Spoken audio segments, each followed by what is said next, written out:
ನಮ್ಮ ಈ ಮುಂಜಾನೆ ಆರಾಧನೆಯನ್ನು ಆರಂಭ ಮಾಡಿಕೊಳ್ಳುವ ಹಾಗೆ ನಾವು ಕ್ಷಣ ಕಾಲ ಮೌನವಾಗಿದ್ದು ಪ್ರಾರ್ಥನಾ ಪೂರ್ವಕವಾಗಿ ಆರಂಭ ಮಾಡಿಕೊಳ್ಳೋಣ. ಪ್ರಾರ್ಥನೆ. ಪರಿಶುದ್ಧನು ಪರಿಶುದ್ಧನು ಪರಿಶುದ್ಧನು ದೂತಗಣಗಳ ಒಡೆಯನಾದಂಥ ಸರ್ವಶಕ್ತನಾದಂಥ ದೇವರೇ, ನಿಮಗೆ ಅನಂತ ಸ್ತೋತ್ರವಾಗಲಿ ಸ್ವಾಮಿ.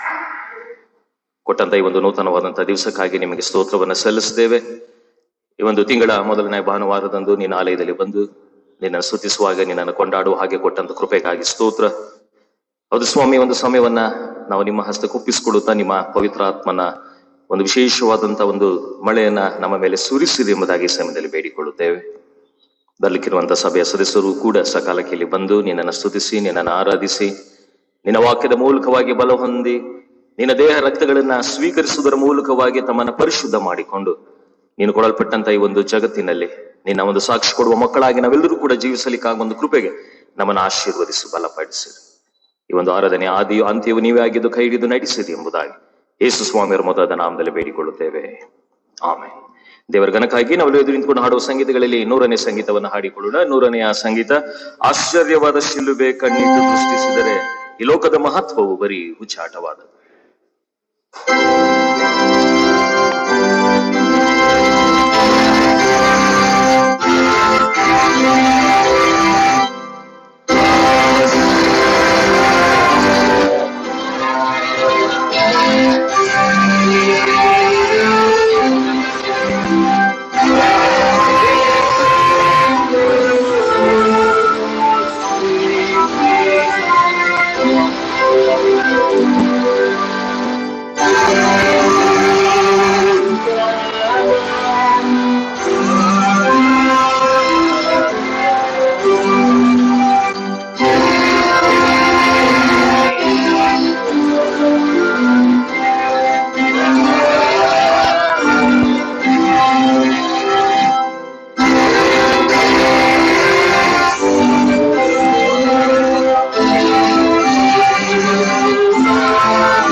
ಸಭೆಯಲ್ಲೊಂದು ಪ್ರಕಟಣೆ. ಹೆಚ್ಚಿನ ಸಂಖ್ಯೆಯಲ್ಲಿ ನಾವು ಒಳಗಡೆ ಇರುವುದರಿಂದ ದಯವಿಟ್ಟು ಎಲ್ಲರೂ ಕೂಡ ಮಾಸ್ಕ್ ಗಳನ್ನ ಧರಿಸುವಂತೆ ನಾನು ಪ್ರೀತಿಪೂರ್ವಕವಾಗಿ ನಿಮ್ಮನ್ನ ಕೇಳಿಕೊಳ್ಳುತ್ತೇನೆ. ಆರಾಧನಾ ಕ್ರಮ ಪುಸ್ತಕ 21ನೇ ಪುಟವನ್ನು ನಾವು ಅನುಸರಿಸೋಣ. 21ನೇ ಪುಟ ಕರ್ತನ ಭೋಜನದ ಸಿದ್ಧೀಕರಣದ ಆರಾಧನಾ ಕ್ರಮ. ಪ್ರಾರ್ಥನೆ ಮಾಡೋಣ. ಸರ್ವಶಕ್ತನಾದ ದೇವರೇ, ನಿನಗೆ ಎಲ್ಲ ಹೃದಯಗಳು ಬಟ್ಟ ಬಯಲಾಗಿವೆ, ಎಲ್ಲ ಆಶಯಗಳು ಗೊತ್ತಾಗಿವೆ. ನಿನಗೆ ತಿಳಿಯದ ಗುಟ್ಟು ಒಂದೂ ಇಲ್ಲ. ನಾವು ನಿನ್ನನ್ನು ಯಥಾರ್ಥವಾಗಿ ಪ್ರೀತಿಸುವಂತೆಯೂ ನಿನ್ನ ಪವಿತ್ರ ನಾಮವನ್ನು ಯೋಗ್ಯವಾಗಿ ಘನಪಡಿಸುವಂತೆಯೂ ನಮ್ಮ ಹೃದಯದ ಯೋಚನೆಗಳನ್ನು ನಿನ್ನ ಪವಿತ್ರ ಆತ್ಮನ ಪ್ರೇರಣೆಯಿಂದ ಶುದ್ಧೀಕರಿಸಬೇಕೆಂದು ನಮ್ಮ ಕರ್ತನಾದ ಕ್ರಿಸ್ತನ ಮುಖಾಂತರ ನಿನ್ನನ್ನು ಬೇಡಿಕೊಳ್ಳುತ್ತೇವೆ. ಆಮೆನ್. ಮೇಲಿನ ಲೋಕಗಳಲ್ಲಿ ದೇವರಿಗೆ ಮಹಿಮೆ, ಭೂಲೋಕದಲ್ಲಿ ಮನುಷ್ಯರೊಳಗೆ ಸಮಾಧಾನ. ದೇವರು ಅವರಿಗೆ ಒಲಿಯುತ್ತಾನೆ. ಕರ್ತನೇ, ಪರಲೋಕದ ಅರಸನೇ, ಸರ್ವಶಕ್ತನಾದ ತಂದೆಯಾದ ದೇವರೇ, ನಾವು ನಿನ್ನ ಮಹಾಪ್ರಭಾವವನ್ನು ನೆನೆಸಿ ನಿನ್ನನ್ನು ಸ್ತುತಿಸುತ್ತೇವೆ, ನಿನ್ನನ್ನು ಕೊಂಡಾಡುತ್ತೇವೆ, ನಿನ್ನನ್ನು ಆರಾಧಿಸುತ್ತೇವೆ, ನಿನ್ನನ್ನು ಘನಪಡಿಸುತ್ತೇವೆ, ನಿನಗೆ ಕೃತಜ್ಞತಾ ಸ್ತೋತ್ರ ಸಲ್ಲಿಸುತ್ತೇವೆ. ಪ್ರಭುವೇ, ದೇವರ ಒಬ್ಬನೇ ಮಗನಾಗಿರುವ ಯೇಸು ಕ್ರಿಸ್ತನೇ, ಪ್ರಭುವಾಗಿರುವ ದೇವರೇ, ದೇವರು ನೇಮಿಸಿದ ಯಜ್ಞ ಪಶುವಾಗಿರುವ ಆತನೇ, ಲೋಕದ ಪಾಪವನ್ನು ಹೊತ್ತುಕೊಂಡು ಹೋಗುವ ದೇವಕುಮಾರನೇ, ನಮ್ಮನ್ನ ಕರುಣಿಸು. ಲೋಕದ ಪಾಪವನ್ನು ಹೊತ್ತುಕೊಂಡು ಹೋಗುವ ಆತನೇ, ನಮ್ಮ ವಿಜ್ಞಾಪನೆಯನ್ನ ಲಾಲಿಸು. ತನ್ನದ ದೇವರ ಬಲಪಾರ್ಶ್ವದಲ್ಲಿ ಕೂತಿರುವಾತನೇ, ನಮ್ಮನ್ನ ಕರುಣಿಸು. ನೀನೊಬ್ಬನೇ ಪವಿತ್ರನು, ನೀನೊಬ್ಬನೇ ಪ್ರಭು. ಕೃಷ್ಣ, ನೀನೊಬ್ಬನೇ ಪವಿತ್ರ ಆತ್ಮನೊಂದಿಗೆ ಕೂಡಿ ತಂದೆಯಾದ ದೇವರ ಪ್ರಭಾವದಲ್ಲಿ ಮಹೋನ್ನತನಾಗಿದ್ದೀ. ಆಮೆನ್. ಬೇರೆ ದೇವರ ಪರಿಶುದ್ಧ ವಾಕ್ಯವನ್ನ ಕೇಳುವುದಕ್ಕೂ ಕರ್ತನ ದೇಹ ರಕ್ತಗಳನ್ನು ಸ್ವೀಕರಿಸುವುದಕ್ಕೂ ನಾವು ಕೂಡಿ ಬಂದಿದ್ದೇವೆ. ಆದ್ರಿಂದ ನಾವು ಮಾನಸಾಂತರದಿಂದಲೂ ನಂಬಿಕೆಯಿಂದಲೂ ದೇವರ ಸನ್ನಿಧಿಗೆ ಬರುವ ಹಾಗೆ ಆತನ ಕೃಪಾ ಸಹಾಯವನ್ನು ಕೋರುವವರಾಗಿ ನಾವು ಕುಳಿತುಕೊಂಡು ಮೌನವಾಗಿದ್ದು ನಮ್ಮನ್ನ ನಾವು ಪರೀಕ್ಷೆ ಮಾಡಿಕೊಳ್ಳೋಣ.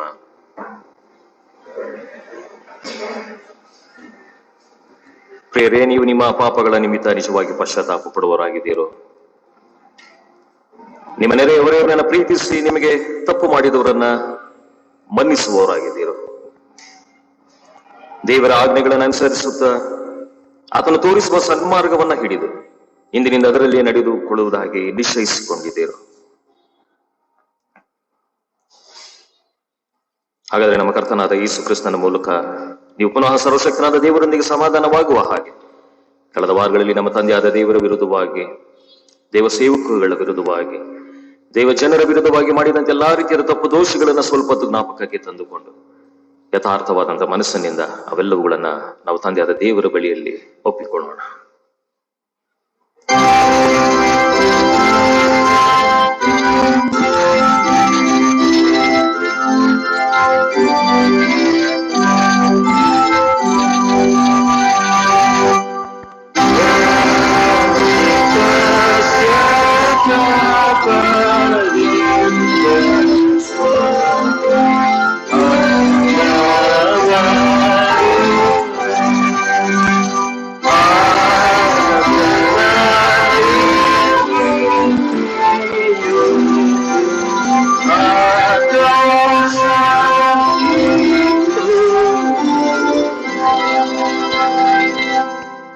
ನಾಲ್ಕನೇ ಪುಟದಲ್ಲಿರುವಂತಹ ಪಾಪದರಿಕೆಯನ್ನು ಒಟ್ಟಾಗಿ ನಾವು ಹೇಳಿಕೊಳ್ಳೋಣ.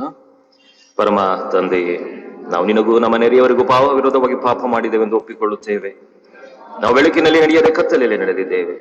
ನಾವು ಕ್ರಿಸ್ತನ ಹೆಸರನ್ನೇ ಹೇಳಿಕೊಂಡಿದ್ದಾಗಿಯೂ ಪಾಪವನ್ನು ಬಿಡಲಿಲ್ಲ. ದಯವಿಟ್ಟು ನಮ್ಮನ್ನ ಕರುಣಿಸು. ಯೇಸು ಕ್ರಿಸ್ತನ ನಿಮಿತ್ತ ನಮ್ಮ ಪಾಪಗಳನ್ನೆಲ್ಲ ಮನ್ನಿಸು.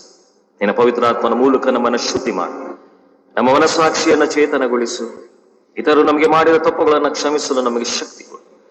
ಇನ್ನಿನ ನಾವು ನೂತನ ಸ್ವಭಾವವುಳ್ಳವರಾಗಿ ನಿನ್ನನ್ನು ಸೇವಿಸಿ ನಿನ್ನ ಪವಿತ್ರ ನಾಮಕ್ಕೆ ಘನವನ್ನ ಸಲ್ಲಿಸುವಂತೆ ಅನುಗ್ರಹಿಸು. ಆಮೆನ್.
ಪರಮ ತಂದೆಯೂ ಸರ್ವಶಕ್ತನೂ ಆಗಿರುವ ದೇವರು ತನ್ನ ಕಡೆಗೆ ಪೂರ್ಣ ಮಾನಸಾಂತರದಿಂದಲೂ ಯಥಾರ್ಥವಾದ ನಂಬಿಕೆಯಿಂದಲೂ ತಿರುಗಿಕೊಂಡು ತಮ್ಮ ಸಹೋದರ ಸಹೋದರಿಯರು ತಮಗೆ ಮಾಡಿದ ತಪ್ಪುಗಳನ್ನ ಕ್ಷಮಿಸಿದವರೆಲ್ಲರಿಗೆ ಪಾಪ ಕ್ಷಮೆಯನ್ನು ಕೊಡುತ್ತೇನೆಂದು ತನ್ನ ಅಪಾರ ಕರುಣೆಯಿಂದ ವಾಗ್ದಾನ ಮಾಡಿದ್ದಾನೆ. ಆತನು ನಮ್ಮ ಕರ್ತನಾದ ಯೇಸು ಕ್ರಿಸ್ತನ ಮೂಲಕ ನಿಮ್ಮ ಮೇಲೆ ಕರುಣೆ ಇಟ್ಟು ನಿಮ್ಮ ಪಾಪಗಳನ್ನೆಲ್ಲ ಕ್ಷಮಿಸಿ ಅವುಗಳಿಂದ ನಿಮ್ಮನ್ನ ಬಿಡಿಸಲಿ, ಎಲ್ಲಾ ಸದಾಚಾರದಲ್ಲಿ ನಿಮ್ಮನ್ನ ನೆಲೆಗೊಳಿಸಿ ಬಲಪಡಿಸಿ ನಿತ್ಯ ಜೀವದಲ್ಲಿ ಸೇರಿಸಲಿ. ಆಮೆನ್. ದೇವರಿಗೆ ಸ್ತೋತ್ರ. ಕರ್ತನು ನಿಮ್ಮೊಂದಿಗಿರಲಿ. ಈಗ ಮೊದಲನೆಯ ವೇದ ಪಾಠವನ್ನು ನಾವು ಕೇಳಿಸ್ಕೊಳ್ಳೋಣ.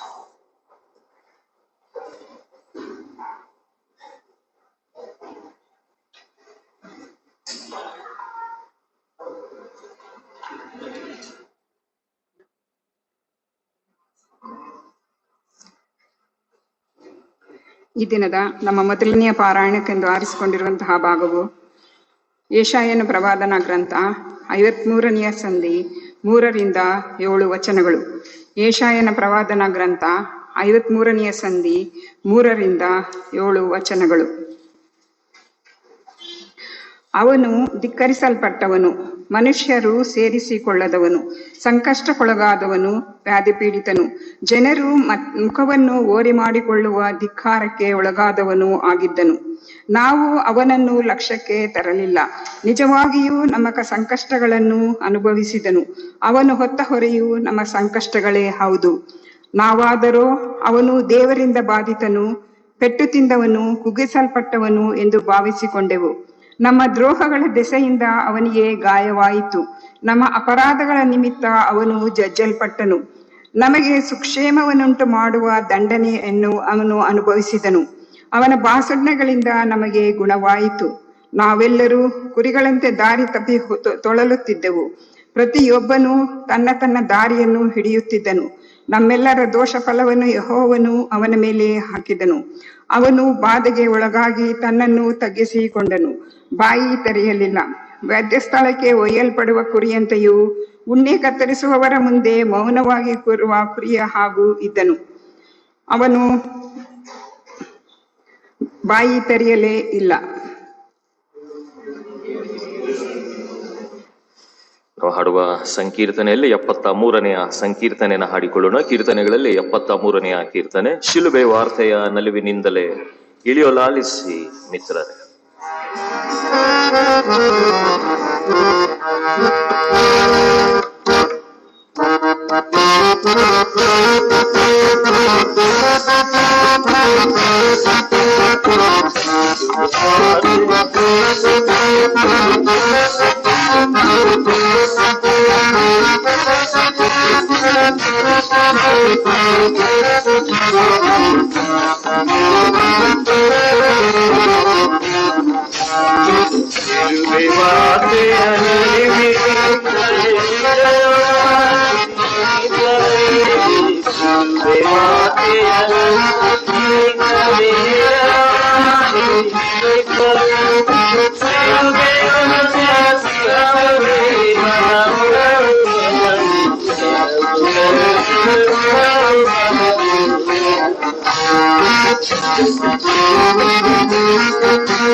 ನಾವೆಲ್ಲರೂ ಎದ್ದು ನಿಂತ್ಕೊಂಡು ಸುವಾರ್ಥ ಪಾರಣವನ್ನ ನಾವು ಕೇಳಿಸೋಣ.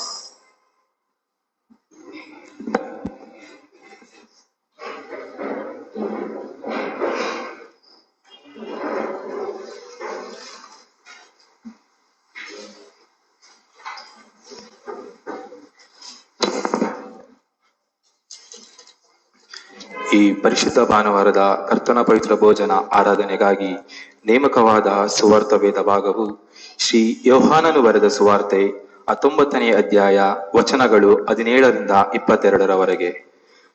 For this Holy Communion service, the second Bible reading is taken from the book of New Testament, the Gospel according to St. John, chapter 19, verses 17 to 22. Shri ಯೋಹಾನನು ಬರೆದ ಸುವಾರ್ತೆ 19ನೇ ಅಧ್ಯಾಯ ವಚನಗಳು 17ರಿಂದ 22ರವರೆಗೆ. ಯೇಸುವನ್ನು ಶಿಲುಬೆಗೆ ಹಾಕಿದ್ದು ಹೂಣಿಟ್ಟದ್ದು. ಅವರು ಯೇಸುವನ್ನು ತೆಗೆದುಕೊಂಡು ಹೋದರು. ಆತನು ತನ್ನ ಶಿಲುಬೆಯನ್ನು ತಾನೇ ಹೊತ್ತುಕೊಂಡು ಕಪಾಲ ಸ್ಥಳವೆಂಬ ಸ್ಥಾನಕ್ಕೆ ಹೋದನು. ಇದಕ್ಕೆ ಇಬ್ರಿಯ ಮಾತಿನಲ್ಲಿ ಗೊಲ್ಗತ್ತಾ ಎಂದು ಹೆಸರು. ಅಲ್ಲಿ ಆತನನ್ನು ಆತನ ಸಂಗಡ ಇನ್ನಿಬ್ಬರನ್ನು ಶಿಲುಬೆಗೆ ಹಾಕಿದರು. ಅವರಲ್ಲಿ ಆ ಕಡೆ ಒಬ್ಬನನ್ನು ಈ ಕಡೆ ಒಬ್ಬನನ್ನು ನಡುವೆ ಯೇಸುವನ್ನು ಇಟ್ಟರು. ಇದಲ್ಲದೆ ಪಿಲಾತನು ಒಂದು ವಿಳಾಸವನ್ನು ಬರೆದು ಆತನ ಶಿಲುಬೆಯ ಮೇಲ್ಗಡೆ ಹಚ್ಚಿಸಿದನು. ಅದೇನೆಂದರೆ, ನಜರೇತಿನ ಯೇಸು ಯೆಹೂದ್ಯರ ಅರಸನು ಎಂಬುದೇ. ಅವನು ಯೇಸುವನ್ನು ಶಿಲುಬೆಗೆ ಹಾಕಿದ್ದ ಸ್ಥಳವು ಪಟ್ಟಣಕ್ಕೆ ಹತ್ತಿರವಾಗಿದ್ದರಿಂದ ಯೆಹೂದ್ಯರಲ್ಲಿ ಬಹಳ ಮಂದಿ ಆ ವಿಳಾಸವನ್ನು ಓದಿದರು. ಅದು ಇಬ್ರಿಯ, ಲಾತಿನ್, ಗ್ರೀಕ್ ಭಾಷೆಗಳಲ್ಲಿ ಬರೆದಿತ್ತು. ಹೀಗಿರಲಾಗಿ ಯೆಹೂದ್ಯರ ಮಹಾಯಾಜಕರು ಪಿಲಾತನಿಗೆ ಯೆಹೂದ್ಯರ ಅರಸನು ಎಂದು ಬರೆಯದೆ ನಾನು ಯೆಹೂದ್ಯರ ಅರಸನೆಂದು ಹೇಳಿದವನು ಎಂಬುದಾಗಿ ಬರೆಯಬೇಕೆಂತ ಹೇಳಿದರು. ಅದಕ್ಕೆ ಪಿಲಾತನು ನಾನು ಬರೆದದ್ದು ಬರೆದಾಯಿತು ಅಂದನು ಎಂಬುದೇ. ಕ್ರಿಸ್ತನೇ ನಿನಗೆ ಸ್ತೋತ್ರವಾಗಲಿ.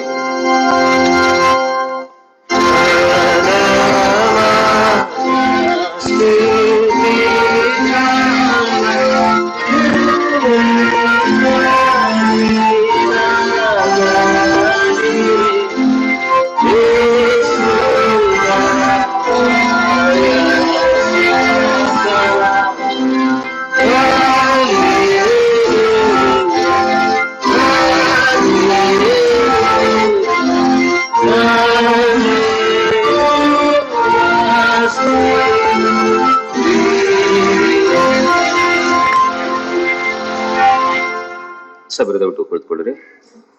ನಾವು ದೇವರ ವಾಕ್ಯ ಸಂದೇಶವನ್ನ ಕೇಳೋದಕ್ಕೆ ಸಿದ್ಧವಾಗುವ ಹಾಗೆ ಆತ್ಮಸ್ವರೂಪನೇ ಪ್ರಿಯ ಆತ್ಮಸ್ವರೂಪನೇ ಗೀತದ ಒಂದು ಚರಣವನ್ನು ಮಾತ್ರ ನಾವು ಪ್ರಾರ್ಥನಾ ಪೂರ್ವಕವಾಗಿ ನಾವು ಹಾಡಿಕೊಂಡು ದೇವರ ವಾಕ್ಯ ಸಂದೇಶಕ್ಕೋಸ್ಕರವಾಗಿ ಸಿದ್ಧಗಳು.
ಸೀನಾಯಿ ಬೆಟ್ಟದಲ್ಲಿ ಇಳಿದು ಬಂದಂತ ಪರಲೋಕದ ತಂದೆಯಾದ ದೇವರೇ, ಯಾವ ರೀತಿಯ ಆ ಒಂದು ಬೆಟ್ಟದಲ್ಲಿ ನೀನು ಇಳಿದು ಬಂದಿದೆಯೋ ಅದೇ ಪ್ರಕಾರವಾಗಿ ಇವತ್ತಿನ ದಿವಸದಲ್ಲೂ ಕೂಡ ನಾವು ನಿನ್ನನ್ನ ಕೂಡಿ ಹಾಡಿದ್ದೇವೆ ಮತ್ತು ನಿನ್ನನ್ನು ಬೇಡುವಂತವರಾಗಿದ್ದೇವೆ. ನಿನ್ನ ಆತ್ಮಿಕ ವರಗಳಿಂದ ನಮ್ಮೆಲ್ಲರನ್ನ ನಿನ್ನ ತುಂಬಿಸಿ ನಡೆಸು ಸ್ವಾಮಿ. ವಿಶೇಷವಾಗಿ ನಿನ್ನ ಆತ್ಮಿಕವಾದಂಥ ಮನ್ನವನ್ನ ನಾವು ಸ್ವೀಕಾರ ಮಾಡಲು ಸಿದ್ಧವಾಗಿ ಕುಳಿತುಕೊಂಡಿರುವಾಗ ಆಡುವಂತೆ ನಾಲಿಗೆಯನ್ನ ಕೇಳಿಸಿಕೊಳ್ಳುವಂತ ಪ್ರತಿಯೊಂದು ಕಿವಿಗಳನ್ನ ನೀನು ಮುಟ್ಟಿ ಬಲಪಡಿಸಿ ಆತ್ಮಿಕವಾದಂತ ಮೃಷ್ಟಾನ್ನ ಭೋಜನವನ್ನ ನಮ್ಮೆಲ್ಲರಿಗೆ ನೀನು ಈ ಸಂದರ್ಭದಲ್ಲಿ ಮಾಡಿಸು ಎಂಬುದಾಗಿ ಯೇಸು ಸ್ವಾಮಿಯರ ಮೊದಲಾದ ನಾಮದಲ್ಲಿ ಬೇಡಿಕೊಳ್ಳುತ್ತೇವೆ, ಆಮೆನ್. ಕರ್ತನಲ್ಲಿ ಪ್ರೀತಿಯುಳ್ಳ ದೇವಜನರೇ, ಈ ಒಂದು ಶ್ರಮ ವಾರಗಳಲ್ಲಿ ವಿಶೇಷವಾಗಿ ನಾವು ಶಿಲುಬೆಯ ವಿಚಾರದಲ್ಲಿ ಧ್ಯಾನ ಮಾಡುವಂಥದ್ದು ಮತ್ತು ಯೇಸು ಸ್ವಾಮಿ ಲೋಕಕ್ಕೆ ಬಂದಂತ ಉದ್ದೇಶವನ್ನ ಆತನು ಪೂರೈಸುವಂತ ಒಂದು ವಿಚಾರವನ್ನ ನಾವು ತಿಳಿದುಕೊಳ್ಳುವಂಥದ್ದು ಮತ್ತು ತಂದೆಯಾದ ದೇವರು ನಮ್ಮ ಮೇಲೆ ಅಪಾರವಾದಂತಹ ಒಂದು ಪ್ರೀತಿಯನ್ನ ಇಟ್ಟಂತದ್ದಾದರೂ ಯಾತಕ್ಕೆ ಎಂಬುದಾಗಿ ನಾವು ಹಲವಾರು ಪ್ರಸಂಗಿಗಳ ಮೂಲಕವಾಗಿ ದೇವರ ವಾಕ್ಯ ಸಂದೇಶಗಳನ್ನು ನಾವು ಕೇಳಿಸಿಕೊಳ್ಳುತ್ತಾ ಬಂದಿದ್ದೇವೆ. ಆದ್ರೆ ಇವತ್ತಿನ ದಿವಸದಲ್ಲಿ ಪ್ರಮುಖವಾದಂತಹ ಒಂದು ಭಾಗಕ್ಕೆ ನಾವು ಬರುವಂತವರಾಗಿದ್ದೇವೆ. ಅದೇನು ಎಂಬುದಾಗಿ ನೋಡುವಾಗ ಯೇಸು ಸ್ವಾಮಿ ಆತನು ಶಿಲುಬೆಯ ಮರಣವನ್ನ ಹೊರುವಷ್ಟರ ಮಟ್ಟಿಗೆ ತನ್ನನ್ನ ತಗ್ಗಿಸಿಕೊಂಡನು ಎಂಬುದಾಗಿ ನಾವು ನೋಡುವಾಗ ಆ ಒಂದು ವಿಚಾರದಲ್ಲಿ ನಾವು ಧ್ಯಾನ ಮಾಡುವಾಗ, ಹಾಗಾದರೆ ಯೇಸು ಸ್ವಾಮಿ ಆ ಒಂದು ಶಿಲುಬೆಯ ಮರಣವನ್ನ ಹೊರುವಷ್ಟರ ಮಟ್ಟಿಗೆ ಯಾಕೆ ತನ್ನನ್ನು ತಗ್ಗಿಸಿಕೊಳ್ಳಬೇಕಾಯಿತು ಎಂಬುದಾಗಿ ಹಲವಾರು ಚಿಂತಿಸುವಂಥದ್ದು ಸರ್ವೇ ಸಾಮಾನ್ಯ. ಯಾಕಂದ್ರೆ ಯೇಸು ಸ್ವಾಮಿ ಈ ಒಂದು ಲೋಕಕ್ಕೆ ಬಂದಂತ ಒಂದು ಉದ್ದೇಶ ಏನೆಂಬುದಾಗಿ ನಾವು ನೋಡುವಾಗ ಆತನು ಪ್ರಮುಖವಾಗಿ ಮನುಷ್ಯರು ಕೆಟ್ಟು ಹೋಗಿರುವಂತದನ್ನ ತಂದೆಯಾದ ದೇವರು ಅದನ್ನು ನೋಡಿ, ಇನ್ನು ಇವನು ಮನುಷ್ಯರಿಗೆ ಅವರ ಪಾಪಗಳು ಮಾಡುವಂತದ್ದರೆ ಅಥವಾ ಅವರ ಶಾಪಕ್ಕೆ ಬದಲಾಗಿ ಯಾವುದೇ ಪ್ರಾಣಿ ಪಕ್ಷಿಗಳನ್ನ ಕೊಡುವುದರ ಬದಲಾಗಿ ಮಾನವನನ್ನೇ ಸಂಪೂರ್ಣವಾದಂತ ರೀತಿಯಲ್ಲಿ ಆತನ ಯಜ್ಞವಾಗಿ ಆತನ ಸಮರ್ಪಿಸುವಂಥದ್ದು ಪ್ರಾಮುಖ್ಯ ಎಂಬುದಾಗಿ ಹೇಳಿ ತನ್ನ ಒಬ್ಬನೇ ಮಗನನ್ನ ಈ ಲೋಕಕ್ಕೆ ಕಳಿಸುವುದರ ಮೂಲಕವಾಗಿ ವಿಶೇಷವಾದಂತ ಒಂದು ಕಾರ್ಯವನ್ನ ಈ ಲೋಕದಲ್ಲಿ ಆತನು ಮಾಡಿದಂಥದ್ದನ್ನ ನಾವು ಸ್ಮರಿಸುವಂತವರಾಗಿದ್ದೇವೆ. ಈ ಒಂದು ವಿಚಾರದಲ್ಲಿ ಹಲವಾರು ಧ್ಯಾನಗಳನ್ನ ನಾವು ಈಗಾಗಲೇ ನಾವು ಮಾಡಿದ್ದೇವೆ, ಸತ್ಯ. ಆದ್ರೆ ನಾವು ಮತ್ತೊಂದು ಆವರ್ತಿ ಈ ಒಂದು ವಿಚಾರವನ್ನ ನಾವು ಮೇಲಿಂದ ಮೇಲೆ ನಾವು ಧ್ಯಾನ ಮಾಡುವಾಗ ನಿಜವಾಗಲೂ ತಂದೆಯಾದ ದೇವರು ಇಷ್ಟೆಲ್ಲ ವಿಧದಲ್ಲಿ ನನ್ನ ಮೇಲೆ ಪ್ರೀತಿಯನ್ನಿಟ್ಟು ನನಗೋಸ್ಕರವಾಗಿ, ನನ್ನ ಕುಟುಂಬಕ್ಕೋಸ್ಕರವಾಗಿ, ನನ್ನ ಸಭೆಗೋಸ್ಕರವಾಗಿ, ನನ್ನ ವೈಯಕ್ತಿಕ ಜೀವಿತಕ್ಕೋಸ್ಕರವಾಗಿ ಮತ್ತು ನನ್ನನ್ನು ಉಂಟು ಮಾಡಿ ನಂತರ ಯಾವುದೇ ಕಾರಣಕ್ಕೂ ಕೂಡ ಉಂಟು ಮಾಡಿದಂತ ಮನುಷ್ಯನು ಸೈತಾನನ ತೆಕ್ಕೆಗೆ ಸಿಕ್ಕಿ ಹಾಕಿಕೊಳ್ಳಬಾರದು ಎಂಬ ಒಂದು ಉದ್ದೇಶದಿಂದ ಇಷ್ಟೆಲ್ಲ ಕಾರ್ಯಗಳನ್ನ ಆತನು ಮಾಡಬೇಕಾಯ್ತಾ ಎಂಬುದಾಗಿ ನಾವು ಆಲೋಚಿಸುವಂಥದ್ದು ಕೂಡ ಹೌದು. ಸಾಧಾರಣವಾಗಿ ಆತನು ಯಾವುದೇ ರೀತಿಯಾದ ಉಂಟು ಮಾಡಿದ ವಸ್ತುಗಳಲ್ಲಿ ಇಷ್ಟರ ಮಟ್ಟಿಗೆ ಪ್ರೀತಿ ಮಾಡಿದಂಥದ್ದನ್ನ ನಾವು ಎಲ್ಲೂ ಕೂಡ ಕಾಣಲಿಕ್ಕೆ ಸಾಧ್ಯವಿಲ್ಲ. ಪ್ರಾಣಿಗಳನ್ನ ಉಂಟು ಮಾಡಿದನು, ಪಕ್ಷಿಗಳನ್ನ ಉಂಟು ಮಾಡಿದನು, ಜಲಚರಗಳನ್ನ ಉಂಟು ಮಾಡಿದನು, ಗಿಡ ಮರಗಳನ್ನ ಉಂಟು ಮಾಡಿದನು. ಈ ಎಲ್ಲವುಗಳನ್ನು ಉಂಟು ಮಾಡಿದ ಮೇಲೆ ಮನುಷ್ಯನನ್ನ ಉಂಟು ಮಾಡಿದ ಮೇಲೆ ಆತನು ಹೆಚ್ಚಿನಂತ ರೀತಿಯಲ್ಲಿ ಪ್ರೀತಿಸಿದಂಥದ್ದು ಮನುಷ್ಯನನ್ನು. ಯಾಕೆಂದರೆ ಆತನು ತನ್ನ ಹೋಲಿಕೆಗೆ ಸರಿಯಾಗಿ ಆತನನ್ನು ಉಂಟು ಮಾಡಿದಂಥದ್ದು. ಹೀಗಿರುವಾಗ ಆ ಒಬ್ಬ ಮನುಷ್ಯನು ಯಾವಾಗಲೂ ಕೂಡ ತನ್ನ ಜೊತೆಗಿರಬೇಕು, ತನ್ನ ಪ್ರೀತಿಯಲ್ಲಿ ಇರಬೇಕು ಎಂಬುದಾಗಿ ಬಯಸುವಂಥದ್ದು ಅದು ಸರ್ವೇ ಸಾಮಾನ್ಯ. ಯಾವಾಗ ಆ ಒಬ್ಬ ಮನುಷ್ಯನು ದೇವರ ಒಂದು ಪ್ರೀತಿಯಿಂದ ದೂರ ಸರಿದಾಗ ತಂದೆಯಾದ ದೇವರು ದುಃಖಿತನಾಗ್ತಾನೆ. ಅಯ್ಯೋ, ನಾನು ಪ್ರೀತಿ ಮಾಡಿದಂತ ನನ್ನ ಮಗನು, ನನ್ನ ಮಗಳು ಅವರು ಸಂಪೂರ್ಣವಾದಂತ ರೀತಿಯಲ್ಲಿ ನನ್ನನ್ನು ಬಿಟ್ಟು ಅಗಲಿ ಹೋಗುತ್ತಿದ್ದಾರಲ್ಲ ಎಂಬ ಒಂದು ದುಃಖದಲ್ಲಿ ಆತನು ಏನು ಮಾಡುವಂತ ಕಾರ್ಯ ಎಂಬುದನ್ನು ನೋಡುವಾಗ ಯೇಸು ಸ್ವಾಮಿನ ಲೋಕಕ್ಕೆ ಕಳಿಸಿಕೊಡುವಂಥದ್ದು. ಯೇಸು ಸ್ವಾಮಿನ ಲೋಕಕ್ಕೆ ಕಳಿಸಿಕೊಟ್ಟ ನಂತರ ಎಷ್ಟರ ಮಟ್ಟಿಗೆ ಆತನು ಆ ಒಂದು ಕಾರ್ಯವನ್ನ ಎಸಗಿದ ನಿಮ್ಮದಾಗಿ ನೋಡುವಾಗ ಆತನು ಲೋಕಕ್ಕೆ ಕಳಿಸಿದ ಮೇಲೆ ನಾನು ಮತ್ತು ನೀವು ಪಾಪದ ಒಂದು ಫಲವಾದಂತ ರೀತಿಯಲ್ಲಿ ಅಥವಾ ನಮ್ಮ ಪಿತ್ರಾರ್ಜಿತ ಕುಟುಂಬದ ಸದಸ್ಯರುಗಳು ಮಾಡಿದಂತ ಎಲ್ಲಾ ರೀತಿಯಾದ ಶಾಪಗಳನ್ನ ನಾವು ಹೊತ್ತುಕೊಂಡು ನಾವೇ ಸಾಯಬೇಕಾಗಿದ್ದ ಒಂದು ಪಕ್ಷವನ್ನ ಆತನು ಸಂಪೂರ್ಣವಾದಂತ ರೀತಿಯಲ್ಲಿ ತೆಗೆದು ಹಾಕಿ ತನ್ನ ಮಗನ ಮೇಲೆ ಅದನ್ನ ಹಾಕಿ ಆತನು ಶಿಲುಬೆಯ ಮೇಲೆ ಆತನು ಮರಣವನ್ನು ಹೊಂದುವಷ್ಟರ ಮಟ್ಟಿಗೆ ಆತನಿಗೆ ಆ ಒಂದು ಕಾರ್ಯಗಳನ್ನ ಎಸಗಿದನು ಎಂಬುದಾಗಿ. ಈ ಒಂದು ಕಾರ್ಯವನ್ನು ನೋಡುವಾಗ ಕೆಲವು ಸಂದರ್ಭಗಳಲ್ಲಿ ನಿಜವಾಗಲೂ ಕೂಡ ಇಂಥ ದೊಡ್ಡದಾದಂತಹ ಒಂದು ಕಾರ್ಯವನ್ನು ಯೇಸು ಸ್ವಾಮಿ ಆತನು ಈ ಲೋಕದಲ್ಲಿ ಮಾಡಿದ್ದಾನೆ ಎಂಬುದಾಗಿ ಹಲವಾರು ಸಂದರ್ಭಗಳಲ್ಲಿ ನಾವು ಊಹಿಸುವಂಥದ್ದು ಕೂಡ ಹೌದು. ಸಭಾ ಶಾಲೆಗಳಲ್ಲಿ, ಯವನಸ್ಥರ ಕೂಟಗಳಲ್ಲಿ, ಮಹಿಳೆಯರ ಅನ್ಯೋನ್ಯ ಕೂಟಗಳಲ್ಲಿ ನಾವು ಯೇಸು ಸ್ವಾಮಿಯ ಕೆಲವು ವಿಚಾರಗಳನ್ನ ನಾವು ಧ್ಯಾನ ಮಾಡುವಂತವರಾಗಿದ್ದೇವೆ. ವಿಶೇಷವಾಗಿ ಯೇಸು ಸ್ವಾಮಿ ಲೋಕಕ್ಕೆ ಬಂದಂಥದ್ದು ಯಾಕೆ, ಯಾವ ಸಂದರ್ಭದಲ್ಲಿ ಹುಟ್ಟಿದನು, ಯಾರ ಮಗನಾಗಿ ಹುಟ್ಟಿದನು ಮತ್ತು ಎಲ್ಲಿ ಬೆಳೆದನು, ಇವೆಲ್ಲವೂ ಕೂಡ ನಮಗೆ ಸಭಾ ಶಾಲೆಗಳಲ್ಲಿ ಮತ್ತು ಯವನಸ್ಥರ ಕೂಟಗಳಲ್ಲಿ ಹೇಳಿದಂಥದ್ದು ಹೌದು. ಆದರೆ ಈ ಒಂದು ವಿಚಾರವನ್ನು ನಾವು ಪರಿಗಣನೆಗೆ ತೆಗೆದುಕೊಳ್ಳುವಾಗ, ಸಭೆಗಳಲ್ಲಿ ನಾವು ಕುಳಿತುಕೊಂಡಾಗ, ಇಷ್ಟೆಲ್ಲ ದೊಡ್ಡದಾದಂತಹ ಒಂದು ಸ್ಥಾನಮಾನಗಳಲ್ಲಿ ನಾವೆಲ್ಲರೂ ಕೂಡ ಇರುವಾಗ, ಹಾಗಾದ್ರೆ ಯೇಸು ಸ್ವಾಮಿ ತಂದೆಯಾದ ದೇವರ ಬಲಪಾರ್ಶ್ವದಲ್ಲಿ ಕುಳಿತುಕೊಳ್ಳ ಇರಬೇಕಾದಂತ ಆ ಒಬ್ಬ ವಿಶೇಷವಾದಂತ ಒಬ್ಬ ವ್ಯಕ್ತಿ, ಆತ ನನಗೋಸ್ಕರವಾಗಿ ನಿನಗೋಸ್ಕರವಾಗಿ ಸಂಪೂರ್ಣವಾದಂತ ರೀತಿಯಲ್ಲಿ ಬರಿದಾಗಿ ಲೋಕಕ್ಕೆ ಬರುವಂತದ್ದಾದರೂ ಏನು ಎಂಬುದಾಗಿ ನಾವು ನೋಡುವಾಗ, ದೇವರ ವಾಕ್ಯ ಹಲವಾರು ಕಡೆಗಳಲ್ಲಿ ಹಲವಾರು ರೀತಿಯಾದ ಭಾಗಗಳನ್ನು ನಮಗೆ ತೋರಿಸಿಕೊಡುವಂತದ್ದಾಗಿದೆ. ನಾವು ಯೋಹನನು ಬರೆದ ಸುವಾರ್ತೆ, ಈಗ ತಾನೇ ಓದಲ್ಪಟ್ಟಂತ ಸುವಾರ್ಥ ಭಾಗದಲ್ಲಿ 17ನೇ ವಚನವನ್ನ ನಾವು ತೆಗೆದಿಟ್ಟುಕೊಳ್ಳೋಣ. ಅಲ್ಲಿ ನೋಡುವಾಗ ಆತನು ತನ್ನ ಶಿಲುಬೆಯನ್ನ ತಾನೇ ಹೊತ್ತುಕೊಂಡು ಕಪಾಲ ಸ್ಥಳವೆಂಬ ಸ್ಥಾನಕ್ಕೆ ಆತನು ಹೋದನು. ಆತನೇನು ಮಾಡಿದನು ಎಂಬುದಾಗಿ ನೋಡುವಾಗ, ಯಾರು ಕೂಡ ಇತರ ಒಂದು ವಿಚಾರಗಳಲ್ಲಿ, ಅಂದರೆ ಲೋಕದ ಒಂದು ವಿಚಾರವನ್ನ, ಅಂದ್ರೆ ಲೋಕದಲ್ಲಿರುವಂತಹ ಪಾಪ ಶಾಪಗಳೆಲ್ಲವನ್ನೂ ಕೂಡ ಯಾರ ಮೇಲೂ ಕೂಡ ಹೊರಿಸುವಂತದ್ದು ಬೇಡ ಎಂಬುದಾಗಿ ಹೇಳಿ ತಾನೇ ಆ ಒಂದು ಶಿಲುಬೆಯನ್ನ ಹೊತ್ತುಕೊಂಡಂತವನಾಗಿ ಆತನು ಮರಣವನ್ನ ಹೊಂದಿದನು ಎಂಬುದಾಗಿ ನಾವು ಲೋಕದಲ್ಲಿ ನಾವು ನೋಡುವಂತವರಾಗಿದೆ. ಹೀಗಿರುವಾಗ ನಾವು ಹಲವಾರು ಉದಾಹರಣೆಗಳನ್ನ ನೋಡುವಾಗ, ಹಾಗಾದ್ರೆ ಆತನು ಏನೇನನ್ನ ಆತನು ಹೊತ್ತುಕೊಂಡನು ಎಂಬುದಾಗಿ, ಆ ಒಂದು ಶಿಲುಬೆಯಲ್ಲಿ ಹೊತ್ತುಕೊಂಡಂತದ್ದಾದರೂ ಏನು ಎಂಬುದಾಗಿ ನಾವು ನೋಡುವಾಗ, ಯೆಶಾಯನ ಪ್ರವಾದನ ಗ್ರಂಥ 53ನೇ ಅಧ್ಯಾಯದ 12ನೇ ವಚನದಲ್ಲಿ, ಯೆಶಾಯನ ಪ್ರವಾದನ ಗ್ರಂಥ 53ನೇ ಅಧ್ಯಾಯ 12ನೇ ವಚನದಲ್ಲಿ ಹೀಗೆ ಬರೆಯಲ್ಪಟ್ಟಿದೆ: ತನ್ನ ಪ್ರಾಣವನ್ನ ಧಾರೆ ಎರೆದು ಮರಣ ಹೊಂದಿ ದ್ರೋಹಿಗಳೊಂದಿಗೆ ತನ್ನನ್ನು ಕೂಡ ಎಣಿಸಿಕೊಂಡು ಬಹುಜನ ದ್ರೋಹಿಗಳ ಪಾಪವನ್ನ ಆತನು ಅವರಿಗಾಗಿ ವಿಜ್ಞಾಪನೆ ಮಾಡಿದನಲ್ಲ. ಅಂದರೆ ಬಹು ಜನರ ಪಾಪಗಳನ್ನ ಆತನು ತನ್ನ ಮೇಲೆ ಹಾಕಿಕೊಂಡನು. ಹೀಗಿರುವಾಗ ನಾನು ಮತ್ತು ನೀವುಗಳು ಈ ಲೋಕದಲ್ಲಿ ಜೀವನ ಮಾಡಬೇಕಾದ ಹಲವಾರು ರೀತಿಯಾದ ಪಾಪ ದೋಷಗಳನ್ನ, ತಪ್ಪುಗಳನ್ನ ನಾವು ಮಾಡುವಂತವರಾಗಿದ್ದೇವೆ. ಅದು ಒಂದು ಸಾರಿ ಅಲ್ಲ, ಅದು 2 ಸಾರಿ ಅಲ್ಲ, ಅದು ಬಹಳಷ್ಟು ಬಾರಿ ನಾವು ಮಾಡುವಂತವರಾಗಿದ್ದೇವೆ. ಮೇಲಿಂದ ಮೇಲೆ ತಪ್ಪುಗಳು ಎಂಬುದಾಗಿ ಗೊತ್ತಾದಾಗ್ಯೂ ಕೂಡ ಅದೇ ತಪ್ಪನ್ನ ಮರುಕಳಿಸಿ ಮಾಡುವಂತವರು ಕೂಡ ಆಗಿದ್ದೇವೆ. ಇಂಥ ಒಂದು ಸಂದರ್ಭದಲ್ಲಿ ಆ ರೀತಿಯಾಗಿ ಬಹು ಜನರು ಮಾಡಿದಂತ ಬಹು ಪಾಪಗಳನ್ನ ಯೇಸು ಸ್ವಾಮಿ ತನ್ನ ಮೇಲೆ ಹೊತ್ತುಕೊಂಡನು. ಆ ಒಂದು ಪಾಪದ ಬದಲಾಗಿ ಹಳವಣಬಡಿಕೆಯಲ್ಲಿ ನೋಡುವಾಗ, ಯಾರಾದರೂ ಒಬ್ಬ ತಪ್ಪು ದೋಷಗಳನ್ನ ಮಾಡಿದ ನಿಮ್ ನೋಡುವಾಗ, ಕಳ್ಳತನ ಮಾಡಿದ ನಿಮ್ದಾಗ ಹೇಳುವಾಗ, ಕಳ್ಳತನ ಮಾಡಿದಂತ ಕೈಯನ್ನ ಕಡಿದು ಹಾಕ್ತಾ ಇದೆ. ಕೊಲೆ ಮಾಡಿದರೆ ಕೊಲೆ ಮಾಡಿದಂತ ಕೈಯನ್ನ ಕಡಿದು ಹಾಕ್ತಾ ಇದೆ. ಕೆಟ್ಟದನ್ನ ದೃಷ್ಟಿಸಿ ನೋಡುವಾಗ ಕೆಟ್ಟದನ್ನ ದೃಷ್ಟಿಸಿದಂತ ಕಣ್ಣುಗಳನ್ನ ತೆಗಿತಾ ಇದೆ. ಮತ್ತು ಕಾಲಿನ ಮೂಲಕವಾಗಿ ಆ ಒಂದು ಕೆಟ್ಟದಾದಂತಹ ಹಾದಿಗಳನ್ನ ಹಿಡಿದಂತವನ್ನ ಕಾಲನ್ನ ಕಟ್ ಮಾಡ್ತಾ ಇದ್ರು. ಹಲ್ಲಿಗೆ ಹಲ್ಲು, ಕಾಲಿಗೆ ಕಾಲು, ಈ ರೀತಿಯಾಗಿ ನಾವು ಹಳೆ ಒಡಂಬಡಿಕೆ ಪಾಠಗಳಲ್ಲಿ ನೋಡಿದ್ದೇವೆ.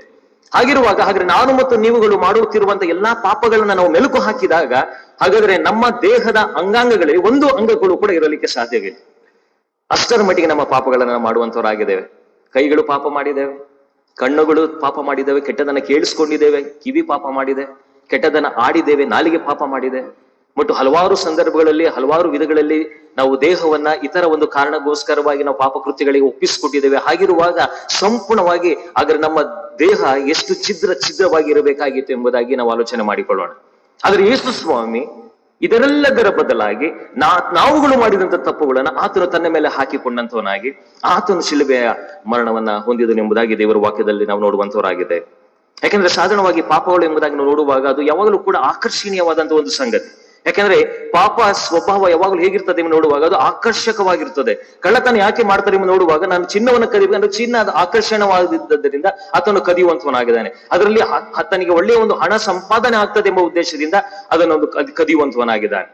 ಆದ್ದರಿಂದ ಹಲವಾರು ಕೆಟ್ಟ ಕೃತ್ಯಗಳನ್ನ ಮಾಡುವಾಗ ಕೆಟ್ಟದನ್ನ ನೋಡುವಂಥದ್ದು ಅದು ಯಾವಾಗಲೂ ಕೂಡ ಸುಂದರವಾಗಿ ಕಾಣುವಂತದ್ದಾಗಿದೆ. ಆದ್ದರಿಂದ ಕೆಟ್ಟದನ್ನ ನೋಡುವುದಕ್ಕೋಸ್ಕರವಾಗಿ ನಾವು ಮುಂದಾಗುವಂತವರಾಗಿದ್ದೇವೆ.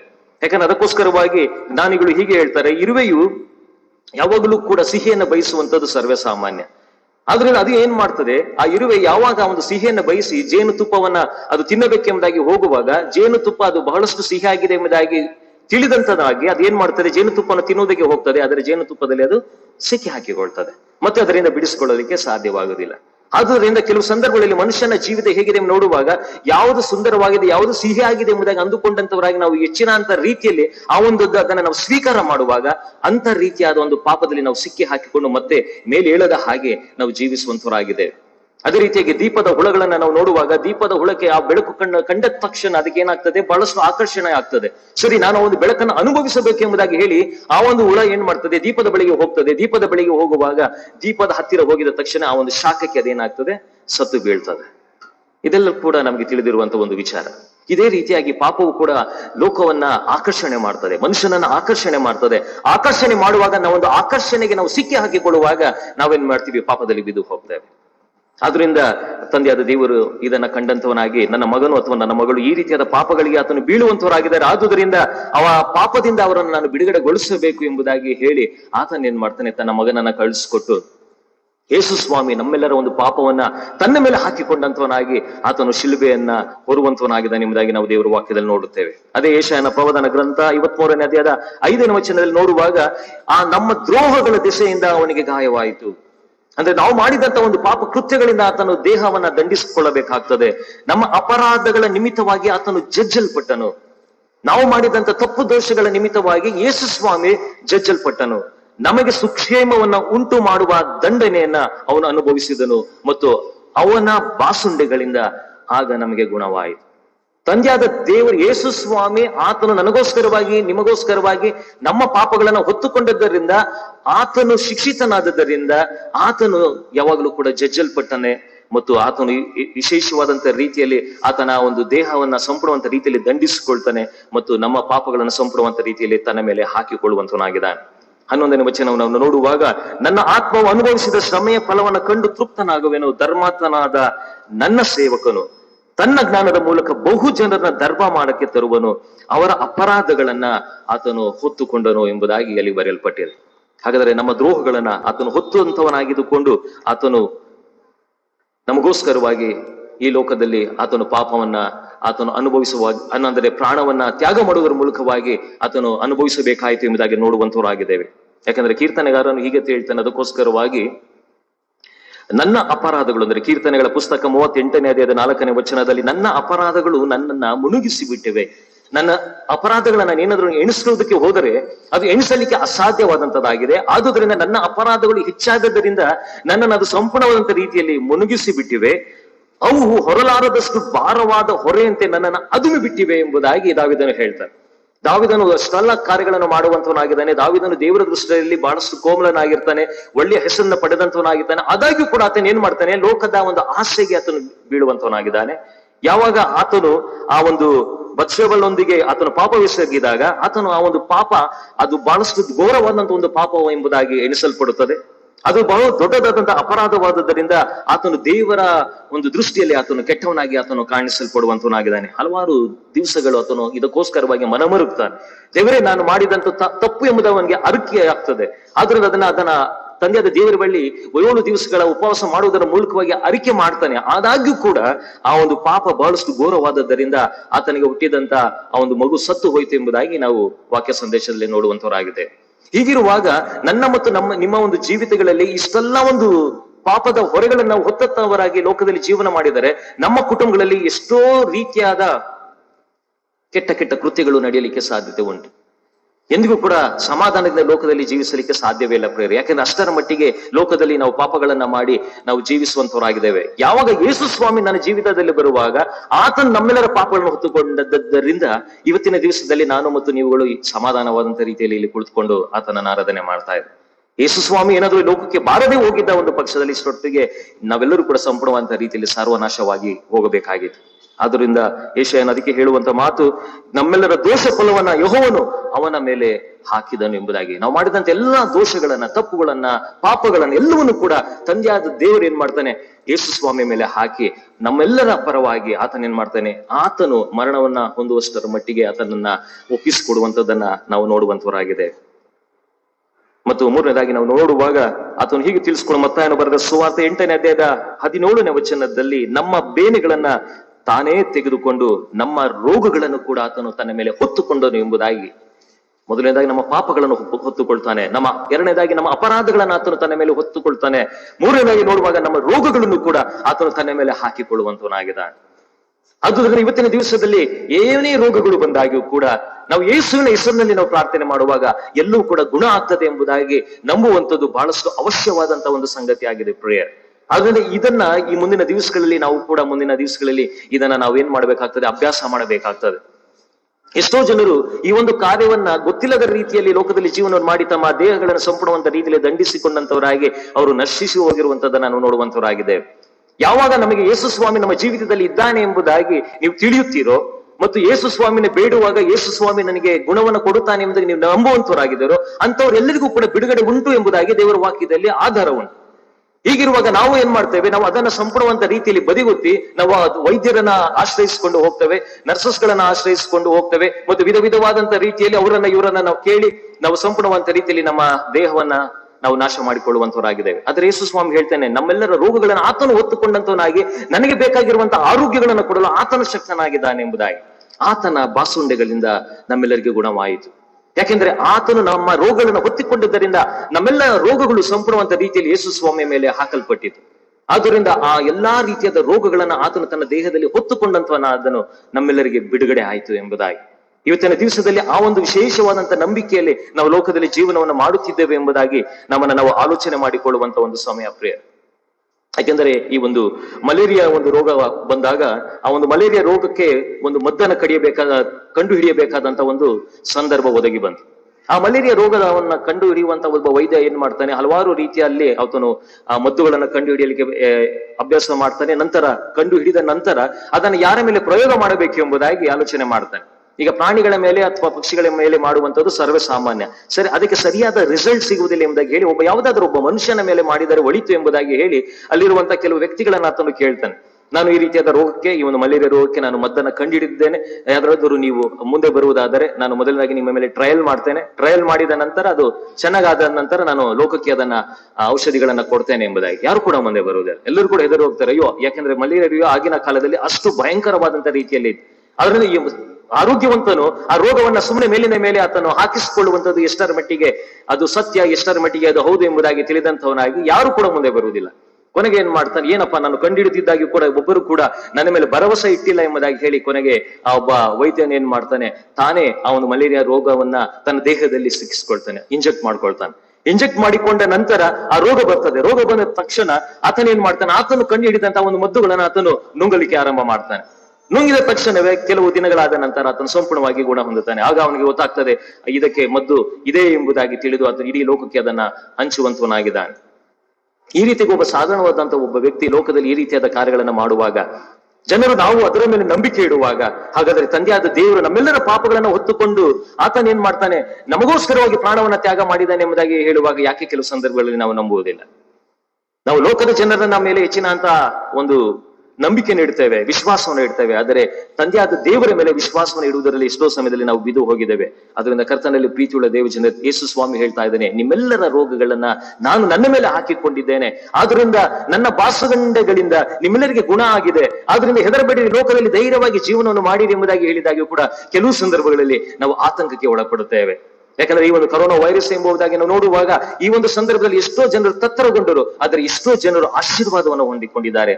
ಯಾಕೆ ಎಂಬುದಾಗಿ ನೋಡುವಾಗ ಈ ಒಂದು ಸತ್ಯ ಈಗಿನ ದಿವಸಗಳಲ್ಲಿ ಜನರು ಅದನ್ನು ಕಂಡುಕೊಂಡಿದ್ದಾರೆ. ಎಷ್ಟೋ ಜನರಿಗೆ ಗೊತ್ತಿಲ್ಲದೆ ಇರುವಂತಹ ಒಂದು ಸತ್ಯವನ್ನು ಓದಲು ಆರಂಭ ಮಾಡಿದರು, ದೇವರ ವಾಕ್ಯವನ್ನು ಓದಲು ಆರಂಭ ಮಾಡಿದರು, ದೇವರನ್ನು ಪ್ರಾರ್ಥಿಸಲು ಆರಂಭ ಮಾಡಿದರು. ವೈದ್ಯರ ಕೈಯಲ್ಲಿ ಅಸಾಧ್ಯ ಎಂಬುದಾಗಿ ಗೊತ್ತಾದಾಗ ಎಲ್ಲರೂ ಕೂಡ ಅಲ್ಲಿ ಇಲ್ಲಿ ಓಡಾಡಲಿಕ್ಕೆ ಆರಂಭ ಮಾಡ್ತಾರೆ. ಕೊನೆಗೆ ಗೊತ್ತಾಗ್ತದೆ ಇದು ಯೇಸು ಸ್ವಾಮಿಯಿಂದ ಸಾಧ್ಯ ಎಂಬುದಾಗಿ ತಿಳಿದು ಹಲವಾರು ಜನರು ಯೇಸು ಸ್ವಾಮಿಯ ಮೇಲೆ ನಂಬಿಕೆ ಇಡ್ತಾರೆ. ಯೇಸು ಸ್ವಾಮಿಯ ಮೇಲೆ ನಂಬಿಕೆ ಇಟ್ಟು ಪ್ರಾರ್ಥನೆ ಮಾಡಿದಾಗ ಆ ರೋಗಗಳು ಸಂಪೂರ್ಣವಂತ ರೀತಿಯಲ್ಲಿ ಗುಣ ಹೊಂದಿದ್ದಕ್ಕೆ ಎಷ್ಟೋ ಸಾಕ್ಷಿಗಳನ್ನ ನಾವು ಮಾಧ್ಯಮಗಳಲ್ಲಿ ನೋಡುವಂತವರಾಗಿದ್ದೇವೆ ಮತ್ತು ಎಷ್ಟೋ ಪುಸ್ತಕಗಳಲ್ಲಿ ನಾವು ಓದುವಂತವರಾಗಿದ್ದೇವೆ. ಪ್ರಿಯರೇ, ಇದು ಸಾಧ್ಯ ಎಂಬುದಾಗಿ ನಾನು ಮತ್ತು ನೀವು ಮನವರಿಕೆ ಮಾಡಿಕೊಂಡು ಲೋಕದಲ್ಲಿ ಜೀವನ ಮಾಡೋಣ. ಬರೀ ಇದೊಂದು ರೋಗಕ್ಕೋಸ್ಕರವಾಗಿ ಎಂಬುದಾಗಿ ತಿಳಿಯಬೇಡಿರಿ. ಆತನು ಹೇಳುವಂಥದ್ದು ಎಲ್ಲಾ ರೋಗಗಳನ್ನ ಗುಣಪಡಿಸುವಂತ ಶಕ್ತಿ ಯೇಸು ಸ್ವಾಮಿಗೆ ಉಂಟು ಎಂಬುದಾಗಿ ದೇವರ ವಾಕ್ಯದಲ್ಲಿ ನಾವು ನೋಡುವಂತವರಾಗಿದ್ದೇವೆ. ಹಾಗೆ ನಾಲ್ಕನೇದಾಗಿ ನಾವು ನೋಡುವಾಗ ಯೆಶಾಯನ ಪ್ರವಾದನ ಗ್ರಂಥ 53ನೇ ಅಧ್ಯಾಯದ 4ನೇ ವಚನದಲ್ಲಿ ನಿಜವಾಗಿಯೂ ನಮ್ಮ ಸಂಕಷ್ಟಗಳನ್ನ ಆತನು ಅನುಭವಿಸಿದನು, ಅವನು ಹೊತ್ತ ಹೊರೆಯು ನಮ್ಮ ಸಂಕಟವೇ ಹೌದು ಎಂಬುದಾಗಿ.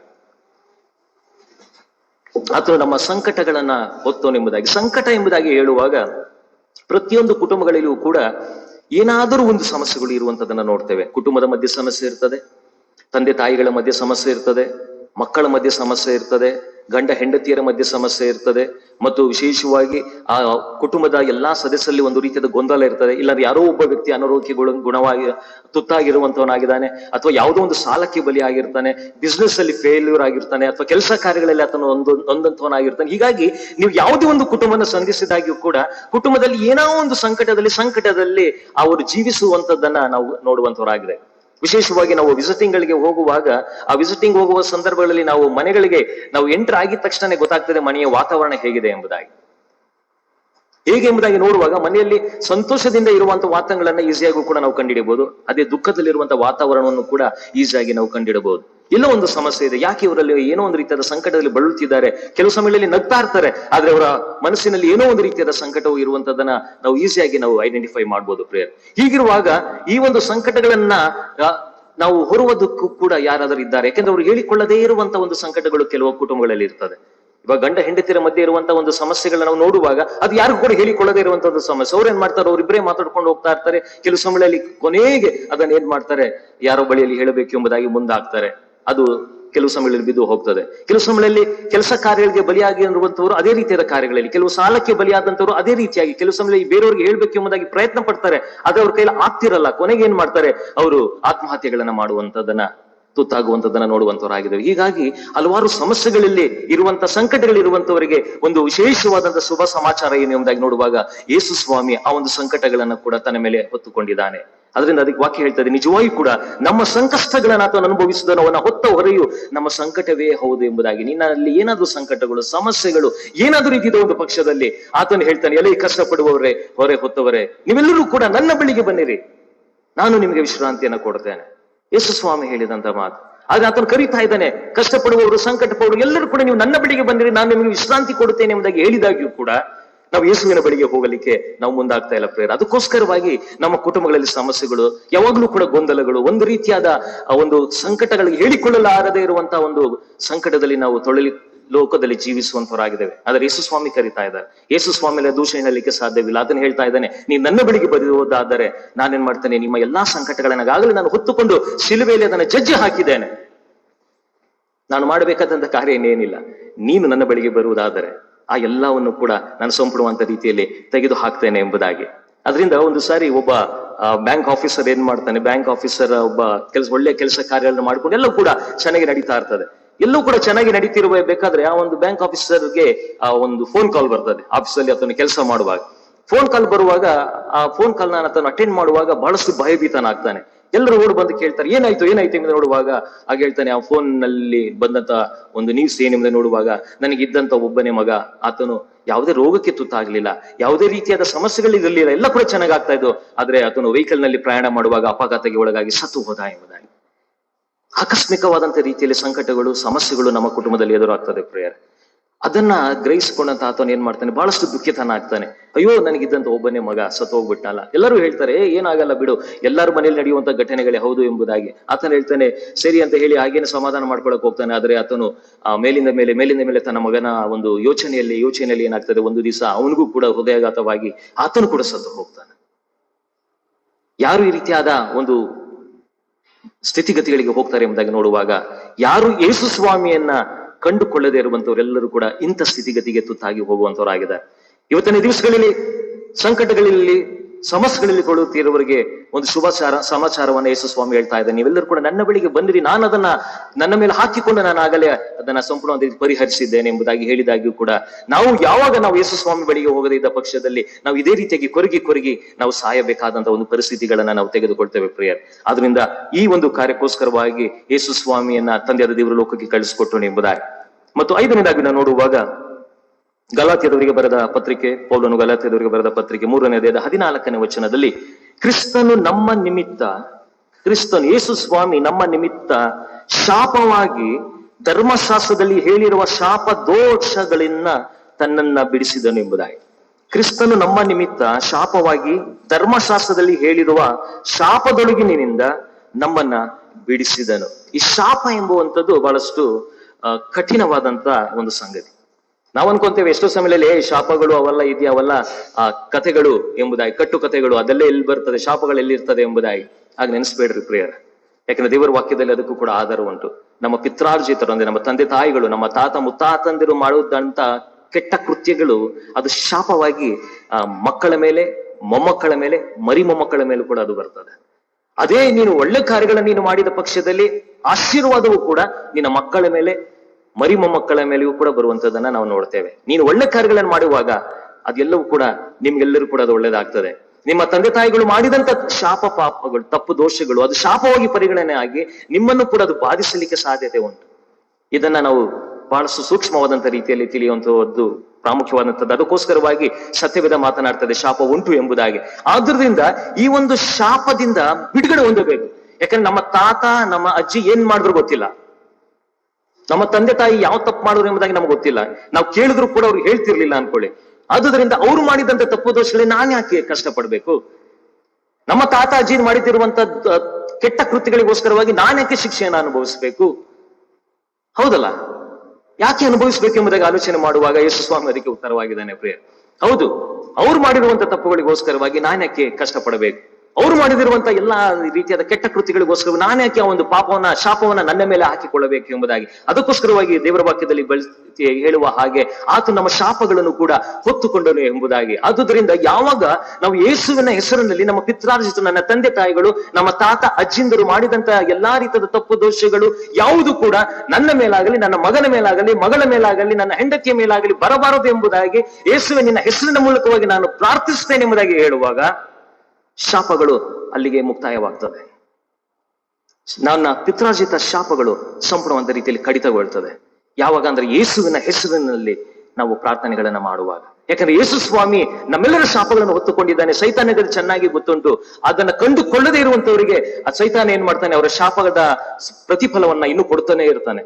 ಕುಟುಂಬಗಳಲ್ಲಿ ಸಮಸ್ಯೆ ಇರ್ತದೆ, ಗೊಂದಲ ಇರ್ತದೆ, ಹಣದ ಸಮಸ್ಯೆ ಇರ್ತದೆ. ಮತ್ತು ಹಲವಾರು ಜನ ಸಮಯದಲ್ಲಿ ನಾವು ಹೇಳ್ತೇವೆ, ಏನಂತ ಹೇಳ್ತೇವೆ, ನಾನು ಈ ರೀತಿಯಾಗಿ ಇರಲಿಕ್ಕೆ ಕಾರಣ ಯಾರು ಗೊತ್ತಾ? ನನ್ನ ಸಂಕಟ, ನನ್ನ ಬಡತನದಲ್ಲಿ ಇರೋದಕ್ಕೆ ಯಾರು ಕಾರಣ ಗೊತ್ತಾ? ನಮ್ಮಪ್ಪ ಅಥವಾ ನಮ್ಮ ಅಮ್ಮ ಒಳ್ಳೆ ಆಸ್ತಿ ಮಾಡಿದ್ರೆ ಚೆನ್ನಾಗಿರ್ತಾ ಇತ್ತು. ಅವ್ರು ಆಸ್ತಿ ಮಾಡಲಿಲ್ಲ, ಮಾಡದಿರೋದ್ರಿಂದ ನಾನು ಕೂಡ ಇದೇ ರೀತಿಯಾಗಿ ಬಡವನಾಗಿ ನಾನು ಹುಟ್ಟಬೇಕಾಗಿ ಬಂತು, ಈ ರೀತಿಯಾಗಿ ಸಾಯ್ತಾ ಇದ್ದೇನೆ ಎಂಬುದಾಗಿ ಹಲವಾರು ಜನರು ಹೇಳ್ತಾರೆ ಪ್ರಿಯ. ಆದರೆ ಸತ್ಯ ಇರಬಹುದು, ಅದಾಗಿ ಕೂಡ ಅದರಿಂದ ಬಿಡುಗಡೆ ಮಾಡಲಿಕ್ಕೆ ನಿನಗೆ ಅವಕಾಶ ಉಂಟು. ಅದರಿಂದ ಬಿಡುಗಡೆ ಹೊಂದುವುದಕ್ಕೆ ನಿನಗೆ ಅವಕಾಶ ಉಂಟು. ಆದ್ರೆ ಆ ಒಂದು ಬಿಡುಗಡೆ ಹೊಂದುವುದಕ್ಕೆ ನಾನು ಪ್ರಯತ್ನ ಪಟ್ಟಿದ್ದೇನೆಯ, ಅದು ಬಹಳಷ್ಟು ಪ್ರಾಮುಖ್ಯವಾದಂತದ್ದಾಗಿದೆ. ಹೌದು, ನಿನ್ನ ತಂದೆ ತಾಯಿಗಳು ಯಾವುದೋ ಒಂದು ಸಂಕಟಗಳಿಗೆ, ಕಷ್ಟಗಳಿಗೆ ಸಿಕ್ಕಿ ಹಾಕಿಕೊಂಡು ಈ ಕಾರ್ಯಗಳಲ್ಲಿ ತೊಡಗಿಸಿಕೊಂಡಿದ್ದಾರೆ. ಆದರೆ ನೀನು ಅಥವಾ ನಾವುಗಳು ಏನು ಮಾಡಿದ್ದೇವೆ? ನಾವು ಒಂದು ಶಾಪದಿಂದ ಹೊರಬರಲಿಕ್ಕೆ ಸಾಧ್ಯತೆ ಉಂಟ? ಇವತ್ತಿನ ದಿವಸ ಮತ್ತೊಂದು ಎಚ್ಚರಿಕೆ ಮಾತು ಏನು ಎಂಬುದಾಗಿ ನೋಡುವಾಗ, ನಾನು ಮತ್ತು ನೀವುಗಳು ಮಾಡುವಂತ ತಪ್ಪು ದೋಷಗಳು ಕೂಡ ನನ್ನ ಮಕ್ಕಳ ಮೇಲೆ, ನಮ್ಮ ಮೊಮ್ಮಕ್ಕಳ ಮೇಲೆ ಹೋಗ್ತದೆ. ಎಚ್ಚರ. ಈ ಒಂದು ವಿಚಾರದಲ್ಲಿ ಯೇಸು ಸ್ವಾಮಿ ನಮ್ಮನ್ನು ಎಚ್ಚರಿಸ್ತಾ ಇದ್ದಾನೆ. ನಾವು ತಪ್ಪು ದೋಷಗಳನ್ನ ಮಾಡುವಂಥದ್ದು, ಮತ್ತೊಬ್ಬರಿಗೆ ಮೋಸ ಮಾಡುವಂಥದ್ದು, ದರೋಡೆ ಮಾಡುವಂಥದ್ದು, ಕಳ್ಳತನ ಮಾಡುವಂಥದ್ದು, ಮತ್ತೊಬ್ಬರನ್ನ ಹಾಳು ಮಾಡುವಂಥದ್ದು, ಮತ್ತೊಬ್ಬರನ್ನ ಸಂಪೂರ್ಣವಂತ ರೀತಿಯಲ್ಲಿ ನಾಶ ಮಾಡುವಂಥದ್ದು, ನಾನು ಮಾತ್ರ ಉತ್ತಮವಂತ ರೀತಿಯಲ್ಲಿ ಮತ್ತೊಬ್ಬರನ್ನ ತುಳಿದು ಹತ್ತುವಂಥದ್ದು, ಈ ಎಲ್ಲಾ ಕಾರ್ಯಗಳನ್ನ ಮಾಡಿದ ಮೇಲೆ ನೀವು ಅಂದ್ಕೊಂತೀರ ನಾನು ಚೆನ್ನಾಗಿದ್ದೇನೆ ಎಂಬುದಾಗಿ. ಅದು ನಿನ್ನ ಮಗ, ನಿನ್ನ ಮಗಳು, ನಿನ್ನ ಮೊಮ್ಮಕ್ಕಳು ಸಂಪೂರ್ಣವಾಗಿ ನಾಶವಾಗಿ ಹೋಗ್ತಾರೆ, ನೀನು ಮಾಡಿದಂತ ತಪ್ಪಿನ ದೆಸೆಯಿಂದ ಪ್ರಿಯ. ಆದುದರಿಂದ ದೇವರ ವಾಕ್ಯ ಮೇಲಿನ ಮೇಲೆ ನಮ್ಮನ್ನು ಎಚ್ಚರಿಸ್ತಾ ಇದ್ದೆ, ನಿನ್ನ ತಪ್ಪುಗಳನ್ನ ಮಾಡಬೇಡ. ಲೋಕದಲ್ಲಿ ನೀನು ತಪ್ಪುಗಳನ್ನ ಮಾಡದೆ ಲೋಕದಲ್ಲಿ ಜೀವಿಸು, ಆಗ ನಿನ್ನ ಮಗನು, ನಿನ್ನ ಮಕ್ಕಳು, ನಿನ್ನ ಮರಿ ಮಕ್ಕಳು ಎಲ್ಲರೂ ಕೂಡ ಆಶೀರ್ವಾದಕ್ಕೆ ಪಾತ್ರರಾಗ್ತಾರೆ ಎಂಬುದಾಗಿ. ಆದರೂ ಕೂಡ ನಾವು ಆ ಕಾರ್ಯಗಳನ್ನ ಸರಿಯಾದ ರೀತಿಯಲ್ಲಿ ನಾವು ಗ್ರಹಿಸಿಕೊಳ್ಳುವುದಿಲ್ಲ ಪ್ರಿಯ. ಇದು ನಾವು ಮಾಡುವಂತ ತಪ್ಪುಗಳು. ಹಾಗಾದ್ರೆ ಮುಂದಿನ ದಿವಸಗಳಲ್ಲಿ ಏನು ಮಾಡುವಂತದ್ದು ನೋಡುವಾಗ ದೇವರ ವಾಕ್ಯ ಯೆಶಾಯನ ಪ್ರವಾದನ ಗ್ರಂಥ 58ನೇ ಅಧ್ಯಾಯಕ್ಕೆ ನಾವು ತೆಗೆಯೋಣ. ದಯವಿಟ್ಟು ಎಲ್ಲರೂ ಕೂಡ ಒಂದು ವಾಕ್ಯ ಭಾಗವನ್ನು ತೆಗೀರಿ. ಬಹಳಷ್ಟು ಪ್ರಾಮುಖ್ಯವಾದಂತ ಒಂದು ವಾಕ್ಯ ಭಾಗ, ಯೆಶಾಯನ ಪ್ರವಾದನ ಗ್ರಂಥ 58ನೇ ಅಧ್ಯಾಯ.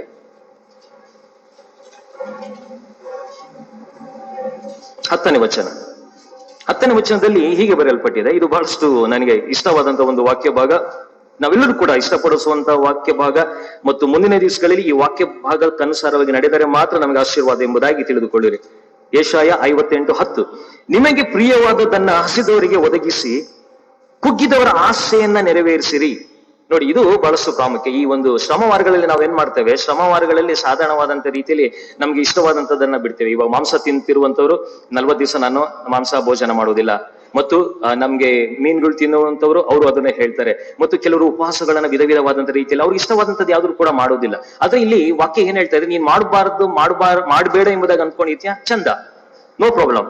ಆದ್ರೆ ದೇವರ ವಾಕ್ಯ ಏನ್ ತಿಳಿಸ್ತಿದೆ ಎಂಬುದನ್ನು ನೋಡುವಾಗ ದೇವರ ವಾಕ್ಯ ಹೇಳುವಂಥದ್ದು, ನಿಮಗೆ ಪ್ರಿಯವಾದದ್ದನ್ನ ಹಸಿದವರಿಗೆ ನೀವು ಕೊಡ್ಬೇಕು. ನಿನ್ಗೆ ಇಷ್ಟ ಏನಿದೆ, ನಿನ್ಗೆ ಮಾಂಸ ಭೋಜನ ಇಷ್ಟ ಆಗಿದ್ಯಾ, ಅಥವಾ ನಿನ್ ಚಿಕನ್ಗೆ ಇಷ್ಟ ಆಗಿದ್ಯಾ, ಅಥವಾ ನಿನ್ಗೆ ಬಿರಿಯಾನಿ ಇಷ್ಟ ಆಗಿದ್ಯಾ, ಅಥವಾ ನಿನ್ಗೆ ಫಿಶ್ ಇಷ್ಟ ಆಗಿದ್ಯಾ, ನಿನ್ಗೆ ಇಷ್ಟವಾದದ್ದನ್ನ ನೀನ್ ತಿನ್ನದೇ ಇದ್ರೂ ಪರವಾಗಿಲ್ಲ, ನೀನೇನ್ ಮಾಡ್ಬೇಕಂತ ಅವ್ರಿಗೆ ಹಸಿದವರಿಗೆ ನೀನು ಒದಗಿಸಿ ಕೊಡಬೇಕು ಮತ್ತು ಕುಗ್ಗಿದವರ ಆಶೆಯನ್ನ ನೀನು ನೆರವೇರಿಸಬೇಕು. ಆದ್ರಿಂದ ಇವತ್ತಿನ ದಿವಸದಲ್ಲಿ ನಾವು ವಾರಕ್ಕೆ ಹಲವಾರು ಜನರು ಹೇಳ್ತಾರೆ, ನಿಮ್ಮ ಮನೆಯಲ್ಲಿ ಎಷ್ಟು ಟೈಮ್ ನೀವು ಮಟನ್ ಮಾಡ್ತೀರಾ ಎಂಬುದಾಗಿ ಕೇಳುವಾಗ ನಾವು ಹೆಗ್ಗಳಿಕೆಯಿಂದ ಹೇಳ್ಕೊಳ್ತೇವೆ, ನಮ್ಮ ಮನೆಯಲ್ಲಿ ವಾರಕ್ಕೆ 3 ಟೈಮ್ ಮಟನ್ ಇರಲೇಬೇಕು, 2 ದಿವಸ ಚಿಕನ್ ಇರಬೇಕು, ಮತ್ತು ಇನ್ನೊಂದು ಎವ್ರಿ ಡೇ ಕೆಲವು ಸಮಯದಲ್ಲಿ ಮೀನಿದ್ದೇ ಇರ್ತದೆ ಬಿಡಿ. ಆ ರೀತಿಯಾಗಿ ನಮ್ಮನ್ನ ಏನೋ ಒಂದು ರೀತಿಯಾದ ಗರ್ವದಿಂದ ನಾವು ಹೇಳಿಕೊಂಡು ನಾವು ಮಾತಾಡ್ತೇವೆ. ಸರಿ, ನೀವು ಅವತ್ತಲ್ಲಿ ಹೇಳಿದ ಎಲ್ಲ ಮಾತುಗಳನ್ನ ಲಿಸ್ಟ್ ಮಾಡ್ಕೊಂಡಾಗ ಇವತ್ತಿನ ದಿವಸ ನೀವು ಉಪವಾಸ ಇದ್ದೀರಾ 40 ದಿವಸದಿಂದ, ಸರಿ 40 ದಿನದಿಂದ ಉಪವಾಸ ಇರ್ಬೇಕಾದ್ರೆ ನೀವು ಎಷ್ಟು ವಾರಕ್ಕೆ ಮಟನ್ ಅಥವಾ ಚಿಕನ್ ಪರ್ಚೇಸ್ ಮಾಡ್ತಿದ್ರೋ ಅಷ್ಟು ಮಟನ್ ಮತ್ತು ಚಿಕನ್ ಅನ್ನ ಯಾರು ಕೊಡ್ಬೇಕಂದ್ರೆ ಹಸಿದವರಿಗೆ ಕೊಡ್ಬೇಕು. ನಾವು ಕೊಟ್ಟಿದ್ದೇವೆಯಾ? ನಾವು ದೇವರ ವಾಕ್ಯವನ್ನ ಸರಿಯಾದ ರೀತಿಯಲ್ಲಿ ಗ್ರಹಿಸಿಕೊಳ್ಳದೇ ಇದ್ದಾಗ ನಾವು ತಪ್ಪಿಗೆ ಸಿಕ್ಕಾಕೊಂತೀವಿ ಪ್ರಿಯರೇ. ದಯವಿಟ್ಟು ನಾವು ಏನೇ ಕಾರ್ಯಗಳನ್ನ ಲೋಕದಲ್ಲಿ ಮಾಡಿದಾಗ್ಯೂ ಕೂಡ ದೇವರ ವಾಕ್ಯಕ್ಕೆ ಆಧಾರ ಉಂಟು, ವಾಕ್ಯದಲ್ಲೇ ನಮಗೆ ಅದಕ್ಕೆ ಉತ್ತರವೂ ಕೂಡ ಉಂಟು. ಆದ್ರಿಂದ ವಾಕ್ಯ ಹೇಳ್ತಾ ಇದೆ, ನೀನ್ ಆ ರೀತಿಯಾಗಿ ಮಾಡ್ಬೇಕು, ನೀನ್ ಮಾಡ್ಲಿಲ್ಲ ಅಂದ್ರೆ ಏನಾಗ್ತದೆ ಎಂಬುದಾಗಿ ಕೂಡ ಇಲ್ಲಿ ವಾಕ್ಯ ಉಂಟು. ಅದೇನ್ ಹೇಳ್ತದೆ ನೋಡೋಣ. ಹಾಗಾದ್ರೆ ನಿಮಗೆ ಪ್ರಿಯವಾದದನ್ನ ಹಸಿದವರಿಗೆ ನೀವು ಒದಗಿಸಿ ಕುಗ್ಗಿದವರ ಆಶೆಯನ್ನ ನೆರವೇರಿಸಿದರೆ ಆಗ ನಿಮಗೆ ಕತ್ತಲಲ್ಲಿ ಬೆಳಕು ಉದಯಿಸುವುದು. ಯಾವಾಗ ನೀನು ಇಷ್ಟವಾದಂತದ್ದನ್ನ ನೀನು ತಿನ್ಬೇಕಾದಂತದ್ದನ್ನ, ತಿಂದಿರುವಂತ ವಸ್ತುಗಳನ್ನ, ಅಥವಾ ನೀನು ಹಸಿದವರಿಗೆ ಕೊಡಬೇಕು, ಕೊಟ್ಟಾಗ ಮಾತ್ರ ನೀನ್ ಏನಾಗ್ತದೆ ಎಂಬುದಾಗಿ ನೋಡುವಾಗ ನಿನಗೆ ಕತ್ತಲಲ್ಲಿ ಬೆಳಕು ಉದಯಿಸ್ತದೆ. ನೀನು ಕೊಡದೇ ಇದ್ದಾಗ ಏನಾಗ್ತದೆ, ಕತ್ತಲು ನಿನ್ನಲ್ಲೇ ಇರ್ತದೆ. ಅಷ್ಟೇ, ಉತ್ತರ ಅಲ್ಲೇ ಉಂಟು, ಪ್ರಶ್ನೆಗೆ ಉತ್ತರ ಅಲ್ಲೇ ಉಂಟು. ಆದ್ರಿಂದ ಇವತ್ತಿನ ದಿವಸದಲ್ಲಿ ನನ್ನ ಕುಟುಂಬದಲ್ಲಿ ಸಂಕಟ, ನನ್ನ ಕುಟುಂಬದಲ್ಲಿ ಕತ್ತಲೆಯ ವಾತಾವರಣ ಇದೆ ಎಂಬುದಾಗಿ ನೋಡುವಾಗ, ಯಾಕೆ ಎಂಬುದಾಗಿ ನೋಡುವಾಗ, ನೀನು ಏನ್ ಮಾಡಿದ್ಯಾ, ನೀನು ತಿಂತಾ ಇಲ್ಲ ಮತ್ತು ನೀನು ಬೇರೆಯವ್ರಿಗೂ ಕೂಡ ನೀನು ಕೊಡ್ತಿಲ್ಲ. ಆ ರೀತಿಯಾಗಿ ನೀನು ಆಸ್ತಿಯನ್ನ ನೀನೇ ನಿನ್ನೊಳ್ಳೆ ಇಟ್ಟುಕೊಂಡಂತವನಾಗಿ ಈ ಲೋಕದಲ್ಲಿ ಜೀವನವನ್ನು ಮಾಡ್ತಾ ಇದೆಯಾ. ಆದುದರಿಂದ ಅದರ ಮುಂದೆ ಈ ವಾಕ್ಯ ಹೇಗೆ ತಿಳಿಸ್ತದೆ, ನಿಮ್ಮ ಅಂಧಕಾರವು ಪರಿಹಾರವಾಗ್ತದೆ ಯಾವಾಗ ನೀನು ಈ ಒಂದು ಕಾರ್ಯವನ್ನ ನೀನು ಮಾಡುವಾಗ. ನೀನು ಆ ಕಾರ್ಯವನ್ನು ಮಾಡದೇ ಇದ್ದಾಗ ಆ ಅಂಧಕಾರ ನಿನ್ನಲ್ಲೇ ಇರುವಂತದ್ದಾಗಿದೆ, ಮತ್ತು ನೀನು ಅದನ್ನು ಮಾಡಿದಾಗ ನಿಮ್ಮ ಅಂಧಕಾರವು ಪರಿಹಾರವಾಗಿ ಅದು ಮಧ್ಯಾಹ್ನವಾಗುವುದು, ಮತ್ತು ಯೆಹೋವನು ನಿಮ್ಮನ್ನ ನಿತ್ಯವೂ ನಡೆಸುತ್ತಾ ಮರುಭೂಮಿಯಲ್ಲೂ ಕೂಡ ನಿಮ್ಮ ಆತ್ಮವನ್ನ ತೃಪ್ತಿಗೊಳಿಸಿ ನಿಮ್ಮ ಎಲುಬುಗಳನ್ನ ಸಸಾರ ಮಾಡುವನು. ನೀವು ತಂಪಾದ ತೋಟಕ್ಕೂ ನೀರಿಗೆ ಮೋಸವಿಲ್ಲದ ಬುಗ್ಗೆಗೂ ಸಮಾನವಾಗುವಿರಿ, ಮತ್ತು ನಿಮ್ಮ ಸಂತಾನದವರು ಪುರಾತನ ಕಾಲದಲ್ಲಿ ಹಾಳಾದ ನಿವೇಶನಗಳನ್ನ ಮತ್ತೆ ತಿರುಗಿ ಕಟ್ಟುವರು. ನೋಡಿ, ಶಾಪ ಏನಾಗ್ತದೆ ಎಂಬುದಾಗಿ ನೋಡುವಾಗ ಅದು ಆಶೀರ್ವಾದವಾಗಿ ಪರಿವರ್ತಿಸುವಂತದ್ದಾಗಿದೆ. ಇವತ್ತಿನ ದಿವಸದಲ್ಲಿ ನಮ್ಮ ತಂದೆ ತಾಯಿಗಳು ಮಾಡಿದಂತ ಶಾಪಗಳು, ನಮ್ಮ ತಾತ ಅಜ್ಜಿಂದರು ಮಾಡಿದಂತ ಶಾಪಗಳು ಅವೆಲ್ಲೂ ಕೂಡ ಅದು ಆಶೀರ್ವಾದವಾಗಿ ನೀವು ಮಾರ್ಪಡಬೇಕಾದರೆ ನಾವೇನ್ ಮಾಡ್ಬೇಕಾಗಿದ್ದಂತೆ, ನಮ್ಗೆ ಇಷ್ಟವಾದಂತದ್ದೆಲ್ಲವನ್ನ ನಾವು ಯಾರಿಗೆ ಕೊಡಬೇಕಾಗ್ತದೆ, ಬಡವರಿಗೆ, ಬಲ್ಲಿದರಿಗೆ, ದಿಕ್ಕಿಲ್ಲದವರಿಗೆ ನಾವು ಅದನ್ನ ತ್ಯಾಗ ಮಾಡಬೇಕಾಗ್ತದೆ. ಈ ಒಂದು 40 ದಿವಸಗಳಲ್ಲಿ, ಶ್ರಮವಾರಗಳಲ್ಲಿ, ಈ ಒಂದು ಕಾರ್ಯಗಳಲ್ಲಿ ನಮ್ಮನ್ನ ನಾವು ತೊಡಗಿಸಿಕೊಂಡಿದ್ದೇವೆ ಎಂಬುದಾಗಿ ಸ್ವಲ್ಪ ಹೊತ್ತು ಆಲೋಚನೆ ಮಾಡಿಕೊಳ್ಳಿರಿ ಪ್ರೇರೆ. ಯಾಕೆಂದ್ರೆ ಇದು ಬಹಳಷ್ಟು ಪ್ರಾಮುಖ್ಯವಾದಂತ ಒಂದು ಕಾರ್ಯ. ನಾವು ಆ ಕಾರ್ಯವನ್ನ ಮಾಡದೇ ಇದ್ದ ಒಂದು ಪಕ್ಷದಲ್ಲಿ ಆ ಕತ್ತಲೆಯ ವಾತಾವರಣ ಯಾವಾಗಲೂ ಕೂಡ ನಮ್ಮ ಕುಟುಂಬದಲ್ಲಿ ಇರ್ತದೆ. ಕಾರ್ಗತ್ತಲು ಯಾವಾಗಲೂ ಕೂಡ ಕವಿದಿರುವಂತದ್ದಾಗಿದೆ. ಆ ಕಾರ್ಗತ್ತಲಿಂದ ನಾನು ಹೊರಬರಬೇಕಾದ್ರೆ ನಾನು ಹಲವಾರು ಕಾರ್ಯಗಳನ್ನ ನಾನು ಮಾಡಲೇಬೇಕು. ನಾವು ಸುಮ್ಮನೆ ಬಂದು ಆರಾಧನೆಗೆ ಕುಳಿತುಕೊಂಡು ವಾಕ್ಯ ಸಂದೇಶವನ್ನ ಕೇಳಿಸ್ಕೊಂಡು ಮನೆಗೆ ಹೋಗ್ಬಿಟ್ರೆ ಮುಗ್ದೋಯ್ತು ಎಂಬುದಾಗಿ ನೀವು ತಿಳಿಯುವಂತದ್ದಾದರೆ ಅದು ಸಾಧ್ಯವೇ ಇಲ್ಲ. ಆದುದರಿಂದ ಈ ಒಂದು ಕಾರ್ಯವನ್ನ ನಾವು ಯಾವಾಗಲೂ ಕೂಡ ಎಚ್ಚರಿಕೆಯಿಂದ ಮಾಡುವಂಥದ್ದು ಬಹಳಷ್ಟು ಪ್ರಾಮುಖ್ಯ. ಇನ್ನು ಕೊನೆಯದಾಗಿ ನಾವು ನೋಡುವಾಗ, ಆತನು ಇಬ್ರಿಯರಿಗೆ ಬರೆದ ಪತ್ರಿಕೆ 12ನೇ ಅಧ್ಯಾಯ 2ನೇ ವಚನದಲ್ಲಿ, ಆತನು ತನ್ನ ಮುಂದೆ ಇಟ್ಟಿದ್ದ ಸಂತೋಷಕ್ಕೋಸ್ಕರವಾಗಿ, ಮುಂದೆ ಒಂದು ಸಂತೋಷ ಉಂಟು, ಮುಂದೆ ಒಂದು ಆಶೀರ್ವಾದ ಉಂಟು.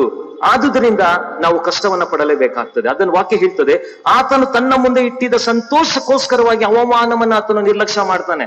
ಯಾಕಂದ್ರೆ ಆತನಿಗೆ ಚೆನ್ನಾಗಿ ಗೊತ್ತುಂಟು, ನಾನು ಈ ಲೋಕಕ್ಕೆ ಬಂದಂತ ಉದ್ದೇಶ ಈ ಮನುಷ್ಯರ ಪಾಪಗಳನ್ನ ನಾನು ಹೊತ್ತುಕೊಂಡು ಸತ್ತ ನಂತರ ನಾನು ಏನ್ ಮಾಡ್ತೇನೆ, ಎಲ್ಲಿ ಹೋಗ್ತೇನೆ, ಮತ್ತೆ ನನ್ನ ತಂದೆಯಾದ ದೇವರ ಬಳಿಯಲ್ಲಿ ಹೋಗ್ತೇನೆ ಎಂಬುದಾಗಿ ಯೇಸು ಸ್ವಾಮಿಗೆ ಚೆನ್ನಾಗಿ ಗೊತ್ತುಂಟು. ಅದನ್ನ ನೆನೆಸಿ ಯೇಸು ಸ್ವಾಮಿ ಏನ್ ಮಾಡ್ತಾರೆ, ಅದನ್ನು ಕಷ್ಟಗಳನ್ನ, ಸಂಕಟಗಳನ್ನ, ನಮ್ಮ ಪಾಪಗಳನ್ನ, ಶಾಪಗಳನ್ನ, ಅಪರಾಧಗಳನ್ನ ಎಲ್ಲವನ್ನೂ ಕೂಡ ತನ್ನ ಮೇಲೆ ಹಾಕಿಕೊಂಡಂತವನಾಗಿ ಆತನು ಪ್ರಾಣವನ್ನ ಕೊಡುವಷ್ಟರ ಮಟ್ಟಿಗೆ ಸಿದ್ಧವಾಗಿ ಹೋಗ್ತಾನೆ. ಮತ್ತು ಆ ಶಿಲುಬೆಯನ್ನ, ಮರಣವನ್ನ ಸಹಿಸಿಕೊಂಡು ದೇವರ ಸಿಂಹಾಸನದ ಬಲಗಡೆಯಲ್ಲಿ ಆಸೀನರೂಢನಾಗ್ತಾನೆ ಎಂಬುದಾಗಿ ಗೊತ್ತು. ಆದ್ರೆ ಅವಮಾನ ಎಂಬುದಾಗಿ ಬಂದಾಗ ಕೆಲವು ಭಾಗಗಳನ್ನ ನಾವು ಧ್ಯಾನ ಮಾಡುವಂಥದ್ದು ಬಹಳಷ್ಟು ಪ್ರಾಮುಖ್ಯ ಪ್ರಿಯರೇ. ಯಾಕಂದ್ರೆ ಅವಮಾನ ಏನಾಯ್ತು ಹಾಗಾದ್ರೆ ಯೇಸು ಸ್ವಾಮಿಗೆ? ಯಾಕಂದ್ರೆ ಯೇಸು ಸ್ವಾಮಿಗೆ ಅವಮಾನವಾದಂಥದ್ದು ಏನೆಂಬುದಾಗಿ ನೋಡುವಾಗ, ಆತನ ಶಿಲುಬೆಗೆ ಹಾಕುವುದಕ್ಕಿಂತ ಮುಂಚಿತವಾಗಿ ಜನರು ಏನ್ ಮಾಡ್ತಾರೆ, ಆತನ ಮುಖಕ್ಕೆ ಉಗುಳ್ತಾರೆ, ಥೂ ಎಂಬುದಾಗಿ ಉಗುಳ್ತಾರೆ. ಉಗುಳುವಾಗ ಎಷ್ಟೋ ಸಮಯಗಳಲ್ಲಿ ನಮ್ಗೆ ಅನಿಸ್ತದೆ, ಯಾವುದೋ ಒಬ್ಬ ಮನುಷ್ಯ ಥೂ ಎಂಬುದಾಗಿ ನನಗೆ ಉಗುಳುವಾಗ, ಆ ಎಂಜಲು ನನ್ನ ಮುಖದ ಮೇಲೆ ಬೀಳುವಾಗ ನನಗೆ ಅವಮಾನ ಆಗ್ತದೆ. ಯಾವ್ದಾದ್ರು ತಪ್ಪು ದೋಷಗಳನ್ನು ಮಾಡಿ ಆ ರೀತಿಯಾಗಿ ಜನರನ್ನ ಉಗಿಸಿಕೊಡುವಾಗ ನನಗೆ ಅಸಹ್ಯ ಆಗ್ತದೆ. ಹಲವಾರು ಜನರು ಯಾವುದೋ ಒಂದು ಕಾರಣದಿಂದ ನನ್ನನ್ನ ಬೇಸರಿಕೆಯನ್ನು ಆ ರೀತಿಯಾಗಿ ಮಾಡುವಾಗ ನನಗೆ ನಿಜವಾಗ್ಲೂ ಕೂಡ ಅಸಹ್ಯ ಆಗುವಂತದ್ದು ಸರ್ವೇ ಸಾಮಾನ್ಯ. ಆದರೆ ಏನು ತಪ್ಪು ಮಾಡದೆ ನಾನು ನನ್ನ ಮುಖಕ್ಕೆ ಉಗುಳಿಸಿಕೊಂಡರೆ ಅದೇನಾಗ್ತದೆ ಎಂಬುದಾಗಿ ಆಲೋಚನೆ ಮಾಡಿಕೊಳ್ಳಿರಿ. ಯಾಕಂದ್ರೆ ಯೇಸು ಸ್ವಾಮಿ ಏನು ತಪ್ಪು ಮಾಡದೇ ಇದ್ದ ಹಾಗೆಯೂ ಕೂಡ ಆತನ ಏನ್ ಮಾಡ್ತಾನೆ, ನಮ್ಮೆಲ್ಲರಿಗೋಸ್ಕರವಾಗಿ ಆ ಅವಮಾನವನ್ನ ಆತನು ಸಹಿಸಿಕೊಳ್ಬೇಕಾಗ್ತದೆ. ಜನರು ಮುಖಕ್ಕೆ ಉಗುಳುವಾಗ ಆತನು ಸುಮ್ಮನೆ ಕುಳಿತುಕೊಂಡಿರ್ತಾನೆ, ಆತನಿಗೆ ತಲೆಗೆ ಹೊಡೆಯುವಾಗ ಸುಮ್ಮನೆ ಕುಳಿತುಕೊಂಡಿರ್ತಾನೆ, ಕೆಟ್ಟ ಕೆಟ್ಟ ಮಾತುಗಳನ್ನ ಆತನ ವಿರುದ್ಧವಾಗಿ ಮಾತನಾಡ್ತಿರ್ಬೇಕಾದ್ರೆ ಸುಮ್ಮನೆ ಕುಳಿತುಕೊಂಡಿರ್ತಾನೆ. ಯಾಕೆ ಸುಮ್ಮನೆ ಕುಳಿತುಕೊಂಡಿರ್ತಾನೆ ಎಂಬುದಾಗಿ ನೋಡುವಾಗ ಆತನು ಬಂದಂತ ಉದ್ದೇಶವನ್ನ ನೆರವೇರಿಸುವುದಕ್ಕೋಸ್ಕರವಾಗಿ ಇವತ್ತಿನ ದಿವಸ ನಾನು ಮತ್ತು ನೀವು ಮಾಡಿದಂತ ಅಪರಾಧಗಳು, ತಪ್ಪುಗಳು, ಶಾಪಗಳು, ಪಾಪಗಳು ಎಲ್ಲವನ್ನ ತನ್ನ ಮೇಲೆ ಹಾಕಿಕೊಂಡು ಆ ಅವಮಾನವನ್ನ ಯೇಸು ಸ್ವಾಮಿ ಸಹಿಸಿಕೊಳ್ತಾರೆ. ಮತ್ತೊಂದು ಅವಮಾನವನ್ನ ಆತನು ಸಹಿಸಿಕೊಂಡಂತದ್ದು ಏನು ಎಂಬುದಾಗಿ ನೋಡುವಾಗ ನಿಜವಾಗ್ಲೂ ಕೂಡ ನೀವೆಲ್ಲರೂ ಕೂಡ ದುಃಖಿತರಾಗ್ತೀರಿ. ಏನು ಎಂಬುದಾಗಿ ನೋಡುವಾಗ ಯೇಸು ಸ್ವಾಮಿಗೆ ಶಿಲುಬೆಗೆ ಹಾಕುವಾಗ, ನಾವು ಶಿಲುಬೆಯ ಒಂದು ಮೂವಿಗಳನ್ನ ನೋಡುವಾಗ ಅಥವಾ ಚಿತ್ರಪಟಗಳನ್ನ ನೋಡುವಾಗ ಯೇಸು ಸ್ವಾಮಿಗೆ ಶಿಲುಬೆಗೆ ಹಾಕುವ ಒಂದು ಸಂದರ್ಭಗಳನ್ನ ನೋಡುವಂತವರಾಗಿದ್ದೇವೆ. ಆ ಶಿಲುಬೆಗೆ ಹಾಕುವಾಗ ಇತಿಹಾಸದಲ್ಲಿ ನಾವು ನೋಡುವಾಗ ಶಿಲುಬೆಗೆ ಹಾಕುವಂತ ವ್ಯಕ್ತಿಗಳನ್ನ ಏನ್ ಮಾಡ್ತಾರೆ, ಅವರ ಬಟ್ಟೆಗಳನ್ನ ಹರಿದು ಚೀಟು ಹಾಕ್ತಿದ್ರು ಎಂಬುದಾಗಿ ನಾವು ವಾಕ್ಯದಲ್ಲೂ ಕೂಡ ನಾವು ಓದ್ತೇವೆ. ಆ ಬಟ್ಟೆಗಳನ್ನ ಹರಿದು ಚೀಟು ಹಾಕಿದ ಮೇಲೆ ಆ ಒಬ್ಬ ವ್ಯಕ್ತಿ ಏನಾಗ್ತಾ ಇದ್ದ, ಸಂಪೂರ್ಣವಂತ ರೀತಿಯಲ್ಲಿ ಬೆತ್ತಲೆ ಆಗ್ತಾ ಇದ್ದ. ಪ್ರತಿಯೊಬ್ಬ ವ್ಯಕ್ತಿಯರನ್ನು ಕೂಡ ಬೆತ್ತಲೆಯಾಗಿ ಏನ್ ಮಾಡ್ತಾ ಇದ್ರು, ಶಿಲುಬೆಗೆ ಹಾಕ್ತಾ ಇದ್ರು. ಇವತ್ತಿನ ದಿವಸದಲ್ಲಿ ತಂದೆ ತಾಯಿಗಳು ಮಕ್ಕಳನ್ನ ಬೆಳೆಸುವಾಗ ಅಥವಾ ಮಕ್ಕಳಾದಂತ ನಾವುಗಳು ತಂದೆ ತಾಯಿಗಳ ಮಧ್ಯದಲ್ಲಿ ನಾವು ಬೆಳೆಯುವಾಗ ಮಕ್ಕಳಿಗೆ ಏನ್ ಮಾಡ್ತೇವೆ, ನಾವು ಮಗು ಸ್ವಲ್ಪ ದೊಡ್ಡದಾಗಿದ್ದ ತಕ್ಷಣ ನಾವು ಮಕ್ಕಳಿಗೆ ಏನ್ ಮಾಡ್ತೇವೆ, ಬಟ್ಟೆಗಳನ್ನ ತೆಗೆದುಕೊಂಡು ಬರ್ತೇವೆ, ಬಟ್ಟೆಗಳನ್ನ ಹೊದಿಸ್ತೇವೆ. ಯಾಕೆ? ನನ್ನ ಮಗ ಅಥವಾ ನನ್ನ ಮಗಳು ಬೆತ್ತಲೆಯಾಗಿ ಕಾಣಿಸಬಾರ್ದು ಎಂಬುದಾಗಿ. ಆದ್ರೆ ಇಲ್ಲಿ ಏನಾಗ್ತಾ ಇದೆ ಎಂಬುದಾಗಿ ನೋಡುವಾಗ ಯೇಸು ಸ್ವಾಮಿಯನ್ನ ಅವರು ಶಿಲುಬೆಗೆ ಹಾಕುವಾಗ ಆತನು ಹಾಕಿಕೊಂಡಿದ್ದ ಎಲ್ಲ ಬಟ್ಟೆಗಳನ್ನ ಸಂಪೂರ್ಣವಾದಂತ ರೀತಿಯಲ್ಲಿ ಕಿತ್ತು ಬಿಸಾಕ್ತಾರೆ.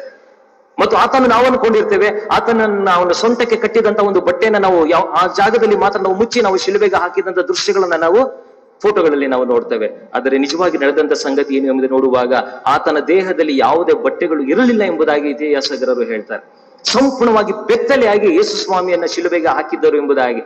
ಕರ್ತನಲ್ಲಿ ಪ್ರೀತಿಯುಳ್ಳ ದೇವ ಜನರು, ಈ ಒಂದು ವಿಚಾರವನ್ನ ನಾವು ಗ್ರಹಿಸಿಕೊಳ್ಳುವಾಗ ಕೆಲವು ಸಂದರ್ಭಗಳಲ್ಲಿ ನಾವು ಆಲೋಚನೆ ಮಾಡ್ಕೊಳ್ತೇವೆ, ನಾನು ಅಥವಾ ನನ್ನ ಹೆಂಡತಿ ಅಥವಾ ನನ್ನ ಮಗ ಅಥವಾ ನನ್ನ ಮಗಳು ಇವತ್ತಿನ ದಿವಸದಲ್ಲಿ ಯಾರಾದರೂ ಒಬ್ಬರು ಮುಂದೆ ಬಂದು ನಿಂತುಕೊಂಡು ನನಗೆ ನಿಂತಿದ್ದ ಸ್ಥಳದಲ್ಲಿ ನನ್ನ ಬಟ್ಟೆಗಳೆಲ್ಲವನ್ನೂ ಕೂಡ ಸಂಪೂರ್ಣವಾದ ರೀತಿಯಲ್ಲಿ ತೆಗೆದು ಹಾಕಿ ನನ್ನನ್ನು ಈ ಸ್ಥಳದಲ್ಲಿ ಬೆತ್ತಲೆಯಾಗಿ ನಿಲ್ಲಿಸಿದರೆ ಆ ಅವಮಾನ ಎಷ್ಟಾಗಿರುತ್ತದೆ ಎಂಬುದಾಗಿ ನಿಮಗೆ ಗೊತ್ತುಂಟಾ? ನಾವು ಅದ್ರ ಬಗ್ಗೆ ಆಲೋಚನೆ ಮಾಡೋದಿಲ್ಲ, ಸುಮ್ಮನೆ ಓದ್ಕೊಂಡು ಹೋಗ್ತೇವೆ ದೇವರ ವಾಕ್ಯವನ್ನ. ಆದ್ರೆ ಯೇಸು ಸ್ವಾಮಿ ಈ ಒಂದು ಅವಮಾನವನ್ನ ಸಹಿಸಿಕೊಳ್ಬೇಕಾಗ್ತದೆ ನಮಗೋಸ್ಕರವಾಗಿ. ಯಾಕೆಂದ್ರೆ ನಾವೆಲ್ಲರೂ ಕೂಡ ಇವತ್ತಿನ ದಿವಸ ಒಳ್ಳೆಯ ಡ್ರೆಸ್ಗಳನ್ನ ಹಾಕಿಕೊಂಡು, ಒಳ್ಳೆಯ ಸಾರಿಗಳನ್ನ ಹಾಕಿಕೊಂಡು ಮತ್ತು ಸಭಾಪಾಲಕರುಗಳು, ಯಾಜಕರು ಮೇಲಿಂದ ಮೇಲೆ 2-3 ಬಟ್ಟೆಗಳನ್ನ ನಾವು ಹಾಕಿಕೊಂಡು ಇವತ್ತಿನ ದಿವಸ ಇಲ್ಲಿ ನಿಂತ್ಕೊಂಡು ನಾವು ದೇವರ ವಾಕ್ಯ ಸಂದೇಶವನ್ನ ಸಾರ್ತಿದೀವಿ ಎಂಬುದಾಗಿ ನಾವು ಆಲೋಚನೆ ಮಾಡುವಾಗ ಯೇಸು ಸ್ವಾಮಿ ಅವತ್ತಿನ ದಿವಸದಲ್ಲಿ ನಮಗೋಸ್ಕರವಾಗಿ, ನಿನಗೋಸ್ಕರವಾಗಿ ಬೆತ್ತಲೆಯಾಗಿ ಶಿಲುಬೆಗೆ ಹಾಕಿಸಿಕೊಂಡಿದ್ದೇ ಕಾರಣ. ನಾವು ಅದನ್ನು ಮರೆತು ಹೋಗಿದ್ದೇವೆ ಪ್ರಿಯರೇ. ಯಾಕೆಂದ್ರೆ ಯೇಸು ಸ್ವಾಮಿ ಬೆತ್ತಲೆ ಆಗಿದ್ದಂಥದ್ದು ಯಾಕೆ ಎಂಬುದಾಗಿ ನೋಡುವಾಗ ನನಗೋಸ್ಕರವಾಗಿ, ನಿನಗೋಸ್ಕರವಾಗಿ, ನನ್ನ ಪಾಪಗಳಿಗೋಸ್ಕರವಾಗಿ ಆತನು ಬೆತ್ತಲೆಯಾಗಿ ಶಿಲುಬೆಯಲ್ಲಿ ಮರಣವನ್ನ ಅನುಭವಿಸಬೇಕಾಯಿತು. ಯಾಕಂದ್ರೆ ಆ ಒಂದು ಅವಮಾನವನ್ನ ಇವತ್ತಿನ ದಿವಸ ನಾನು ನೀನು ಅನುಭವಿಸಲಿಕ್ಕೆ ಸಾಧ್ಯತೆ ಉಂಟು ಎಂಬುದಾಗಿ ಸ್ವಲ್ಪ ಹೊತ್ತು ಆಲೋಚನೆ ಮಾಡಿಕೊಳ್ಳ್ರಿ. ನಾನು ಬೆತ್ತಲಾಗಿ ಇಲ್ಲಿ ನಿಂತರೆ ಎಷ್ಟು ಅವಮಾನ ನಿನಗೆ ಆಗ್ತದೆ ಎಂಬುದಾಗಿ ಗೊತ್ತುಂಟಾ? ನನ್ನ ಮಗ ಅಥವಾ ನನ್ನ ಮಗಳು ಅಥವಾ ನಾನಾದರಲ್ಲಿ ಬೆತ್ತಲಾಗಿ ನಿಂತುಕೊಂಡರೆ ಸಭೆಯ ಮುಂದೆ ಎಷ್ಟು ಅವಮಾನ ಆಗ್ತದೆ ಎಂಬುದಾಗಿ ಗೊತ್ತುಂಟಾ? ಆದರೆ ಅದರ ಬಗ್ಗೆ ನಾವು ಚಿಂತನೆ ಮಾಡೋದಿಲ್ಲ, ಯಾಕಂದ್ರೆ ಯಾರು ಕೂಡ ಆ ರೀತಿಯಾಗಿ ನನಗೆ ಮಾಡೋದಿಲ್ಲ. ಆದರೆ ಯೇಸು ಸ್ವಾಮಿ ಆತನು ಬೆತ್ತಲಾಗಿ ಶಿಲುಬೆಗೆ ಹಾಕಿಸಲ್ಪಟ್ಟನು. ಯಾಕೋಸ್ಕರ ನೋಡುವಾಗ ನಾನು ಮತ್ತು ನೀವುಗಳು ಮಾಡಿದಂತ ತಪ್ಪಿನ ದೇಶ ಇವತ್ತಿನ ದಿವಸದಲ್ಲಿ ಆ ತಪ್ಪನ್ನ ನಾವು ಆಲಸ್ಯ ಮಾಡ್ತಾ ಇದ್ದೇವೆ, ದೋಷಗಳನ್ನ ಆಲಸ್ಯ ಮಾಡ್ತಾ ಇದ್ದೇವೆ. ಏನೋ ತಾನೋ ಎಂಬುದಾಗಿ ಹೇಳಿ ನಾವು ದೇವರ ವಾಕ್ಯವನ್ನು ಕೇಳಿಸ್ಕೊಂಡು ಸುಮ್ಮನೆ ಮನೆಗೆ ಹೋಗ್ತಾ ಇದ್ದೇವೆ. ಇಲ್ಲ ಪ್ರಿಯರೇ, ಯೇಸು ಸ್ವಾಮಿ ನಿಜವಾಗಿ ಕೂಡ ಲೋಕಕ್ಕೆ ಬಂದಂತ ಉದ್ದೇಶ ನಮ್ಮೆಲ್ಲರ ಪಾಪಗಳನ್ನ, ನಮ್ಮ ದೋಷಗಳನ್ನ ಆತನು ಹೊತ್ತುಕೊಂಡು ಆತನು ಅವಮಾನವನ್ನು ಸಹಿಸಿಕೊಳ್ಳಬೇಕಾಗಿತ್ತು. ನಂತರ ವಾಕ್ಯ ಹಾಗೆ ತಿಳಿಸ್ತದೆ, ಏನಂತ ಎಂಬುದಾಗಿ ತಿಳಿಸ್ತದೆ ಎಂಬುದಾಗಿ ನೋಡುವಾಗ, ಕೊನೆಯದಾಗಿ ನೋಡುವಾಗ ಆತನು ಅವಮಾನವನ್ನ ಸಹಿಸಿ ಸಂಪೂರ್ಣವಾದಂತ ರೀತಿ ಅಲಕ್ಷ್ಯ ಮಾಡ್ತಾನೆ. ಏನಕ್ಕೆ ಅಲಕ್ಷ್ಯ ಮಾಡ್ತಾನೆ ಹೇಳುವಾಗ, ನಾನು ಈ ಅವಮಾನವನ್ನ ಪಡುತ್ತಿರುವಂತದ್ದು ಯಾವುದಕ್ಕೋಸ್ಕರ ಎಂಬುದಾಗಿ ನೋಡುವಾಗ, ನಾನು ಪ್ರೀತಿ ಮಾಡಿದಂತ ನನ್ನ ಮಗನಿಗೋಸ್ಕರವಾಗಿ, ನನ್ನ ಮಗಳಿಗೋಸ್ಕರವಾಗಿ. ಇವತ್ತಿನ ದಿವಸ ಆ ರೀತಿಯಾಗಿ ಅವಮಾನವನ್ನ ಸಹಿಸಿಕೊಂಡಂತ ಯೇಸು ಸ್ವಾಮಿಯನ್ನ ನಿಜವಾಗ್ಲೂ ಕೂಡ ನಾವು ಪ್ರೀತಿ ಮಾಡ್ತಾ ಇದ್ದೇವಾ? ಇವತ್ತು ನಿಜವಾಗಿಯೂ ಕೂಡ ಆತನ ಸರಿಯಾದ ರೀತಿಯಲ್ಲಿ ಆರಾಧನೆ ಮಾಡ್ತಾ ಇದ್ದೇವಾ? ನಿಜವಾಗ್ಲೂ ಕೂಡ ಆತನ ಅಷ್ಟರ ಮಟ್ಟಿಗೆ ನಾನು ಅಪ್ಪಿಕೊಂಡು ಲೋಕದಲ್ಲಿ ಜೀವನವನ್ನು ಮಾಡ್ತಾ ಇದ್ದೇನಾ? ನಾವು ಮುಂದಿನ ದಿವಸಗಳಲ್ಲಿ ಎಚ್ಚೆತ್ತುಕೊಳ್ಳಬೇಕು ಪ್ರೇರೆ. ಯಾಕಂದ್ರೆ ವಾಕ್ಯ ತಿಳಿಸ್ತದೆ, ಸೈತಾನನು ಈ ರೀತಿಯಾದ ಕಾರ್ಯಗಳನ್ನ ಮಾಡಿ ನಮ್ಮ ಕಣ್ಣುಗಳನ್ನ ಸಂಪೂರ್ಣವಾದ ರೀತಿಯಲ್ಲಿ ಕಟ್ಟು ಹಾಕಿದ್ದಾನೆ. ಯಾಕಂದ್ರೆ ನೀನು ಅದನ್ನು ನೋಡಬಾರದು ಎಂಬುದಾಗಿ. ಆದ್ರೆ ನಿಜವಾಗಿ ನಡೆದಂತ ಸಂಗತಿ ಇದು. ಯೇಸು ಸ್ವಾಮಿ ತನ್ನ ಅವಮಾನವನ್ನು ಸಂಪೂರ್ಣವಾದ ರೀತಿಯಲ್ಲಿ ಅದನ್ನು ಅಲಕ್ಷ್ಯ ಮಾಡ್ತಾನೆ. ಯಾದಕ್ಕೆ ಎಂಬುದಾಗಿ ನೋಡುವಾಗ ನನಗೋಸ್ಕರವಾಗಿ, ನಿಮಗೋಸ್ಕರವಾಗಿ, ನಮ್ಮ ಪಾಪಗಳಿಗೋಸ್ಕರವಾಗಿ. ಆದ್ದರಿಂದ 1 ಕೊರಿಂಥ 15:57 ದೇವರು ನಮ್ಮ ಕರ್ತನಾದ ಯೇಸು ಕ್ರಿಸ್ತನ ಮೂಲಕವಾಗಿ ನಮಗೆ ಜಯ ಕೊಡ್ತಾನೆ. ಅನ್ಕೊಂಡಿರ್ತಾನೆ ಸೈತಾನ, ಇವನು ಯೇಸು ಸ್ವಾಮಿ ಈ ರೀತಿಯಾಗಿ ಮಾಡಿದ ತಕ್ಷಣ ಸಂಪೂರ್ಣವಂತ ರೀತಿಯಲ್ಲಿ ಆತನು ಏನೋ ಒಂದು ಮಹತ್ಕಾರ್ಯ ಮಾಡಿ ಕೆಳಗೆ ಇಳಿತಾನೆ ಎಂಬುದಾಗಿ. ಆಗ್ತಾ ಇತ್ತು. ಯೇಸು ಸ್ವಾಮಿ ಕೈಯಲ್ಲಿ ಅಸಾಧ್ಯವಾದಂಥದ್ದು ಯಾವುದೂ ಇರಲಿಲ್ಲ. ಆತನು ಶಿಲುಬೆಯಿಂದ ಇಳಿಬಹುದಾಗಿತ್ತು, ಆದ್ರೆ ಇಳಿಲಿಲ್ಲ. ಯಾಕಂದ್ರೆ ಆತನು ಬಂದಂತ ಉದ್ದೇಶವನ್ನ ಆತನು ಪೂರೈಸಬೇಕಾಗಿತ್ತು. ಅದಕ್ಕೋಸ್ಕರವಾಗಿ ಆತನ ಏನ್ ಮಾಡ್ತಾನೆ, ಇವೆಲ್ಲ ಕಾರ್ಯಗಳನ್ನ ಆತನು ಸಹಿಸಿಕೊಳ್ತಾನೆ. ಸಹಿಸಿಕೊಂಡ ನಂತರ ಆತನು ಮರಣವನ್ನು ಹೊಂದಿದ ತಕ್ಷಣವೇ ಸೈತಾನನು ಜಜ್ಜಲ್ಪಡ್ತಾನೆ. ಸೈತಾನನು ಜಜ್ಜಲ್ಪಟ್ಟು ಆತನು ನರಕಕ್ಕೆ ದೊಬ್ತಾನೆ. ಆಗ ನನಗೆ ನಿನಗೆ ಜಯ ಉಂಟಾಗ್ತದೆ. ಇವತ್ತಿನ ದಿವಸ ನಾವೆಲ್ಲರೂ ಕೂಡ ಸಂತೋಷದಿಂದ, ಸಮಾಧಾನದಿಂದ ನಾವು ಯೇಸು ಸ್ವಾಮಿಯನ್ನು ಕೊಂಡಾಡಿ ಹರ್ಷಿಸ್ತಿದ್ದೇವೆ ಎಂಬುದಾಗಿ ಹೇಳುವಾಗ, ಅವತ್ತಿನ ದಿವಸ ಯೇಸು ಸ್ವಾಮಿ ನನಗೋಸ್ಕರವಾಗಿ, ನಿನಗೋಸ್ಕರವಾಗಿ ಶಿಲುಬೆಯಲ್ಲಿ ಪಟ್ಟಂತ ಶ್ರಮೆಯನ್ನ ಇವತ್ತಿನ ದಿವಸದಲ್ಲಿ ಅದನ್ನು ಹೊಂದಿಕೊಂಡಿದ್ದರಿಂದ, ನನಗೋಸ್ಕರವಾಗಿ, ನಿನಗೋಸ್ಕರವಾಗಿ ತನ್ನ ಪ್ರಾಣವನ್ನು ತ್ಯಾಗ ಮಾಡಿದ್ದರಿಂದ ಇವತ್ತಿನ ದಿವಸದಲ್ಲಿ ನಾವೆಲ್ಲರೂ ಕೂಡ ಸಂತೋಷದಿಂದ ಈ ಲೋಕದಲ್ಲಿ ಜೀವನ ಮಾಡಲಿಕ್ಕೆ ಸಾಧ್ಯತೆ ಉಂಟು. ಆಗಿರುವಾಗ ಕರ್ತನಲ್ಲಿ ಪ್ರೀತಿಯುಳ್ಳ ದೇವ ಜನರು, ಈ ಒಂದು ವರ್ಷದ ಒಂದು ಶ್ರಮ ವಾರಗಳಲ್ಲಿ ನಾವೆಲ್ಲರೂ ಕೂಡ ಸಂಪೂರ್ಣವಾದಂತ ರೀತಿಯಲ್ಲಿ ನಮ್ಮನ್ನ ದೇವರಿಗೆ ಒಪ್ಪಿಸ್ಕೊಳ್ಳೋಣ.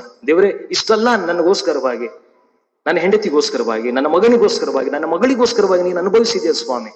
ನಾವು ಏನೋ ಎಂಬುದಾಗಿ ಅಂದುಕೊಂಡಿದ್ದೇವೆ. ಆದರೆ ಇಂಥ ಅವಮಾನವನ್ನು ಕೂಡ ನೀನು ಸಹಿಸಿಕೊಂಡು ನಮಗೋಸ್ಕರವಾಗಿ ನೀನು ಲೋಕಕ್ಕೆ ಬಂದಿಯಲ್ಲ.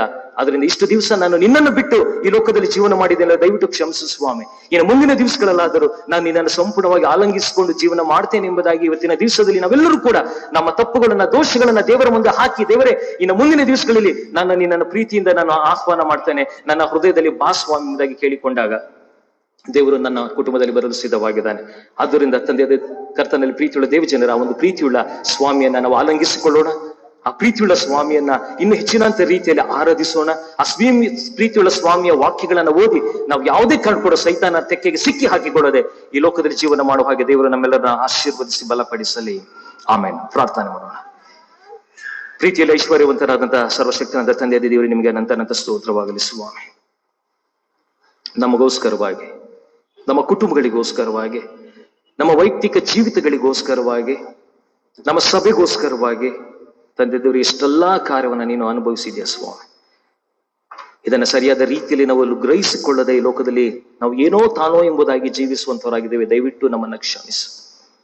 ಹೌದು ಸ್ವಾಮಿ, ನೀನು ನಮ್ಮನ್ನ ಅಷ್ಟೆಲ್ಲ ನೀನು ಪ್ರೀತಿ ಮಾಡಿ, ನೀನು ಪಟ್ಟಂತ ಶ್ರಮೆಯನ್ನ, ನೀನು ಪಟ್ಟಂತ ಎಲ್ಲಾ ರೀತಿಯಾದ ಸಂಕಟವನ್ನ ಈ ಸಮಯದಲ್ಲಿ ನಿನ್ನ ವಾಕ್ಯದ ಮೂಲಕವಾಗಿ ನಾವು ತಿಳಿದುಕೊಂಡಿದ್ದೇವೆ.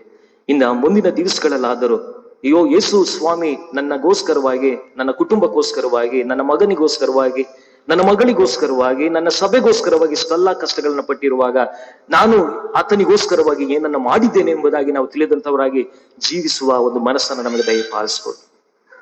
ಹೌದು ಸ್ವಾಮಿ, ಮುಂಬಾಗಿರುವಂತ ಈ ಒಂದು ಕಣ್ಣುಗಳನ್ನ ನೀನು ತೆರೆಯ ಮಾಡು ಸ್ವಾಮಿ. ಮೊಬ್ಬಾಗಿರುವಂತ ಈ ಒಂದು ಬುದ್ಧಿಯನ್ನ ನೀನು ತೆರೆಯ ಮಾಡು. ಮೊಬ್ಬಾಗಿರುವಂತ ಈ ಒಂದು ಹೃದಯವನ್ನ ನೀನು ತೆರೆಯ ಮಾಡು. ನಾವು ಸಂಪೂರ್ಣವಾಗಿ ನಿನ್ನನ್ನ ಅರಿತುಕೊಳ್ಳುವಂತ ಮನಸ್ಸನ್ನು ನಮ್ಮೆಲ್ಲರಿಗೆ ದಯಪಾಲಿಸ್ಕೊಡು. ಮುಂದಿನ ದಿವಸಗಳಲ್ಲಿ ಯೇಸುವೆ, ನೀನೇ ಈ ಜೀವ ಸ್ವರೂಪನಾದಂತ ದೇವರು, ನಿನ್ನನ್ನು ಬಿಟ್ಟು ನಾವು ಏನನ್ನು ಕೂಡ ಮಾಡಲು ಇನ್ನು ಸಾಧ್ಯವಿಲ್ಲ ಎಂಬುದಾಗಿ ತಿಳಿದಂತವರಾಗಿ ನೀನು ತೋರಿದಂತ ಅಪಾರವಾದಂತ ಪ್ರೀತಿಗೆ ಬದಲಾಗಿ ನಾವು ಕೂಡ ನಿನ್ನನ್ನು ಪ್ರೀತಿ ಮಾಡುವುದರ ಮೂಲಕವಾಗಿ, ನಿನ್ನನ್ನು ಆಲಂಗಿಸಿಕೊಳ್ಳುವುದರ ಮೂಲಕವಾಗಿ, ನಿನ್ನ ಒಂದು ಪ್ರೀತಿಯನ್ನು ಇತರ ಜನರು ಕೂಡ ಸುವಾರ್ತೆಯ ಮೂಲಕವಾಗಿ ಸಾರುವುದರ ಮೂಲಕವಾಗಿ ನೀನು ತೋರ್ಪಡಿಸುವಂತ ಆ ಒಂದು ಆಶೀರ್ವಾದಕ್ಕೆ ನಾವು ಪಾತ್ರರಾಗಲಿಕ್ಕಾಗ ಒಂದು ಕೃಪೆ ನಮ್ಮೆಲ್ಲರನ್ನ ನೀವು ಆಶೀರ್ವದಿಸಿ ಬಲಪಡಿಸಿರಿ ಎಂಬುದಾಗಿ ಯೇಸು ಸ್ವಾಮಿಯರ ಮೊದಲ ನಾಮದಲ್ಲಿ ಬೇಡಿಕೊಳ್ಳುತ್ತೇವೆ. ಆಮೆನ್.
ನಾವೆಲ್ಲರೂ ಎದು ನಿಂತುಕೊಂಡು ನಾವು ನಂಬಿರುವಂತಹ ನೈಸಿಯದ ವಿಶ್ವಾಸ ಸೂತ್ರವನ್ನ ಒಟ್ಟಾಗಿ ನಾವು ಹೇಳಿಕೊಳ್ಳೋಣ.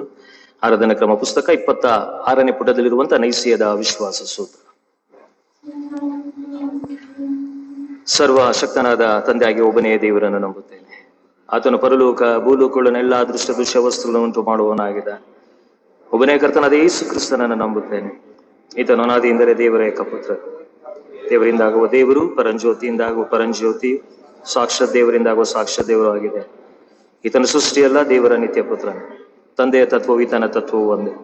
ಈತನ ಮೂಲಕವಾಗಿ ಸಮಸ್ತವು ಉಂಟಾಯಿತು. ಈತನು ಮನುಷ್ಯರಾದ ನಮಗೆ ಹಿತವನ್ನು ಬಯಸಿ ನಮ್ಮ ರಕ್ಷಣಾರ್ಥವಾಗಿ ಪರಲೋಕದಿಂದ ಇಳಿದು ಪವಿತ್ರಾತ್ಮನಿಂದ ಮರೆಯಳೆಂಬ ಕನೆಯಲ್ಲಿ ದೇಹ ಧರಿಸಿಕೊಂಡು ಮನುಷ್ಯನಾದ. ಪೊಂತಿ ಪಿಲಾತನ ಆಧಿಪತ್ಯದಲ್ಲಿ ನಮಗೋಸ್ಕರ ಶಿಲುಬೆಗೆ ಜಡಿಯಲ್ಪಟ್ಟು ಬಾಧೆಯನ್ನು ಅನುಭವಿಸಿ ಸತ್ತು ಸಮಾಧಿಡಲ್ಪಟ್ಟ. ವೇದೋಕ್ತಿಗೆ ಅನುಸಾರವಾಗಿ 3ನೇ ದಿನದಲ್ಲಿ ಎದ್ದು ಬಂದು ಪರಲೋಕಕ್ಕೆ ಏರಿ ಹೋಗಿ ತಂದೆಯ ಬಲಗಡೆಯಲ್ಲಿ ಕುಳಿತುಕೊಂಡಿದ್ದಾನೆ. ಈತನು ತಿರುಗಿ ವೈಭವದೊಡನೆ ಬಂದು ಬದುಕಿರುವವರಿಗೂ ಸತ್ತವರಿಗೂ ನ್ಯಾಯ ತೀರಿಸುವನು. ಈತನ ರಾಜ್ಯಕ್ಕೆ ಅಂತ್ಯವೇ ಇಲ್ಲ. ಪವಿತ್ರ ಆತ್ಮನನ್ನು ನಂಬುತ್ತೇನೆ. ಈತನು ಕರ್ತನು, ಜೀವದಾಯಕನು, ತಂದೆಯಿಂದಲೂ ಮಗನಿಂದಲೂ ಹೊರಡುವವನು, ತಂದೆಯೊಡನೆಯೂ ಮಗನೊಡನೆಯೂ ಸರಿ ಸಮಾನವಾದ ಆರಾಧನೆಯನ್ನ ಘನತೆಯನ್ನ ಹೊಂದುವವನು, ಪ್ರವಾದಿಗಳ ಮೂಲಕ ನುಡಿದವನು ಆಗಿದ್ದಾನೆ. ಪವಿತ್ರವಾಗಿಯೂ ಸರ್ವಸಾಧಾರಣವಾಗಿಯೂ ಅಪೋಸ್ತಲರಿಂದ ಸ್ಥಾಪಿತವಾಗಿಯೂ ಇರುವ ಒಂದೇ ಸಭೆ ಎಂದು ನಂಬುತ್ತೇನೆ. ಪಾಪ ಪರಿಹಾರಕ್ಕಾಗಿ ಒಂದೇ ದೀಕ್ಷಾ ಸ್ನಾನ ಉಂಟೆಂದು ಒಪ್ಪಿಕೊಳ್ಳುತ್ತೇನೆ. ಸತ್ತವರ ಪುನರುತ್ಥಾನವನ್ನ, ಮುಂದಿನ ಲೋಕದ ಜೀವನ ಎದುರು ನೋಡುತ್ತೇನೆ. ಆಮೆನ್. ಸಭೆ ದಯವಿಟ್ಟುಕೊಳ್ಳಿರಿ. ಈಗ ಸಭೆಗೆ ತಿಳಿಸಬೇಕಂದ ಪ್ರಕಟಣೆಗಳನ್ನ ನಾವು ಕೇಳಿಸೋಣ.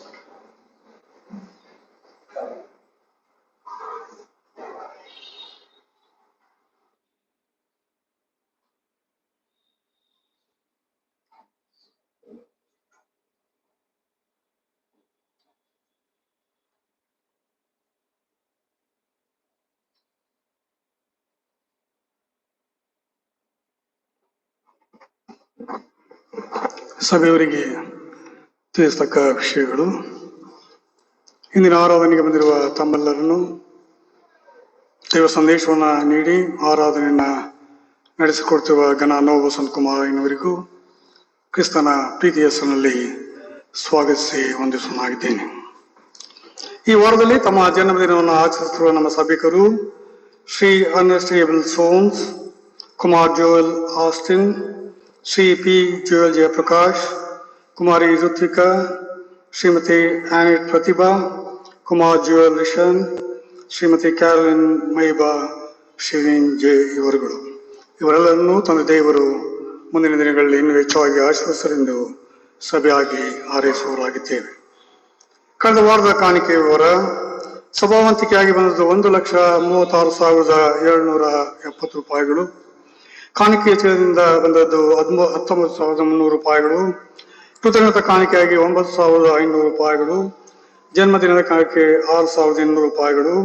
ಯುವ ವಾರ್ಷಿಕೋತ್ಸವ ಕಾಣಿಕೆ 2,000 ರೂಪಾಯಿಗಳು. ದಶಮಾಂಶ ಕಾಣಿಕೆ 5,100 ರೂಪಾಯಿಗಳು. ಸಭಾಶಾಲಾ ಕಟ್ಟಡದ ನಿರ್ವಹಣೆಗಾಗಿ ಬಂದದ್ದು 5,000 ರೂಪಾಯಿಗಳು. ಒಟ್ಟು ಸಂಗ್ರಹವಾದ ಕಾಣಿಕೆ 1,83,870 ರೂಪಾಯಿಗಳು. ಕಳೆದ ಶುಕ್ರವಾರದಂದು ಆರಾಧನೆಯಲ್ಲಿ ಬಂದಂತ ಕಾಣಿಕೆ 6,520 ರೂಪಾಯಿಗಳು. ಕಳೆದ ವರ್ಷದ ಹರಾಜು ಮೂಲಕ ವಸೂಲಾದ ಕಾಣಿಕೆ 3,000 ರೂಪಾಯಿಗಳು. ದೇವರು ಮಾಡಿದಂತ ಉಪಕಾರವನ್ನು ನೆನೆಸಿ ಪ್ರತಿ ವರ್ಷದಂತೆ ಈ ವರ್ಷವೂ ಸಹ ಶ್ರೀ ರಿಚರ್ಡ್ ರತ್ನಾಕರ್ ಅವರ ಕುಟುಂಬ ಸಭಾವಂತಿಕೆಯಾಗಿ 1,25,000 ರೂಪಾಯಿಗಳನ್ನ ನೀಡಿದ್ದಾರೆ. ಕಾಣಿಕೆಯನ್ನು ನೀಡುವವರು ದೇವಾಲಯದ ಹೊರಗಡೆ ಹಾಗೂ ಸಭಾಶಾಲಾ ಕಟ್ಟಡದ ಹೊರಗಡೆ ಕಾಣಿಕೆಯ ಪೆಟ್ಟಿಗೆ ನೀಡಲಾಗಿದೆ. ಕಾಣಿಕೆಯನ್ನು ನೀಡುವವರು ಕಾಣಿಕೆಯ ಪೆಟ್ಟಿಗೆಯಲ್ಲಿ ಸಮರ್ಪಿಸುವಂತೆ ಕೋರಲಾಗಿದೆ. ದೇವಾಲಯಕ್ಕೆ ಬಾರದೇ ಇರುವವರು ಹಾಗೂ ಕಾಣಿಕೆಯನ್ನು ನೀಡಲು ಇಚ್ಛಿಸುವವರು ಆನ್ಲೈನ್ ಮುಖಾಂತರ ಬ್ಯಾಂಕ್ ಖಾತೆಗೆ ವರ್ಗಾಯಿಸಬಹುದು. Bishop Cotton women's Christian college, CSI compound, Bengaluru. ಇಲ್ಲಿ ಪ್ರಾಂಶುಪಾಲರ ಹುದ್ದೆ ಖಾಲಿ ಇರುವುದರಿಂದ ಸಂಬಂಧಪಟ್ಟವರು ಅರ್ಜಿ ಸಲ್ಲಿಸಬಹುದಾಗಿದೆ. ಪ್ರಾಂಶುಪಾಲರ ಹುದ್ದೆ ಮಹಿಳೆಯರಿಗೆ ಮಾತ್ರ ಸೀಮಿತವಾಗಿದೆ. ಇದರ ಸಂಬಂಧ ಮೂಲ ಪ್ರತಿಯನ್ನು ಸೂಚನಾ ಫಲಕದಲ್ಲಿ ಹಾಕಲಾಗಿದೆ. ಸಭೆಯವರು ಗಮನಿಸುವಂತೆ ಕೋರಲಾಗಿದೆ. ಅರ್ಜಿ ಸಲ್ಲಿಸಲು ಕೊನೆಯ ದಿನಾಂಕ 15/3/2021. Bishop cotton sergeant school, CSI VC, Tumakuru. ಈ ಶಾಲೆಯಲ್ಲಿ ಕನ್ನಡ ಅಧ್ಯಾಪಕರ ಹುದ್ದೆ ಖಾಲಿ ಇರುವುದರಿಂದ ಸಂಬಂಧಪಟ್ಟವರು ಅರ್ಜಿ ಸಲ್ಲಿಸಬಹುದಾಗಿದೆ. ಅರ್ಜಿ ಸಲ್ಲಿಸಲು ಕೊನೆಯ ದಿನಾಂಕ 17/3/2021. ಇದರ ಬಗ್ಗೆ ವಿವರಣೆಗಾಗಿ ಮೂಲ ಪ್ರತಿಯನ್ನ ಸೂಚನಾ ಫಲಕದಲ್ಲಿ ಹಾಕಲಾಗಿದೆ. ಹೊಸ ಬಾಳಿನ ನಡೆಗೆ ಚಾಮರಾಜನಗರ ಕ್ರೈಸ್ತ ಸಭೆಗಳು ಅಂದು ಇಂದು ಎಂಬ ಚಾರಿತ್ರಿಕ ಪುಸ್ತಕವನ್ನ ಡಾಕ್ಟರ್ ಗಾಡ್ವಿನ್ ಸಿಐನವರು ಈ ಪುಸ್ತಕವನ್ನ ಬಿಡುಗಡೆ ಮಾಡುತ್ತಾರೆ. ಈ ಪುಸ್ತಕವನ್ನ ಮಾರಾಟಕ್ಕೆ ಇಟ್ಟಿದ್ದಾರೆ. ಇದರ ಬೆಲೆ ₹100. ಮೈಸೂರು ಸಂಸ್ಥಾನದಲ್ಲಿ ವೆಸ್ಲೇನ್ ಮಿಷನ್ ಸೇವೆ ಅವತರಣೆ ಹಾಗೂ ಚಾಮರಾಜನಗರ ಪ್ರದೇಶದ ಸೇವೆಯ ಬಗ್ಗೆ ವಿವರವಾಗಿ ಈ ಪುಸ್ತಕದಲ್ಲಿ ತಿಳಿಸಿದ್ದಾರೆ. ಇದನ್ನ ಸಭಿಕರು ಪಡೆದುಕೊಳ್ಳುವಂತೆ ಕೇಳಿಕೊಳ್ಳುತ್ತೇನೆ. ಮುಂದಿನ ಭಾನುವಾರ ವರ್ಲ್ಡ್ ವುಮೆನ್ಸ್ ಸಂಡೇ ಆದ್ದರಿಂದ ಆರಾಧನೆ ನಡೆಸಲಾಗುವುದು. ಆರಾಧನೆ ನಂತರ ವರ್ಲ್ಡ್ ವುಮೆನ್ಸ್ ಡೇ ಸಂಬಂಧವಾಗಿ ರಿಟ್ರೀಟ್ ಅನ್ನು ಹಮ್ಮಿಕೊಳ್ಳಲಾಗಿದೆ. ಮಹಿಳೆಯರು ಇದರಲ್ಲಿ ಪಾಲ್ಗೊಳ್ಳುವಂತೆ ಕೋರಲಾಗಿದೆ. ಆರಾಧನೆ ಹಂತದಲ್ಲಿ ಕರ್ತನ ಪವಿತ್ರ ರಾತ್ರಿ ಭೋಜನ ಸಂಸ್ಕಾರವಿರುವುದರಿಂದ ಪೂರ್ಣ ಸಭಾಂಗಗಳು ತೆಗೆದುಕೊಳ್ಳುವಂತೆ ಕೋರುವನಾಗಿದ್ದೇನೆ. ಸಂಭಿಕರು ಅಂದರೆ ಪೂರ್ಣ ಸಭಾಂಗಗಳು ನೀವು ಇರುವ ಸ್ಥಳದಲ್ಲಿಯೇ ರೊಟ್ಟಿ ಹಾಗೂ ದ್ರಾಕ್ಷಾರಸವನ್ನು ನೀಡಲಾಗುವುದು. ಅಯ್ಯನವರು ಪ್ರಾರ್ಥಿಸುವಾಗ ಅದನ್ನು ಸ್ವೀಕರಿಸುವಂತೆ ಕೋರಲಾಗಿದೆ. ದಿನಾಂಕ 12/3/2021 ಶುಕ್ರವಾರ ಸಾಯಂಕಾಲ 7 ಗಂಟೆಗೆ ಸರಿಯಾಗಿ ಕ್ರಿಸ್ತನ ಶ್ರಮಾದಿನಗಳ ಆರಾಧನೆಯನ್ನ ನಡೆಸಲಾಗುವುದು. ಮುಂದಿನ ಭಾನುವಾರ ಬೆಳಿಗ್ಗೆ 9 ಗಂಟೆಗೆ ಸರಿಯಾಗಿ ಆರಾಧನೆಯನ್ನ ನಡೆಸಲಾಗುವುದು.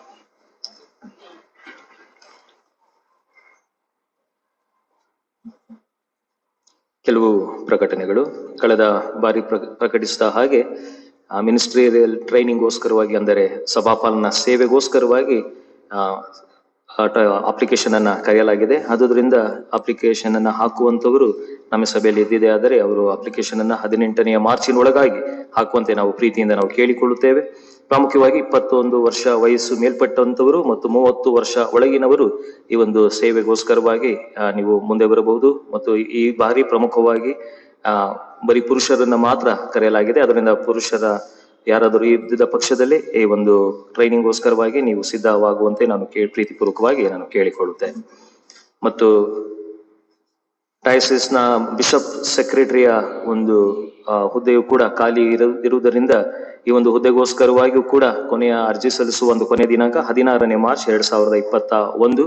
ಆದ್ರಿಂದ ಪ್ರಮುಖವಾದಂತಹ ಒಂದು ಅವ್ರಿಗಿರಬೇಕಾದಂತಹ ಅರ್ಹತೆಗಳು ಅವ್ರದ್ದು graduates with knowledge of secretarial practice ಆಗಿರಬೇಕು ಮತ್ತು ಇಂಗ್ಲಿಷ್, ತಮಿಳ್ ಮತ್ತು ಕನ್ನಡವನ್ನ ಬಲ್ಲಂತವರಾಗಿರಬೇಕು. 45 ವರ್ಷ ಮೇಲ್ಪಟ್ಟಂತವರು ಮತ್ತು 50 ವರ್ಷ ಒಳಗಿನವರು ಅವರಾಗಿರಬೇಕು ಎಂಬುದಾಗಿ ಮತ್ತು ಓನ್ಲಿ ಮೇಲ್ ಕ್ಯಾಂಡಿಡೇಟ್ಸ್ ನೀಡ್ ಅಪ್ಲೈ ಎಂಬುದಾಗಿ ಕೂಡ ಅವರು ಹೇಳುವಂತವರಾಗಿದ್ದಾರೆ.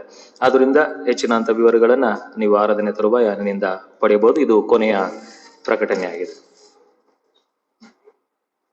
ನಿಮಗಾಗಲೇ ಪ್ರಕಟಿಸಿದ ಹಾಗೆ ನಾವು ನೂತನವಾದಂತಹ ಹುದುವಾದ ಆರಾಧನಾ ಕ್ರಮವನ್ನ ನಾವು ಈಸ್ಟರ್ ಆದ ಮುಂಬರುವಂತಹ ವಾರದಿಂದ ನಾವು ಇದನ್ನ ಪಾಲಿಸುವಂತವರಾಗಿದ್ದೇವೆ. ಈ ಒಂದು ಕ್ರಮವನ್ನ ಪಾಲಿಸುವಂತವರಾಗಿದ್ದೇವೆ. ಅದರಿಂದ ಈ ಒಂದು ನೂತನವಾದಂತಹ ಆರಾಧನಾ ಕ್ರಮಕ್ಕೆ ಈಗಾಗಲೇ ಹಲವಾರು ಜನರು ಹೆಸರುಗಳನ್ನ ಕೊಟ್ಟಿದ್ದೀರಾ, ನೋಂದಾಯಿಸಿದ್ದೀರಾ ಮತ್ತು ಈಗಾಗಲೇ ಆರಾಧನಾ ಕ್ರಮ ಪುಸ್ತಕಗಳು ನಮ್ಮ ಬಳಿ ಇದೆ. ಆದುದರಿಂದ ಆರಾಧನೆ ತರುವಾಯ ನೀವು ಸಂಡೇ ಸ್ಕೂಲ್ ಹಾಲ್ನಲ್ಲಿ ನಮ್ಮ ಸ್ಟೀವರ್ ಆದಂತ ವಿಜಯ್ ಅಂಕಲ್ ಅವರ ಬಳಿಯಲ್ಲಿ ನೀವು ಪಡೆಯುವಂತೆ ನಾನು ಕೇಳಿಕೊಳ್ಳುತ್ತೇನೆ. ಇನ್ನೂ ಹಲವಾರಿಗೆ ಇಲ್ಲ ನಮಗೂ ಕೂಡ ಇನ್ನೂ ಆರಾಧನೆ ಕ್ರಮ ಪುಸ್ತಕ ಬೇಕು ಎಂಬುದಾಗಿ ಹೇಳುವಂತವರು ಕೂಡ ಇನ್ನೂ ಕೂಡ ನೀವು ಹೆಸರುಗಳನ್ನ ನೀವು ನೋಂದಾಯಿಸಿಕೊಳ್ಳಬಹುದು. ಅದರಿಂದ ನೀವು ನೋಂದಾಯಿಸಿಕೊಳ್ಳಿರಿ ಮತ್ತು ಈಗಾಗಲೇ ಬಂದಿರುವಂತ ಎಲ್ಲಾ ರೀತಿಯಾದ ಒಂದು ಆರಾಧನಾ ಕ್ರಮ ಪುಸ್ತಕಗಳನ್ನ ನೀವು ಒಬ್ಬೊಬ್ಬರಾಗಿ ಹೋಗಿ ನೀವು ಇದನ್ನ ತೆಗೆದುಕೊಳ್ಳುವಂತೆ ನಾನು ಪ್ರೀತಿಪೂರ್ವಕವಾಗಿ ನಿಮ್ಗೆ ಕೇಳುವಂತನಾಗಿದೆ. ಈ ಒಂದು ವರ್ಷ ಚುನಾವಣೆಯ ವರ್ಷವಾದದ್ದರಿಂದ ನಮ್ಮ ಡಯಸಿಸ್ ಮತ್ತು ಏರಿಯಾ ಕೌನ್ಸಿಲ್ ಮತ್ತು ಪಾಸ್ಟೇಟ್ ಕಮಿಟಿ ಎಲೆಕ್ಷನ್ಗಳು ಇರುವುದರಿಂದ 2018ರಲ್ಲಿ ಈ ಒಂದು ಕಾನ್ಸ್ಟಿಟ್ಯೂಷನ್ ಅನ್ನು ರಿವೈಸ್ ಮಾಡಲಾಯಿತು. ಅದನ್ನ ರಿವೈಸ್ ಮಾಡಿದ ಎಲ್ಲಾ ರೀತಿಯಾದ ಒಂದು ಅದನ್ನ ಪುಸ್ತಕವಾಗಿ ಬಿಡುಗಡೆ ಮಾಡಲಾಗಿದೆ. ಅದರಿಂದ ಈ ಒಂದು ಕಾನ್ಸ್ಟಿಟ್ಯೂಷನ್ ಬುಕ್ ನಿಮಗೆ ಬೇಕಾಗಿದ್ದ ಪಕ್ಷದಲ್ಲಿ ಇದನ್ನ ನೀವು ಡಯಸಿಸ್ ಆಫೀಸ್ ನಲ್ಲಿ ಪಡೆಯುವಂತೆ ನಾವು ಕೇಳಿಕೊಳ್ಳುತ್ತೇವೆ. ಇದು ₹100 ನೀಡುವುದರ ಮೂಲಕವಾಗಿ ಆಫೀಸ್ ನಲ್ಲಿ ನೀವು ಇದನ್ನ ಪಡೆದು ಮುಂದಿನ ದಿವಸದ ಚುನಾವಣೆಗೆ ಯಾವ ಯಾವ ರೀತಿಯಲ್ಲಿ ಸಿದ್ಧತೆಗೊಳ್ಳಬೇಕೆಂಬುದಾಗಿ ಇದರಲ್ಲಿ ತಿಳಿಸಲಾಗಿದೆ. ಅದನ್ನ ಪಡೆದು ಅದನ್ನ ಓದಿ ಸರಿಯಾದ ರೀತಿಯಲ್ಲಿ ಚುನಾವಣಾ ಕಾರ್ಯದಲ್ಲಿ ಪಾಲು ತೆಗೆದುಕೊಳ್ಳುವಂತೆ ನಿಮ್ಮನ್ನ ಪ್ರೀತಿಪೂರ್ವಕವಾಗಿ ನಾನು ಕೇಳಿಕೊಳ್ಳುವಂತನಾಗಿದ್ದೇನೆ. ಮುಂಬರುವಂತಹ ಭಾನುವಾರ ಇಂಟರ್ನ್ಯಾಷನಲ್ ವುಮೆನ್ಸ್ ಡೇ ಎಂಬುದಾಗಿ ಆಚರಣೆ ಮಾಡುವಂತವರಾಗಿದ್ದಾರೆ. ಅದು ಸಾಮಾನ್ಯವಾಗಿ ಮಾರ್ಚ್ 8ನೇ ತಾರೀಕು ನಾಳಿನ ದಿವಸದಲ್ಲಿ ಎಲ್ಲಾ ಒಂದು ದೇಶದ ಎಲ್ಲಾ ರೀತಿಯಾದ ಸ್ಥಳಗಳಲ್ಲಿ ಅದನ್ನು ಆಚರಿಸುವಂತವರಾಗಿದ್ದಾರೆ. ಆದ್ರೆ ನಾವು ಆ ದಿವಸ ದಾಟಿದ ಮುಂಬರುವಂತ ಭಾನುವಾರದಲ್ಲಿ ನಾವು ಅದನ್ನ ಆಚರಿಸುವಂತವರಾಗಿದ್ದೇವೆ. ಅದರಿಂದ ಮುಂಬರುವಂತ ಭಾನುವಾರ ನಮ್ಮ ಸಭೆಯ ಮಹಿಳಾ ಅನ್ಯೋನ್ಯ ಸದಸ್ಯರು ಈ ಒಂದು ಇಂಟರ್ನ್ಯಾಷನಲ್ ವುಮೆನ್ಸ್ ಡೇ ನ ಆಚರಿಸುವಂತವರಾಗಿದ್ದಾರೆ. ಇದಕ್ಕೆ ವಿಶೇಷ ಪ್ರಸಂಗಿಯಾಗಿ ಗನ ಮೇರಿ ಶಾಲಿನಿ ಅಮ್ಮನವರು ಬರುವಂತವರಾಗಿದ್ದಾರೆ. ಅದರಿಂದ ಅವತ್ತಿನ ದಿವಸದಲ್ಲಿ ಮತ್ತೊಂದು ಹೊಸ ಕಾರ್ಯ ಅಂದರೆ ನಾವು ಅವತ್ತಿನ ದಿವಸ ನಾವು ಬರೀ ಆರಾಧನೆ ಮಾಡುವಂತದ್ದು ಮಾತ್ರ ಬೇಡ ಎಂಬುದಾಗಿ ತಿಳಿದು ಒಂದು ಅರ್ಧ ದಿವಸಕ್ಕೆ ಒಂದು ವುಮೆನ್ಸ್ ರಿಟ್ರೀಟ್ ಅನ್ನು ಕೂಡ ನಾವು ಮಾಡುವಂತವರಾಗಿದ್ದೇವೆ. ಆದ್ದರಿಂದ ಈ ಒಂದು ರಿಟ್ರೀಟ್ ನಲ್ಲಿ ಮಹಿಳಾ ಅನ್ಯೋನ್ಯ ಕೂಟಕ್ಕೆ ಬರುವಂತವರು ಮಾತ್ರವಲ್ಲದೆ ಬಾರದೇ ಇರುವಂತ ಮಹಿಳೆಯರು ಕೂಡ ಇದರಲ್ಲಿ ಪಾಲು ತೆಗೆದುಕೊಳ್ಳಬಹುದು. ಇದನ್ನ ಗಮನದಲ್ಲಿಟ್ಟುಕೊಳ್ಳಿರಿ. ಅದರಿಂದ ಸಭೆಯ ಎಲ್ಲಾ ಮಹಿಳೆಯರು ಎಂಬುದಾಗಿ ಸಭೆಯಲ್ಲಿರುವಂತಹ ಎಲ್ಲಾ ಮಹಿಳೆಯರು ಕೂಡ ಇದರಲ್ಲಿ ಪಾಲು ತೆಗೆದುಕೊಳ್ಳಬಹುದು. ಅದು 11 ಗಂಟೆಗೆ ಶುರುವಾಗಿ ಊಟವಾದ ನಂತರ ಅದು ಮುಕ್ತಾಯವಾಗುವಂತದ್ದಾಗಿದೆ. ಅದರಿಂದ ಉತ್ತಮವಾದಂತ ವಾಕ್ಯ ಸಂದೇಶಗಳು ಮತ್ತು ಹಲವು ಉತ್ತಮವಾದಂತ ಸತ್ಯವೇದದ ಗೂಢಾರ್ಥಗಳನ್ನ ಆ ಸಮಯದಲ್ಲಿ ತಿಳಿಸಿಕೊಡಲಾಗುವಂತದ್ದಾಗಿದೆ. ಆದ್ರಿಂದ ಈ ಒಂದು ಸದುಪಯೋಗವನ್ನ ನೀವು ಪಡೆದುಕೊಳ್ಳುವಂತೆ ನಾನು ಪ್ರೀತಿಪೂರ್ವಕವಾಗಿ ಕೇಳಿಕೊಳ್ಳುತ್ತೇನೆ. ಮತ್ತು ಮಾತ್ರವಲ್ಲದೆ ಇದು ಈ ಒಂದು ವರ್ಷದಲ್ಲಿ ವಿಶೇಷವಾಗಿ ಅಮ್ಮನವರ ಮೂಲಕವಾಗಿ ನಡೆಯುತ್ತಿರುವಂತಹ ಒಂದು ಕೊನೆಯ ಕಾರ್ಯಕ್ರಮ. ಇದನ್ನ ಮನದಟ್ಟು ಮಾಡಿಕೊಂಡು ಇಲ್ಲಿಗೆ ಈ ಒಂದು ಕಾರ್ಯಕ್ರಮಗಳನ್ನ ನಾವು ಮುಕ್ತಾಯ ಮಾಡುವಂತವರಾಗಿದ್ದೇವೆ. ಮುಂದಿನ ದಿವಸಗಳಲ್ಲಿ ನೀವು ಆಫೀಸ್ ಬೇರರ್ಸ್ಗಳು ಬೇರೆ ಬೇರೆ ಕಾರ್ಯಕ್ರಮಗಳನ್ನ ಆರಂಭ ಮಾಡುವಂತವರಾಗಿದ್ದಾರೆ. ಅದನ್ನ ಗಮನದಲ್ಲಿಟ್ಟುಕೊಂಡು ಹೆಚ್ಚಿನಂತ ಸಂಖ್ಯೆಯಲ್ಲಿ ಬಂದು ಈ ಒಂದು ಕಾರ್ಯಕ್ರಮದಲ್ಲಿ ಪಾಲು ತೆಗೆದುಕೊಳ್ಳುವಂತೆ ಪ್ರೀತಿಪೂರ್ವಕವಾಗಿ ನಿಮ್ಮೆಲ್ಲರನ್ನು ಕೂಡ ನಾನು ಕೇಳಿಕೊಳ್ಳುತ್ತೇನೆ. ಸ್ವಲ್ಪ ಹೊತ್ತು ಪ್ರಾರ್ಥನೆಯಲ್ಲಿ ನಮ್ಮನ್ನು ನಾವು ತೊಡಗಿಸಿಕೊಳ್ಳೋಣ. ಪ್ರಾರ್ಥನಾ ಸಮಯ. ಪ್ರಾರ್ಥನೆ ಮಾಡೋಣ.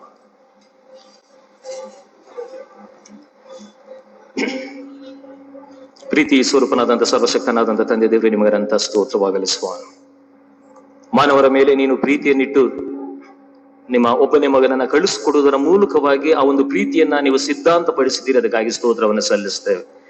ಹೌದು ಸ್ವಾಮಿ, ಇವತ್ತಿನ ದಿವಸದಲ್ಲಿ ನಾವು ಬದುಕಿ ಉಳಿದಿರುವುದಾದರೆ ಅದು ನಿನ್ನ ಒಂದು ಕೃಪೆ, ನಿನ್ನ ಒಂದು ಪ್ರೀತಿ ಅಲ್ಲದೆ ಮತ್ತೊಂದಿಲ್ಲ ಸ್ವಾಮಿ. ಅದರಿಂದ ತಂದೆ ದೇವರೇ, ನೀವು ನಮ್ಮ ಮೇಲೆ ಇಟ್ಟಂತಹ ಒಂದು ಪ್ರೀತಿಗೆ ಬದಲಾಗಿ ನಾವು ಕೂಡ ನಿಮ್ಮನ್ನ ಪ್ರೀತಿ ಮಾಡುವಂತ ಮನಸ್ಸನ್ನ ನಮ್ಮೆಲ್ಲರಿಗೆ ನೀವು ದಯಪಾಲಿಸಿಕೊಡಿ. ನಾವು ಲೋಕವನ್ನ ಹೆಚ್ಚಿನಂತ ರೀತಿಯಲ್ಲಿ ಪ್ರೀತಿ ಮಾಡಿ ಇಷ್ಟು ದಿವಸದವರೆಗೆ ಹೆಚ್ಚಿನಂತ ಸಮಯವನ್ನು ನಾವು ಕಳೆದಿದ್ದೇವೆ. ದಯವಿಟ್ಟು ನಮ್ಮನ್ನ ಕ್ಷಮಿಸಿರಿ. ಇನ್ನು ಮುಂದಿನ ದಿವಸಗಳಲ್ಲಿ ಹೆಚ್ಚಿನಂತ ಸಮಯವನ್ನ ನಿಮ್ಮನ್ನ ಸ್ತುತಿಸುತ್ತಾ, ನಿಮ್ಮನ್ನ ಕೊಂಡಾಡುತ್ತಾ, ನಿಮ್ಮ ವಾಕ್ಯದ ಮೂಲಕವಾಗಿ ಬಲ ಹೊಂದುತ್ತಾ, ನೀವು ನಮ್ಮಿಂದ ಏನನ್ನು ಬಯಸುತ್ತೀರೋ ಆ ಕಾರ್ಯಗಳನ್ನ ನಾವು ಮಾಡುತ್ತಾ ಈ ಲೋಕದಲ್ಲಿ ಜೀವನ ಮಾಡಲಿಕ್ಕಾಗ ಒಂದು ಕೃಪೆಗೆ ನಮ್ಮನ್ನ ಆಶೀರ್ವಾದ ಮಾಡಿರಿ ಎಂಬುದಾಗಿ ಬೇಡಿಕೊಳ್ಳುತ್ತೇವೆ. ಹಲವಾರು ಸಂದರ್ಭದಲ್ಲಿ ಸೈತಾನನ ಅಡೆತಡೆಗಳು ಉಂಟು ಸ್ವಾಮಿ. ಆದರೆ ಎಲ್ಲಾ ಸೈತಾನನ ನೀನು ಸಂಪೂರ್ಣವಂತ ರೀತಿಯಲ್ಲಿ ನೀನು ಶಿಲುಬೆಯಲ್ಲಿ ಜಜ್ಜಿ ಹಾಕಿದೆ. ಅದಕ್ಕಾಗಿ ಸ್ತೋತ್ರವಾಗ. ಇನ್ನು ಮುಂದಿನ ದಿವಸಗಳಲ್ಲಿ ಆತನ ಅನುಯಾಯಿಗಳು ಎಷ್ಟೇ ಪ್ರಯತ್ನ ಪಟ್ಟಾಗಿಯೂ ಕೂಡ ಆ ಪ್ರಯತ್ನಗಳು ವಿಫಲವಾಗಲಿ ಎಂಬುದಾಗಿ ಈ ಸಮಯದಲ್ಲಿ ನಾವು ಬೇಡುವಂತವರಾಗಿದ್ದೇವೆ. ಆದ್ರಿಂದ ತಂದೆ ದೇವರೇ, ಈ ಸಮಯದಲ್ಲಿ ಎಷ್ಟೋ ಜನರು ಇತರ ದೇವರುಗಳನ್ನು ಆರಾಧನೆ ಮಾಡಿ ಜೀವವಿಲ್ಲದ ದೇವರುಗಳನ್ನು ಆರಾಧಿಸುವಂತವರಾಗಿದ್ದಾರೆ. ಆದರೆ ನಾವಾದರೂ ಜೀವ ಸ್ವರೂಪನಾದಂತ ನಿನ್ನನ್ನು ನಾವು ಆರಾಧಿಸುವಂತವರಾಗಿದ್ದೇವೆ. ಆದ್ರಿಂದ ತಂದೆ ದೇವರೇ, ನಾವು ಬೇಡುವಂತ ಎಲ್ಲ ಪ್ರಾರ್ಥನೆ ವಿಜ್ಞಾಪನೆಗಳಿಗೆ ನೀನು ಸದುತ್ತರವನ್ನು ದಯಪಾಲಿಸಿಕೊಟ್ಟು ನಮ್ಮನ್ನು ಆಶೀರ್ವದಿಸುತ್ತೆ ಎಂಬ ಒಂದು ದೃಢ ವಿಶ್ವಾಸದಲ್ಲಿ, ನಂಬಿಕೆಯಲ್ಲಿ ನಾವು ಈ ಒಂದು ಪ್ರಾರ್ಥನೆಗಳನ್ನ ನಿಮ್ಮಲ್ಲಿ ಕೇಳುವಂತವರಾಗಿದೆ. ಕಳೆದ ವಾರವೆಲ್ಲ, ಕಳೆದ ತಿಂಗಳೆಲ್ಲ ನಮ್ಮನ್ನು ಉತ್ತಮದ ರೀತಿಯಲ್ಲಿ ನೀವು ನಡೆಸಿದ್ದೀರಾ. ಈ ಒಂದು ನೂತನವಾದಂತ ತಿಂಗಳಿಗೆ ನೀವು ಬರಮಾಡಿದ್ದಕ್ಕಾಗಿ ಸ್ತೋತ್ರ ಸ್ವಾಮಿ. ಈ ಒಂದು ಹೊಸದಾದಂತ ತಿಂಗಳಲ್ಲೂ ಕೂಡ ನಮಗೆ, ನಮ್ಮ ಕುಟುಂಬಕ್ಕೆ, ನಮ್ಮ ಸಭೆಗೆ ಬೇಕಾಗಿರುವಂತ ಜ್ಞಾನ, ಬಲ, ಶಕ್ತಿಯನ್ನ, ಆರೋಗ್ಯವನ್ನ ಹೇರಳವಂತ ರೀತಿಯಲ್ಲಿ ನೀವು ದಯಪಾಲಿಸಿಕೊಟ್ಟು ಕೈಗೆದ್ದು ನಡೆಸಿರಿ ಸ್ವಾಮಿ. ಹಲವಾರು ಜನರು ನೀವು ಮಾಡಿದ ಉಪಕಾರವನ್ನ ನೆನೆಸಿ ಕೃತಜ್ಞತಾ ಸ್ತೋತ್ರದ ಕಾಣಿಕೆಗಳನ್ನ ಸಲ್ಲಿಸಿದ್ದಾರೆ. ಆ ಎಲ್ಲಾ ಕಾಣಿಕೆಗಳನ್ನ ನೀವು ಆಶೀರ್ವದಿಸಿ ಬಲಪಡಿಸಿರಿ ಸ್ವಾಮಿ. ಯಾರು ಜನ್ಮದಿನವನ್ನ, ವಿವಾಹ ವಾರ್ಷಿಕೋತ್ಸವನ್ನ ಕಂಡಿರುತ್ತಾರೋ ಅವರಿಗೋಸ್ಕರ ನಾವು ಬೇಡಿಕೊಳ್ಳುತ್ತೇವೆ ಸ್ವಾಮಿ. ಜನ್ಮದಿನವನ್ನ ಕಂಡಂತ ಸಹೋದರ ಸಹೋದರಿಯನ್ನ ನೀವು ಆಶೀರ್ವದಿಸಿರಿ. ಅವರಿಗೆ ಬೇಕಾದಂತ ಇನ್ನೂ ಹೆಚ್ಚಿನಂತ ಜ್ಞಾನ, ಬಲ, ಶಕ್ತಿಯನ್ನ, ಆರೋಗ್ಯವನ್ನ ಈ ಒಂದು ಹೊಸದಾದಂತ ವರ್ಷದಲ್ಲೂ ಕೂಡ ನೀವು ದಯಪಾಲಿಸಿಕೊಡಿರಿ ಎಂಬುದಾಗಿ ಬೇಡಿಕೊಳ್ಳುತ್ತೇವೆ. ಯಾರು ವಿವಾಹ ವಾರ್ಷಿಕೋತ್ಸವನ ಆಚರಿಸುತ್ತಾರೋ ಒಂದು ಕುಟುಂಬಗಳನ್ನು ಕೂಡ ನೀವು ಆಶೀರ್ವದಿಸಿ ಬಲಪಡಿಸಿರಿ ಸ್ವಾಮಿ. ಆ ಒಂದು ಕುಟುಂಬಗಳಿಗೆ ಬೇಕಾಗಿರುವಂತಹ ಎಲ್ಲಾ ಅಗತ್ಯತೆಗಳನ್ನ ಈ ಒಂದು ನೂತನವಾದಂತಹ ವರ್ಷದಲ್ಲಿ ನೀವು ನೆರವೇರಿಸಿಕೊಡಿರಿ. ಆ ಮೂಲಕವಾಗಿ ಹೆಚ್ಚಿನಂತ ರೀತಿಯಲ್ಲಿ ಅವರು ಕೂಡ ನೀನನ್ನು ಕಂಡುಕೊಂಡಂತರಾಗಿ, ಕುಟುಂಬದ ಯಜಮಾನನು ನೀನೇ ಎಂಬುದಾಗಿ ತಿಳಿದಂತವರಾಗಿ ಲೋಕದಲ್ಲಿ ಜೀವನ ಮಾಡಲಿಕ್ಕೆ ಆ ಒಂದು ಕೃಪೆಗೆ ಅವರನ್ನ ಆಶೀರ್ವದಿಸಿ ಬಲಪಡಿಸಿರಿ ಎಂಬುದಾಗಿ ಬೇಡಿಕೊಳ್ಳುತ್ತೇವೆ. ಮಾತ್ರವಲ್ಲದೆ ತಂದೆಯಾದ ದೇವರೇ, ವಿಶೇಷವಾಗಿ ನಮ್ಮ ಸಭೆಯಲ್ಲಿರುವಂತಹ ಎಲ್ಲಾ ಪುರುಷರನ್ನ, ಮಹಿಳೆಯರನ್ನ, ಯವನಸ್ಥೆಯರನ್ನ, ಚಿಕ್ಕ ಮಕ್ಕಳನ್ನ, ಹಿರಿಯ ಸದಸ್ಯರನ್ನ ನಿನ್ನ ಮುಂದೆ ಜ್ಞಾಪಿಸಿಕೊಳ್ಳುತ್ತೇವೆ ಸ್ವಾಮಿ. ಪ್ರತಿ ಒಬ್ಬೊಬ್ಬರನ್ನು ಕೂಡ ನೀವು ಹೆಸರಿಸರಾಗಿ ನೀವು ಆಶೀರ್ವಾದ ಮಾಡಿರಿ. ಅವರು ಮಾಡುವಂತ ಕೆಲಸ ಕಾರ್ಯಗಳಲ್ಲಿ, ಅವರ ಹೋಗೋಣ ಬರೋಣಗಳಲ್ಲಿ, ವಿಶೇಷವಾಗಿ ನಮ್ಮ ಮಕ್ಕಳು ಶಾಲೆಗಳು ಆರಂಭವಾಗಿದೆ, ಶಾಲೆಗಳಿಗೆ ಬರುವಾಗ ಯಾವುದೇ ವೈರಸ್ಗಳು ಅವರನ್ನ ಮುಟ್ಟದೆ ಇರುವ ಹಾಗೆ ನೀವು ನೋಡಿಕೊಳ್ಳಿರಿ ಸ್ವಾಮಿ.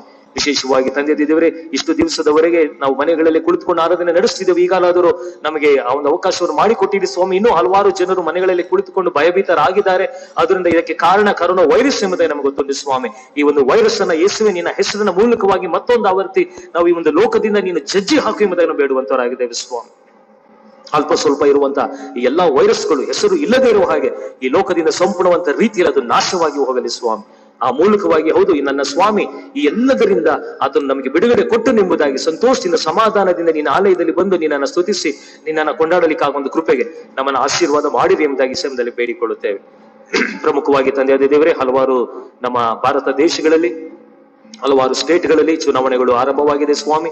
5 ರಾಜ್ಯಗಳಲ್ಲಿ ಈಗ ಚುನಾವಣೆ ಈಗಾಗಲೇ ಡಿಕ್ಲೇರ್ ಆಗಿದೆ ಸ್ವಾಮಿ. ಆ 5 ರಾಜ್ಯಗಳನ್ನ ನೀನು ಮುಂದೆ ಜ್ಞಾಪಿಸಿಕೊಳ್ಳುತ್ತೇವೆ. ಆ ರಾಜ್ಯಗಳಲ್ಲಿ ತಂದೆ ದೇವರೇ, ನೀನು ನೇಮಿಸಿದಂತ ವ್ಯಕ್ತಿಗಳು ಅಧಿಕಾರಕ್ಕೆ ಬರಲಿ ಸ್ವಾಮಿ. ಯಾವುದೇ ರೀತಿಯಾದ ನಾವು ಪಂಗಡ ಎಂಬುದಾಗಿ ನಾವು ಕೇಳಿಕೊಳ್ಳುವುದಿಲ್ಲ, ಆದರೆ ನೀನನ್ನು ಕೇಳಿಕೊಳ್ಳುವಂಥದ್ದು ಒಳ್ಳೆಯ ಅಧಿಕಾರಿಗಳು ಬಂದು ಉತ್ತಮವಾದಂತ ರೀತಿಯಲ್ಲಿ ಭಾರತ ದೇಶದಲ್ಲಿ ನಿನ್ನ ಸುವಾರ್ತೆಗೆ ಬಾಗಿಲು ತೆರೆಯಲಿಕ್ಕಾಗ ಒಂದು ಕೃಪೆಗೆ ನೀವು ನಡೆಸಿರಿ ಎಂಬುದಾಗಿ ಬೇಡಿಕೊಳ್ಳುತ್ತೇವೆ. ಪ್ರಮುಖವಾಗಿ ನಮ್ಮ ರಾಜ್ಯಕ್ಕೋಸ್ಕರ ಬೇಡಿಕೊಳ್ಳುತ್ತೇವೆ. ನಮ್ಮ ಯಡಿಯೂರಪ್ಪನವರನ್ನ, ಅವರ ಮಂತ್ರಿಮಂಡಲದ ಪ್ರತಿಯೊಬ್ಬ ಸದಸ್ಯರನ್ನ ನೀವು ಆಶೀರ್ವದಿಸಿ ಬಲಪಡಿಸಿರಿ. ಅವರಿಗೆ ಬೇಕಾಗಿರುವಂತಹ ಆರೋಗ್ಯ ಬಲ ಶಕ್ತಿಯನ್ನು ಹೇಳುವಂತ ರೀತಿಯಲ್ಲಿ ದಯಪಾಲಿಸಿಕೊಡಿರಿ. ಉತ್ತಮವಾದ ರೀತಿಯಲ್ಲಿ ಅವರು ತಮ್ಮ ನಾಯಕತ್ವವನ್ನ ಮುಂದುವರಿಸಿಕೊಂಡು ಹೋಗಲಿಕ್ಕಾಗ ಒಂದು ಕೃಪೆಗೆ ನೀವು ಅವರನ್ನ ನಡೆಸಿರಿ ಸ್ವಾಮಿ. ಮಾತ್ರವಲ್ಲದೆ ನಮ್ಮ ಭಾರತ ದೇಶವನ್ನ ಆಳುತ್ತಿರುವಂತಹ ಪ್ರಧಾನ ಮಂತ್ರಿಯವರನ್ನ, ಗೃಹ ಮಂತ್ರಿಯವರನ್ನ ಮತ್ತು ಪ್ರೆಸಿಡೆಂಟ್ ಅವರನ್ನ ಮತ್ತು ಸಂಸದರ ಎಲ್ಲರನ್ನ ನಮ್ಮದ ಜ್ಞಾಪಿಸಿಕೊಳ್ಳುತ್ತೇವೆ. ಎಲ್ಲಾ ಅಧಿಕಾರಿಗಳಿಗೆ ಬೇಕಾಗಿರುವಂತಹ ಎಲ್ಲಾ ರೀತಿಯಾದ ಆಶೀರ್ವಾದಗಳನ್ನ ನೀವು ದಯಪಾಲಿಸಿಕೊಟ್ಟು ಉತ್ತಮದ ರೀತಿಯಲ್ಲಿ ಅವರು ಕೂಡ ಅಧಿಕಾರವನ್ನ ನಡೆಸಲಿಕ್ಕಾಗ ಒಂದು ಕೃಪೆಗೆ ನೀವು ನಡೆಸಿರಿ ಎಂಬುದಾಗಿ ಬೇಡಿಕೊಳ್ಳುತ್ತೇವೆ. ಪ್ರಾಮುಖ್ಯವಾಗಿ ತಂದೆಯಾದ ದೇವರೇ, ನಮ್ಮ ಭಾರತ ದೇಶದಲ್ಲಿ ಬಡವರು, ಬಲ್ಲಿದರು, ಹಿಂಸೆಗೆ ಒಳಗಾದವರು, ಶೋಷಣೆಗೆ ಒಳಗಾಗದವರು ಹೆಚ್ಚಿನ ಸಂಖ್ಯೆಯಲ್ಲಿ ಇದ್ದಾರೆ ಸ್ವಾಮಿ. ಅವರೆಲ್ಲರನ್ನ ನೀನು ಮುಂದೆ ಜ್ಞಾಪಿಸಿಕೊಳ್ಳುತ್ತೇವೆ. ಅವರೆಲ್ಲರೂ ಕೂಡ ಎತ್ತಲ್ಪಡಬೇಕು. ಅವರಿಗೋಸ್ಕರವಾಗಿಯೂ ಕೂಡ ನೀನು ಪ್ರಾಣವನ್ನ ತ್ಯಾಗ ಮಾಡಿದಿ ಸ್ವಾಮಿ. ಅವರೆಲ್ಲರೂ ಕೂಡ ಯೇಸುವೆ ನನ್ನನ್ನು ಕಾಪಾಡು ಎಂಬುದಾಗಿ ಕೇಳಿಕೊಳ್ಳುವಾಗ ಅವರೆಲ್ಲರಿಗೆ ಬಿಡುಗಡೆಯನ್ನು ನೀನು ದಯಪಾಲಿಸಿಕೊಡು ಸ್ವಾಮಿ. ಆ ಮೂಲಕವಾಗಿ ಹೆಚ್ಚಿನ ರೀತಿಯಲ್ಲಿ ಎಲ್ಲರೂ ಕೂಡ ನಿನ್ನ ಕಂಡುಕೊಳ್ಳಲಿ ಮತ್ತು ಮೂಲೆಗಳಲ್ಲಿ ಹಳ್ಳಿಗಳಲ್ಲಿ ತಂದೆಯಾದ ದೇವರೇ, ನಿನ್ನ ಸುವಾರ್ತೆಯು ಸಾರಲ್ಪಡಬೇಕಾಗಿದೆ. ಆದುದರಿಂದ ಮಿಷನರಿಗಳನ್ನ, ಇವಾಂಜಲಿಸ್ಟ್ಗಳನ್ನ, ಸುವಾರ್ತಿಕರನ್ನ ಮತ್ತು ಸಭಾಪಾಲಕರುಗಳನ್ನ ನೀನು ಮುಂದೆ ಜ್ಞಾಪಿಸಿಕೊಳ್ಳುತ್ತೇವೆ. ಪ್ರತಿಯೊಬ್ಬೊಬ್ಬರನ್ನ ನೀವು ಆಶೀರ್ವದಿಸಿ ಬಲಪಡಿಸಿರಿ. ಅವರಿಗೆ ಬೇಕಾಗಿರುವಂತ ಎಲ್ಲ ಅಗತ್ಯತೆಗಳನ್ನ ಪೂರೈಸಿರಿ. ಧೈರ್ಯವನ್ನ ಕೊಡಿರಿ, ಆದರಣೆಯನ್ನು ಕೊಡಿರಿ.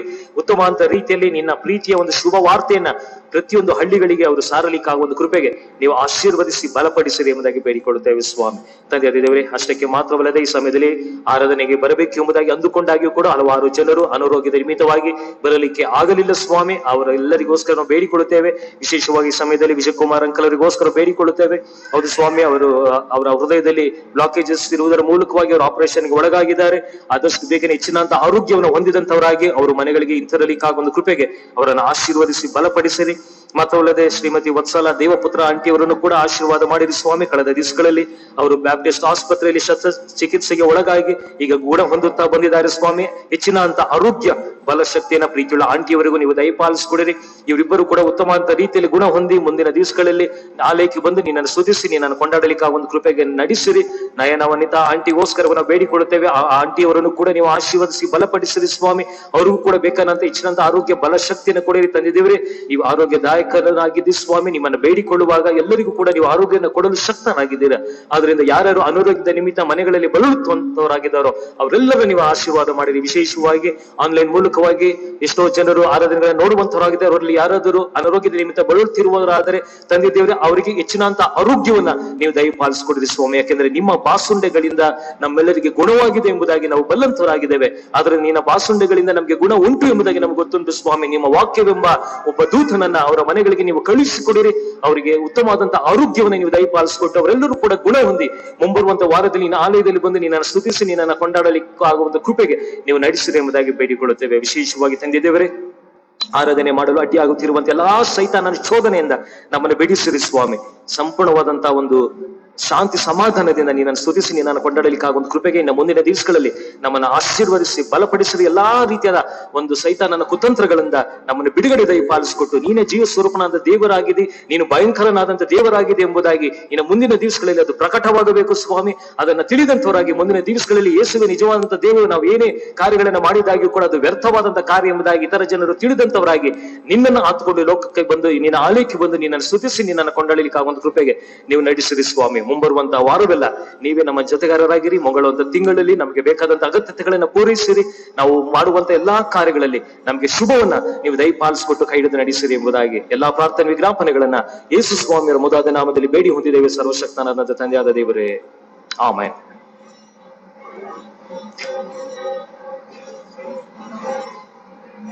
ಈ ಸಮಯದಲ್ಲಿ ನಾವು ಕರ್ತನ ದೇಹ ರಕ್ತಗಳನ್ನ ಸ್ವೀಕರಿಸುವ ಆರಾಧನೆಗೆ ನಾವು ಮುಂದಾಗೋಣ. ನಾವು ಎದ್ದು ನಿಂತುಕೊಂಡು ಆರಾಧನಾ ಕ್ರಮ ಪುಸ್ತಕ 31ನೇ ಪುಟವನ್ನ ನಾವು ಅನುಸರಿಸೋಣ. 31ನೇ ಪುಟ.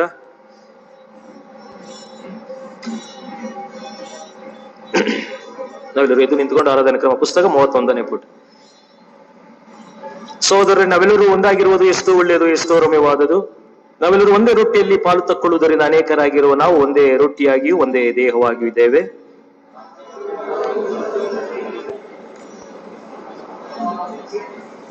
ನಾವು ಹಾಡುವ ಸಂಗೀತಗಳಲ್ಲಿ 273ನೇ ಸಂಗೀತವನ್ನ ನಾವು ಹಾಡಿಕೊಳ್ಳೋಣ. 273ನೇ ಸಂಗೀತ.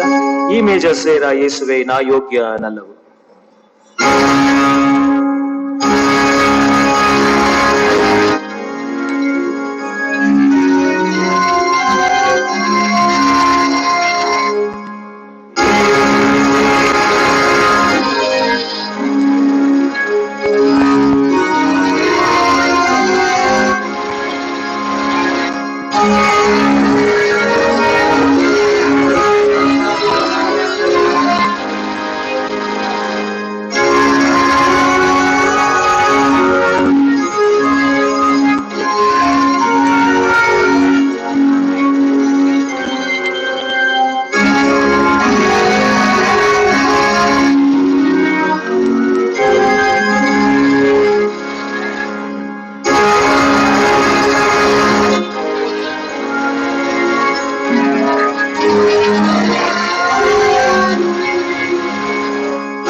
ನಾವು ದೇವರಿಗೆ ಸ್ತೋತ್ರ ಎಂಬುದಾಗಿ ಹೇಳಿ ನಾವು ಅಕ್ಕಪಕ್ಕದಲ್ಲಿರುವವರಿಗೆ ನಮಸ್ಕರಿಸುವುದರ ಮೂಲಕವಾಗಿ ನಾವು ಸಮಾಧಾನದ ವಂದನೆಯನ್ನ ಸ್ವೀಕಾರ ಮಾಡಿಕೊಳ್ಳೋಣ. ದೇವರಿಗೆ ಸ್ತೋತ್ರವಾಗಲಿ. ಆರಾಧನಾ ಕ್ರಮ ಪುಸ್ತಕ 32ನೇ ಪುಟ. ಪವಿತ್ರನಾದ ತಂದೆಯೇ, ನಾವು ನಿನ್ನ ಕೃಪಾಸನದ ಹತ್ತಿರ ಬರುವಂತೆ ನಿನ್ನ ಪ್ರಿಯ ಕುಮಾರನ ರಕ್ತದ ಮೂಲಕ ಜೀವವುಳ್ಳ ಹೊಸ ದಾರಿಯನ್ನ ಪ್ರತಿಷ್ಠಿಸಿದವನೇ, ಅಯೋಗ್ಯರಾದ ನಾವು ಆತನ ಮುಖಾಂತರ ನಿನ್ನ ಪಾದದ ಸನ್ನಿಧಿಗೆ ಬಂದಿದ್ದೇವೆ. ಭೂಪರಲೋಕಗಳಿರುವ ಸಮಸ್ತವು ನಿನ್ನದೆ. ನೀನು ಕೊಟ್ಟದನ್ನು ನಿನಗೆ ಕೊಟ್ಟಿದ್ದೇವೆ. ನಮ್ಮನ್ನ ನಾವು ಅರ್ಪಿಸಿದಂತೆಲ್ಲ ಕಾಣಿಕೆಗಳ ನೀನು ಸ್ವೀಕರಿಸಿ ಎಲ್ಲವನ್ನ ನಿನ್ನ ಮಹಿಮೆಗಾಗಿ ಉಪಯೋಗಿಸಿಕೊಳ್ಳಬೇಕೆಂದು ನಿನ್ನ ವಿನಯವಾಗಿ ಬೇಡಿಕೊಳ್ಳುತ್ತೇವೆ. ಆಮೇನ್. ಯೇಸುವೇ, ದಯಾಳುವಾದ ಮಹಾಯಾಜಕನೇ, ಅಂದು ನಿನ್ನ ಶಿಷ್ಯರ ಮಧ್ಯೆ ಬಂದಂತೆ ಇಂದು ನಮ್ಮ ಮಧ್ಯೆ ಬಂದು ರೊಟ್ಟಿ ಮುರಿಯುವುದರಲ್ಲಿ ನಾವು ನಿನ್ನ ಗುರುತು ಹಿಡಿಯುವಂತೆ ಅನುಗ್ರಹಿಸು. ತಂದೆಯೊಂದಿಗೂ ಪವಿತ್ರಾತ್ಮನೊಂದಿಗೂ ಕೂಡಿ ಏಕದೇವರಾಗಿ ಸದಾ ಜೀವಿಸಿ ಆಳುವ ನಿನಗೆ ಸ್ತೋತ್ರ. ಆಮೇನ್. ಕರ್ತನು ನಿಮ್ಮೊಂದಿಗಿರಲಿ. ನಿಮ್ಮ ಹೃದಯಗಳನ್ನ ಮೇಲೆತ್ತಿರಿ. ನಮ್ಮ ಕರ್ತನಾದ ದೇವರಿಗೆ ಕೃತಜ್ಞತಾ ಸ್ತುತಿ ಮಾಡುವ. ನಾವು ಕುಳಿತುಕೊಂಡು ಮುಂದಿನ ಭಾಗವನ್ನು ಅನುಸರಿಸೋಣ.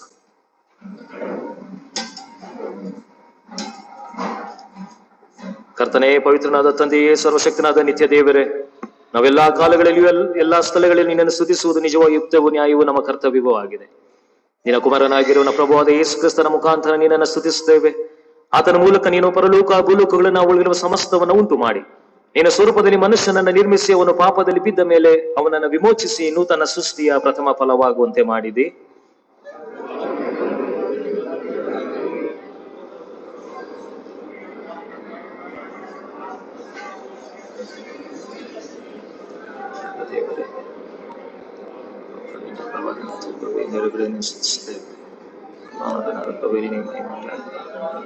ಕರ್ತನೇ ಬಂದಾದಿಗ ತಿರುಗಿ ಬರುವ ಆತನಿಗೆ ಶುಭವಾಗಲಿ. ಮೇಲೋಕಗಳಲ್ಲಿ ಪರಲೋಕದಿರುವ ತಂದೆಯೇ, ನೀ ನಿಜವಾಗಿ ಪರಿಶುದ್ಧನು, ನಿಜವಾಗಿ ಸ್ತುತಿ ಪಾತ್ರನೂ ಆಗಿದೆ. ನಿನ್ನ ಮನುಷ್ಯರ ಮೇಲೆ ಅಪಾರ ಕರುಣೆ ನಿಟ್ಟು ನಿನ್ನ ಏಕ ಕುಮಾರನಾಗಿರುವ ಯೇಸು ಕ್ರಿಸ್ತನನ್ನ ನಮ್ಮ ಸ್ವರೂಪನ ಧರಿಸಿಕೊಳ್ಳುವುದಕ್ಕೂ ನಮ್ಮ ವಿಮೋಚನೆಗಾಗಿ ಶಿಲುಬೆಯ ಮೇಲೆ ಮರಣ ಹೊಂದುವುದಕ್ಕೂ ಕೊಟ್ಟದಕ್ಕಾಗಿ ನಿನಗೆ ಅನಂತ ಸ್ತೋತ್ರವಾಗಲಿ. ಆತನು ಅಲ್ಲಿ ತನ್ನನ್ನು ಒಂದೇ ಸಾರಿ ಸಮರ್ಪಿಸಿಕೊಂಡು ಮಾಡಿದ ಯಜ್ಞರೂಪವಾದ ಪ್ರಾಯಶ್ಚಿತ್ತವು ಅದು ಸಂಪೂರ್ಣವಾದದು, ದೋಷರಹಿತವಾದದು, ಲೋಕದವರೆಲ್ಲರ ಪಾಪವನ್ನು ಪರಿಹರಿಸುವುದಕ್ಕೆ ಸಾಮರ್ಥ್ಯವುಳ್ಳದು ಆಗಿದೆ. ಆತನು ತನ್ನ ಅಮೂಲ್ಯ ಮರಣದ ಜ್ಞಾಪಕಾರ್ಥವಾಗಿ ಸಂಸ್ಕಾರವನ್ನ ಸ್ಥಾಪಿಸಿ ತಾನು ತಿರುಗಿ ಬರುವ ತನಕ ಇದನ್ನು ಆಚರಿಸುತ್ತಿರಬೇಕೆಂದು ತನ್ನ ಪರಿಶುದ್ಧ ಸುವಾರ್ತೆಯಲ್ಲಿ ನಮಗೆ ಆಜ್ಞಾಪಿಸಿದನು. ತಾನು ಹಿಡಿದುಕೊಡಲ್ಪಟ್ಟಂತಹ ಒಂದು ರಾತ್ರಿಯಲ್ಲಿ ಆತನು ರೊಟ್ಟಿಯನ್ನ ತೆಗೆದುಕೊಂಡು ದೇವರ ಸ್ತೋತ್ರ ಮಾಡಿ ಮುರಿದು ತನ್ನ ಶಿಷ್ಯರಿಗೆ ಕೊಟ್ಟು ತೆಗೆದುಕೊಂಡು ತಿನ್ನಿರಿದು ನಿಮಗೋಸ್ಕರ ಕೊಟ್ಟಿರುವ ನನ್ನ ದೇಹ, ನನ್ನ ನೆನೆಸ್ಕೊಳ್ಳುವುದಕ್ಕೋಸ್ಕರ ಹೀಗೆ ಮಾಡಿರಿ ಅಂದನು. ಊಟವಾದ ಮೇಲೆ ಆತನು ಅದೇ ರೀತಿಯಾಗಿ ಪಾತ್ರೆಯನ್ನು ತೆಗೆದುಕೊಂಡು ಸ್ತೋತ್ರ ಮಾಡಿ ಅವರಿಗೆ ಕೊಟ್ಟಿದ್ದರದನ್ನು ಎಲ್ಲರೂ ಕುಡಿರಿ, ಇದು ನನ್ನ ರಕ್ತ, ಇದು ಹೊಸ ಒಡಂಬಡಿಕೆಯ ರಕ್ತ, ಇದು ಪಾಪಗಳ ಕ್ಷಮೆಗಾಗಿ ನಿಮಗೋಸ್ಕರ ಬಹು ಜನರಿಗೋಸ್ಕರ ಸುರಿಸಲ್ಪಡುವ ರಕ್ತ. ನೀವು ಇದರಲ್ಲಿ ಪಾನ ಮಾಡುವಾಗೆಲ್ಲ ನನ್ನನ್ನು ನೆನೆಸ್ಕೊಳ್ಳುವುದಕ್ಕೋಸ್ಕರ ಪಾನ ಮಾಡಿರಿ ಅಂದನು. ಆಮೇನ್.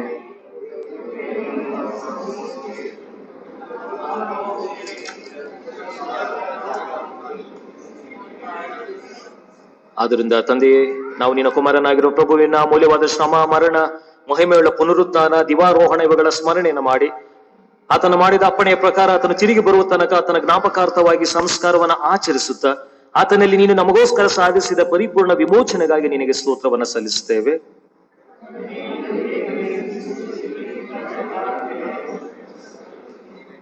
ಕನಿಕರಳ ತಂದೆಯೇ, ನಮ್ಮ ಪ್ರಾರ್ಥನೆಯನ್ನು ಲಾಲಿಸಿ ನಿನ್ನ ಪವಿತ್ರಾತ್ಮನ ಮುಖಾಂತರ ನಮ್ಮನ್ನ ನಿನ್ನ ದಾನಗಳಾದ ಈ ರೊಟ್ಟಿಯನ್ನ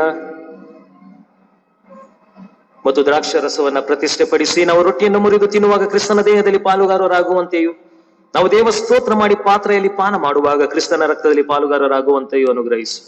ನಾವು ಆತನಲ್ಲಿ ಒಂದಾಗಿ ಕ್ರಿಸ್ತ ನಂಬಿಕೆಯಿಂದಾಗುವ ಐಕ್ಯವನ್ನು ಹೊಂದಿ ಶಿರಸ್ಸಾಗಿರುವ ಪ್ರಭುವಾದ ಕ್ರಿಸ್ತನ ಪ್ರಮಾಣವನ್ನು ಮುಟ್ಟುವ ತನಕ ಎಲ್ಲಾ ವಿಷಯಗಳಲ್ಲಿ ಬೆಳೆಯುತ್ತಾ ಬರುವಂತೆ ದಯಪಾಲಿಸು. ಆತನ ಮೂಲಕವಾಗಿಯೂ ಆತನೊಂದಿಗೂ ಪವಿತ್ರಾತ್ಮನ ಐಕ್ಯತೆಯಲ್ಲಿ ಸರ್ವಶಕ್ತನಾದ ತಂದೆಯೇ ನಿನಗೆ ಮಾನ ಪ್ರಭಾವಗಳು ಯುಗ ಯುಗಾಂತರಗಳಲ್ಲಿಯೂ ಇರಲಿ. ಆಮೇಲೆ ನಾವೆಲ್ಲರೂ ಒಟ್ಟಾಗಿ ಕರ್ತನು ಕಲಿಸಿಕೊಟ್ಟ ಪ್ರಾರ್ಥನೆ ಹೇಳೋಣ. ಪರಲೋಕದಲ್ಲಿರುವ ನಮ್ಮ ತಂದೆಯೇ, ನಿನ್ನ ನಾಮ ಪರಿಶುದ್ಧವೆಂದು ಎಣಿಸಲ್ಪಡಲಿ, ನಿನ್ನ ರಾಜ್ಯವು ಬರಲಿ, ನಿನ್ನ ಚಿತ್ತವು ಪರಲೋಕದಲ್ಲಿ ನೆರವೇರುವ ಪ್ರಕಾರ ಭೂಲೋಕದಲ್ಲೂ ನೆರವೇರಲಿ.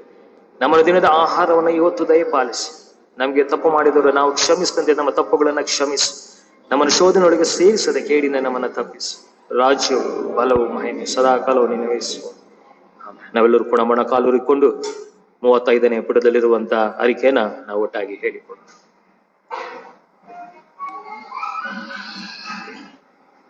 ಕರ್ತನೇ, ಕರುಣಾ ಸಾಗರವೇ, ನಾವು ಸ್ವರೀತಿಯಲ್ಲಿ ನಂಬಿಕೆ ಇದ್ದು ನಿನ್ನ ನೀಜಿನ ಬಳಿಗೆ ಬರುವುದಕ್ಕೆ ಧೈರ್ಯ ಕೊಡಬೇಕು.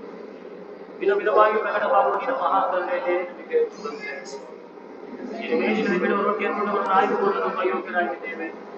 ನೀನಾತ್ಮನ ಸದಾಕರಣೆ ಅನುಭವಿಸುವಂತೆ ಭಾವದ ಕರ್ತನಾಗಿರುತ್ತೆ. ಕೃಪಾಳುವಾದ ಪ್ರಭುವೇ, ನಾವು ನಿನ್ನ ಪ್ರಿಯ ಕುಮಾರನಾದ ಯೇಸು ಕ್ರಿಸ್ತನ ದೇಹವನ್ನು ಚಿತ್ತ ಆತನ ರಕ್ತವನ್ನು ಕುಡಿಯುವಂತೆ ನಮಗೆ ಅನುಗ್ರಹ ಮಾಡಿ. ಇದರಿಂದ ಆತನ ಅಮೂಲ್ಯವಾದ ರಕ್ತಗಳ ಮೂಲಕ ಪಾಪಾನ್ವಯವಾದಂತಹ ನಮ್ಮ ದೇಹ ನಾವು ಆತನಲ್ಲಿ ಆತ ನಮ್ಮಲ್ಲಿ ಎಂದೆಂದು ನೆಲೆಗೊಂಡಿರುವಂತೆ ಕೃಪೆ ಮಾಡಬೇಕೆಂದು ನಿನ್ನನ್ನು ಬೇಡಿಕೊಳ್ಳುತ್ತೇವೆ. ಆಮೇಲೆ ನಾವು ಮುರಿಯುವ ರೊಟ್ಟಿಯನ್ನು ಕ್ರಿಸ್ತನ ದೇಹದ ಸಹಭಾಗಿತ್ವವಲ್ಲವೇ?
ನಾವು ಹಾಡುವಂತ ಸಂಗೀತಗಳಲ್ಲಿ ಕುಳಿತುಕೊಂಡೆ 149ನೇ ಸಂಗೀತವನ್ನು ನಾವು ಹಾಡಿಕೊಳ್ಳುವಾಗ, ಸಮುದ್ರ ತೀರದಲ್ಲಿ ರೊಟ್ಟಿಯ ಮುರಿದು ಕೊಟ್ಟಂತೆಯೇ ಜೀವದ ರೊಟ್ಟಿ ಅನುಗ್ರಹಿಸು ಎಂಬ ಗೀತೆಯನ್ನು ಹಾಡುವ ಸಂದರ್ಭದಲ್ಲಿ ನೀವು ಕುಳಿತುಕೊಂಡಿರುವಂತಹ ಸ್ಥಳಗಳಲ್ಲಿ ನಿಮ್ಗೆ ದೇಹ ರಕ್ತಗಳನ್ನ ಹಂಚಲಾಗುವುದು.